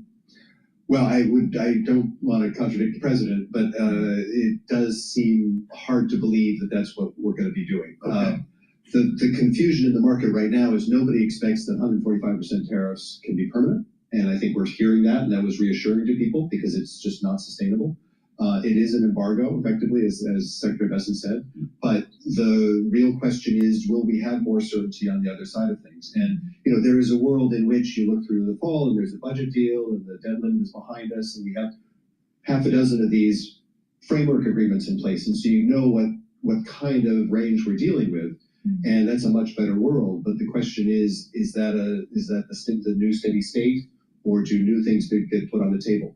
Well, and as you suggest, this idea that no one thinks we're going to stay at 145% forever, I wonder how much can change, though, even if that no longer remains the rate in terms of our fundamental relationship with China, knowing already there was an effort to diversify supply chains away from China because of the scars of the pandemic. You have news today, Apple is going to look for all of the iPhones it sells in the U.S. to be made in India by the end of next year. Changes are already underway. Can we ever really revert back to any kind of, at least what was the norm? No, I think the old norms have been broken, and I think we are moving into a new kind of arrangement. What that really looks like in the end is hard to predict, but I think it is, a decoupling of sorts. We used to tell companies that you need a China plus one strategy, so you should build a factory in China and then one outside of China. I think companies are now looking at a U.S. plus one strategy where they have to, the India deal, the India announcement at Apple is to bring product into the U.S. from India rather than from China. Well, this is all happening with financial ministers and leaders from around the world coming to Washington for the spring meetings of IMF, World Bank. This is a peculiar moment for all of this to be unfolding. We're talking about what Scott Bessent said behind closed doors this week. There are a lot of conversations happening behind closed doors. And I wonder what you can share with us. What are you hearing that didn't get into the front page or onto the Bloomberg terminal? When it comes to concern, when it comes to uncertainty, what is the general feeling with world leaders this week? Well, I think the measure of how grim things are is that the session that I was in on the Middle East is the most optimistic. That we might have an Iran deal, and that could really go a long way to... Imagine saying that 3 months ago. But it gives you a sense of the uncertainty about everything else, whether it's Russia or China or U.S. policy, or indeed a lot of our foreign friends are really looking at what's happening in the court system, what's happening in the regulatory system. Lots of questions about the Fed until the president backed off on that. And a real sense of, is the United States the same business model that we've all come to love and invest in over the last several decades? Those things don't change overnight. It takes years for things to change dramatically, but the things that made the U.S. so consistently innovative, dynamic, and able to grow so quickly people are questioning. I'm glad you raised the Fed too, because as we consider what changed this week, we did start the week not knowing if the president intended to fire the Fed chair, and then he said he had no intention, never had any intention of that. So maybe clarity on that issue, at least for now, Christopher. But he still maintains, even if he's not going to try to oust Powell, that he thinks Powell needs to move now, that he risks being too late. And I wonder, with the economic picture you are seeing, if you think there might actually be some merit in that argument, that monetary policy simply isn't going to be able to react quickly enough to whatever it is we're heading into. Well, I think my view, and I think the view of a lot of investors that I talk to, is that the best thing you can do right now is to sit tight. You probably want to, you certainly don't want to think about raising rates right now, but you want to know where that level, where the steady state is going to settle.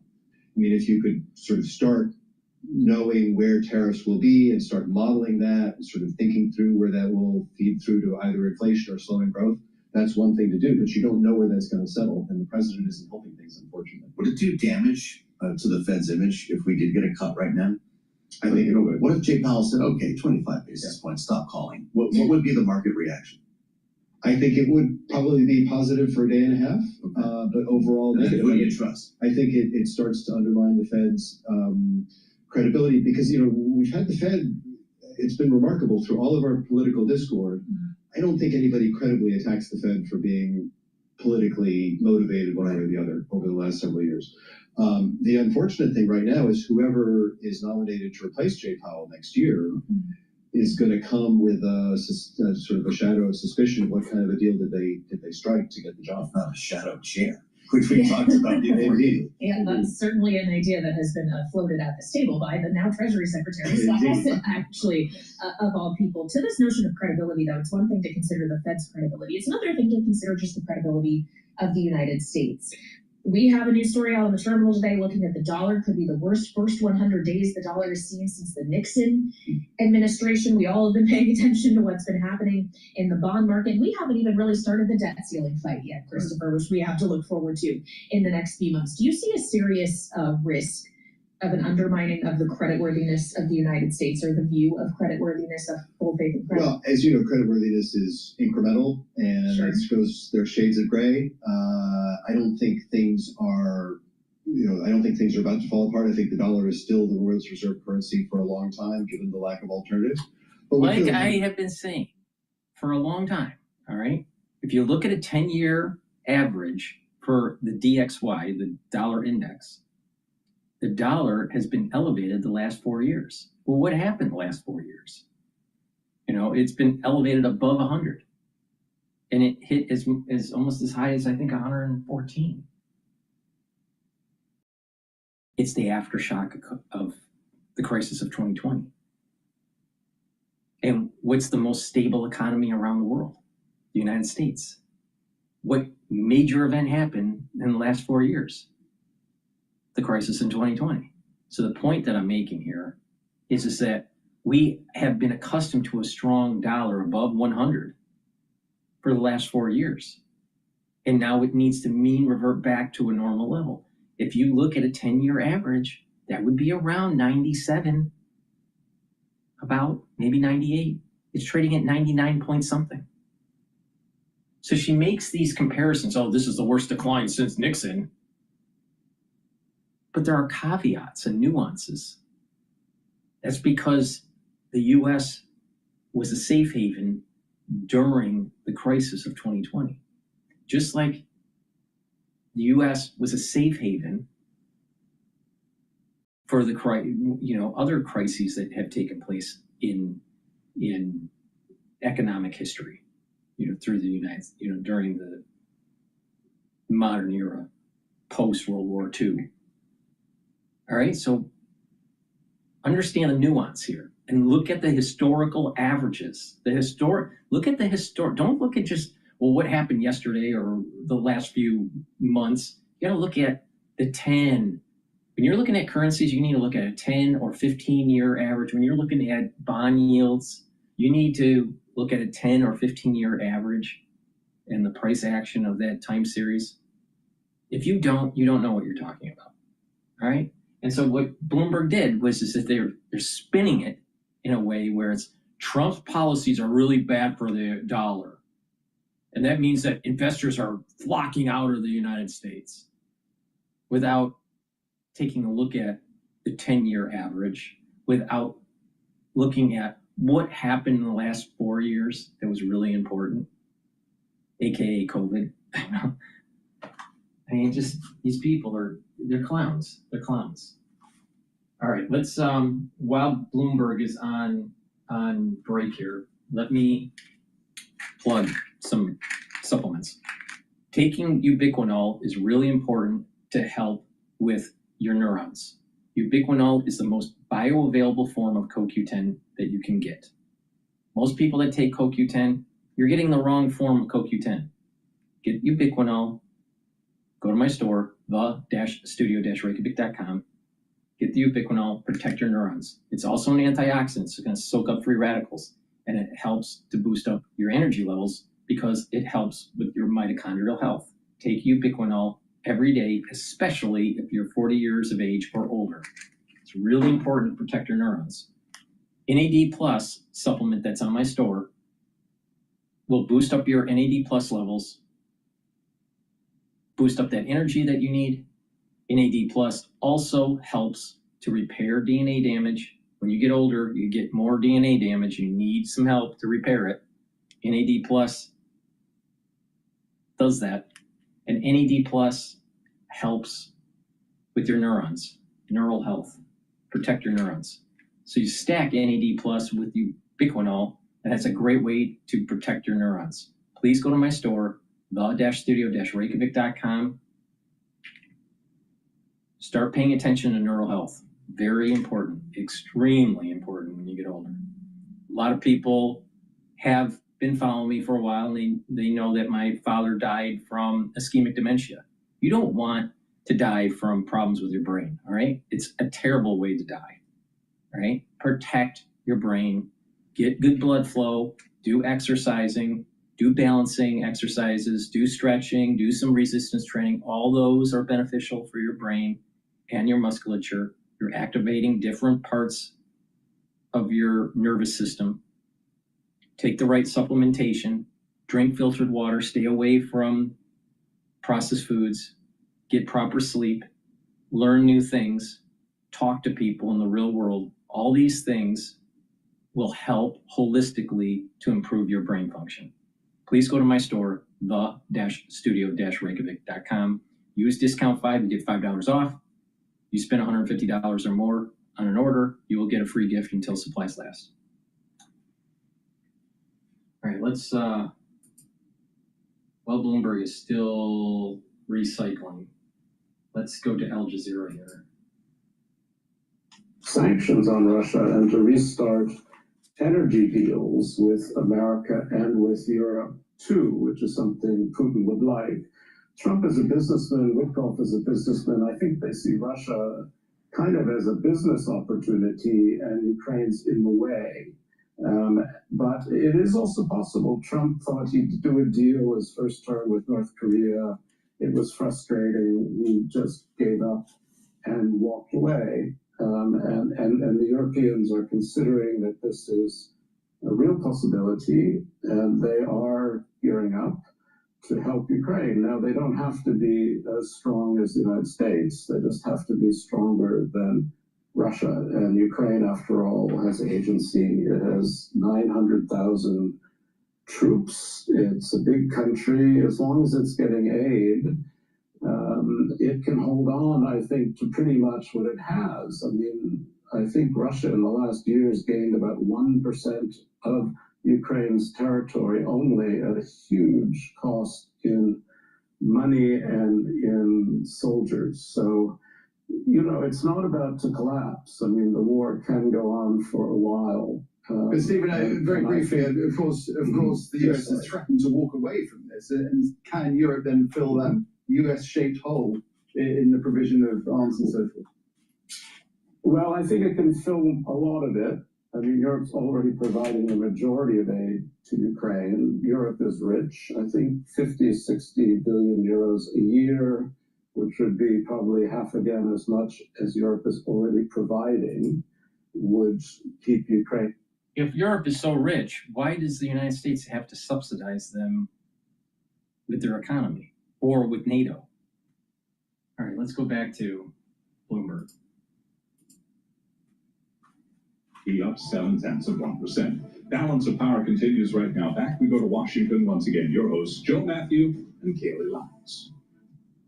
All right, Charlie Pellet in New York, checking on the markets for us as we end this week. Thank you so much. Of course, as we've mentioned, fourth up day in a row could actually turn out to be a pretty good week for risk assets, even in the face of still a lot of questions remaining on the fate of U.S. trade policy and of trade negotiations.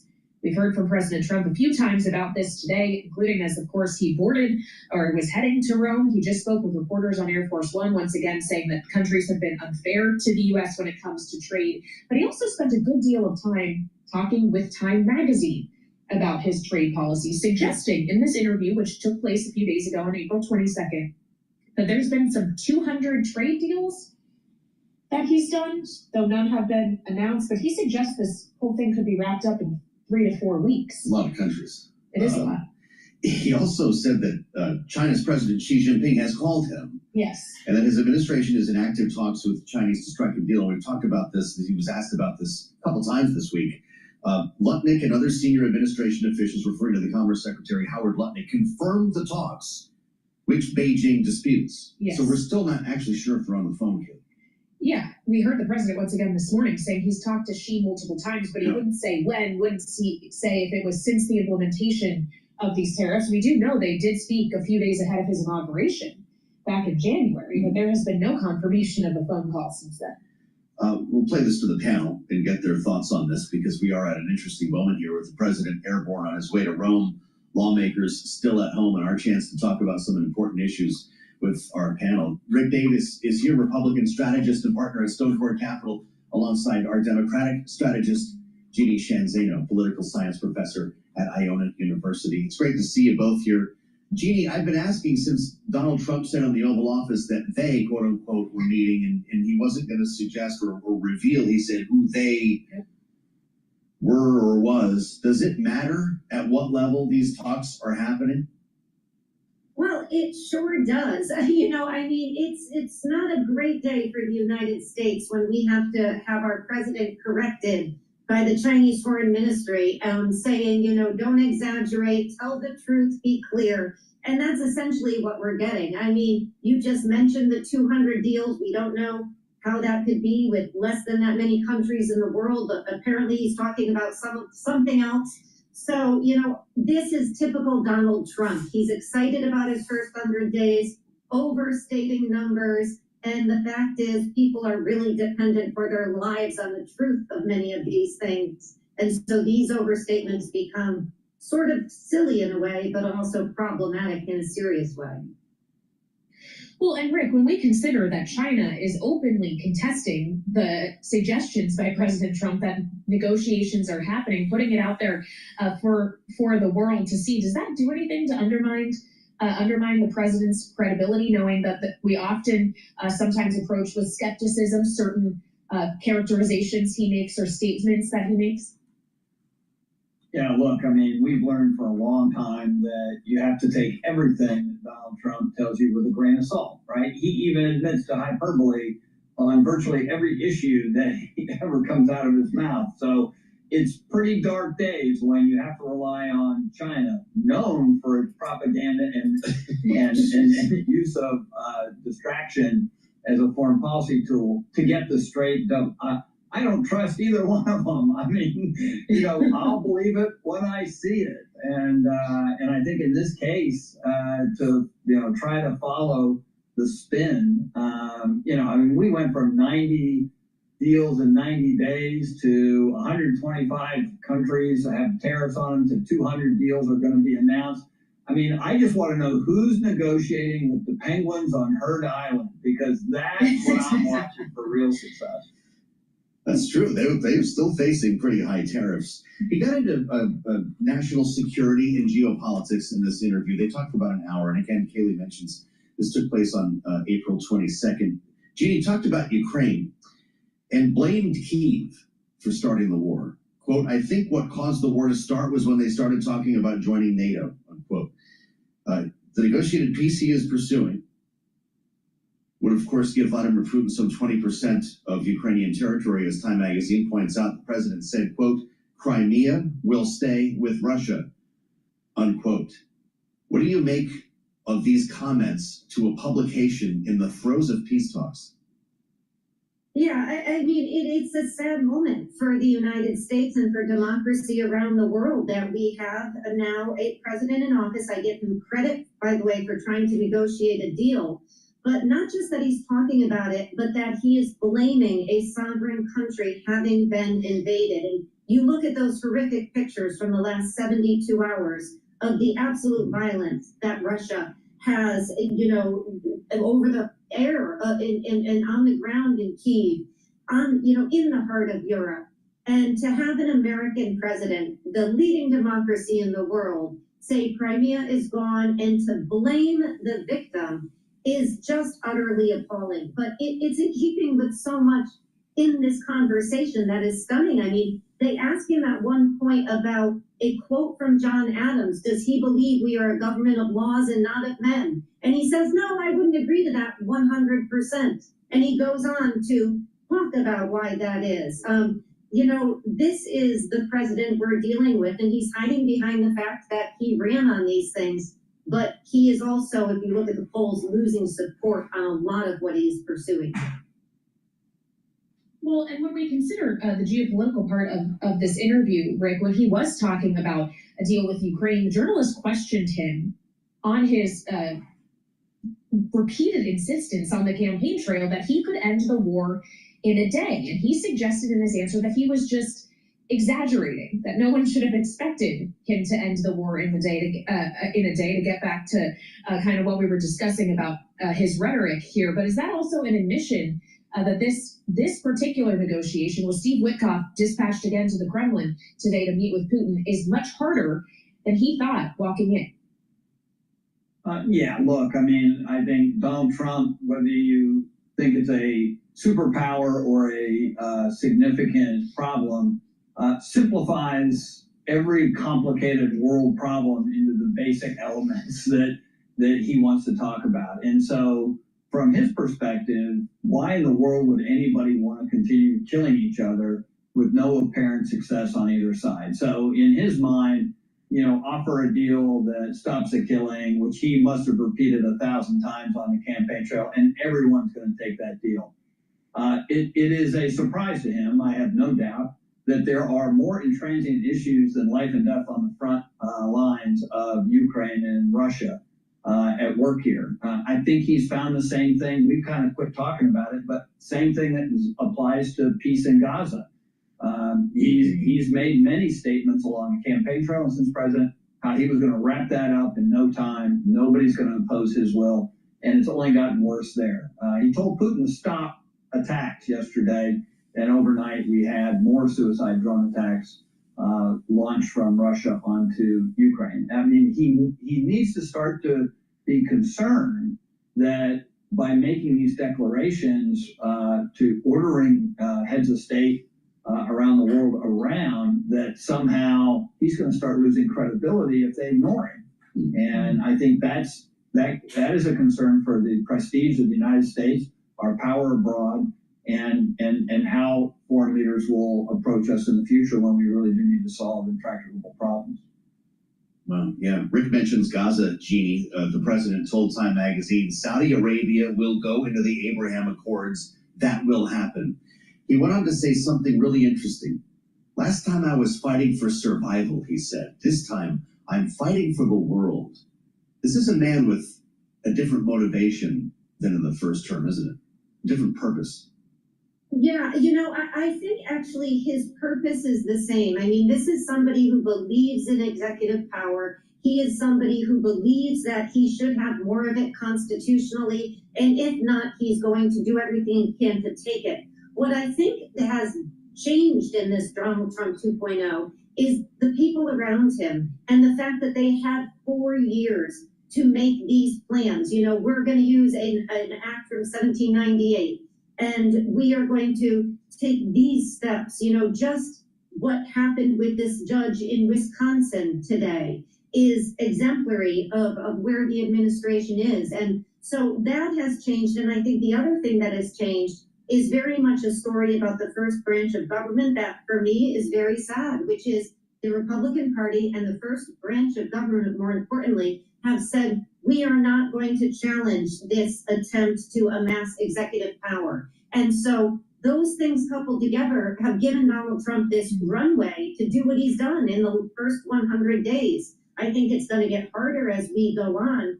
And if I could say, I think one thing he gets credit for, which Democrats should learn from, is announcing he's going to talk to Jeffrey Goldberg from The Atlantic yesterday. This is somebody who famously will talk to anybody at any time. He's got to come right over to Bloomberg and talk to you guys. And that is one thing Democrats should learn from. Talk to everybody, because he says, I'll just try to change their mind. They're going to write about me. I'll go into the lion's den. And Democrats have to learn from that. It's one mark of what a good politician he is, but I don't think he's proven to be as good of a policymaker or governor. Rick, we have less than a minute left here, but when asked about the expansion of executive power, the president repeatedly suggested in this interview, he's just doing what he was elected to do. Is he necessarily wrong on that? Yeah, I think his point that he's just making good on these campaign promises is not wrong. He talked about most of the things that he's doing, and at the time we kept saying, "Wow, what a crazy idea that is." And yet here we are. Rick Davis and Jeannie Shanzano, our political panel, joining us throughout all of it as we approach the 100-day mark, and of course on this Friday. Thank you for joining us here on Balance of Power, and we'll dig more into the war in Ukraine and the efforts to end it next, right here on Bloomberg TV and Radio.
please go to my store, the-studio-reykjavik.com, and get the resveratrol. Resveratrol helps with your mitochondrial health. What will happen is that you're soaking up free radicals, you're reducing the stress on the cell, you're helping with the mitochondrial health, so you're going to have more ATP. Resveratrol also helps with youthful gene expression, and it helps to get rid of cells that are in senescence. I've been taking resveratrol for decades, all right? So please go to my store, the-studio-reykjavik.com, take resveratrol every day. It stacks really well with C60, NAD+, NAC, ubiquinol, clarity factor. This is a great cornerstone for a health protocol. So please go to my store, the-studio-reykjavik.com, and make sure that you get resveratrol. It's very important. And like I said, it works better when you stack it, especially with C60. Now, I've been talking about clarity factor, so let's continue on with that conversation. Clarity factor is a supplement that will help to get rid of brain fog. Now, what will happen is that your neurons are going to be firing faster. It's going to help support memory. You're going to think faster. You're going to have better memory. You're not going to have the brain fog. And you'll be able to concentrate on work or in school, or if you're retired, you'll be able to concentrate on tasks that you're doing. Neural health is really important. So take clarity factor every day to improve those neurons from those. You want to improve those neural connections, all right? So there's something called neuroplasticity. And the plasticity of your neurons can be negative or positive. Positive neuroplasticity, as I define it, is when you have more connections, neural connections, the dendrites that are on your neuron, your dendritic connections will increase. That's positive neuroplasticity. So you'll be thinking faster, you'll be able to consolidate memory, you'll be able to retrieve memory better, all right? Negative neuroplasticity is when those dendritic connections start to recede and you slow down with your thinking. Memory recall is slower or non-existent, and you're in decline. Well, you don't want that, all right? You want positive neuroplasticity. To get positive neuroplasticity, you need to do a few things. One, you have to make sure your body is not inflamed chronically. So you bring down that inflammation, like I said, through the different supplements that I offer, like the turmerics. You want to get better blood flow. Better blood flow will help with nutrients, and having that better blood flow will keep those neural connections healthy. All right. So you're bringing down that inflammation. You're having good blood flow. Those are both positive signals for more connection with your neurons. Proper supplementation, such as NAD+, ubiquinol, the C60, these are all improving your neuron in different ways. Bringing down free radicals. Free radicals cause stress in the cell. You cause stress in your neuron will function poorly. So you want to soak up those free radicals, so you need the C60. And taking the clarity factor, all right?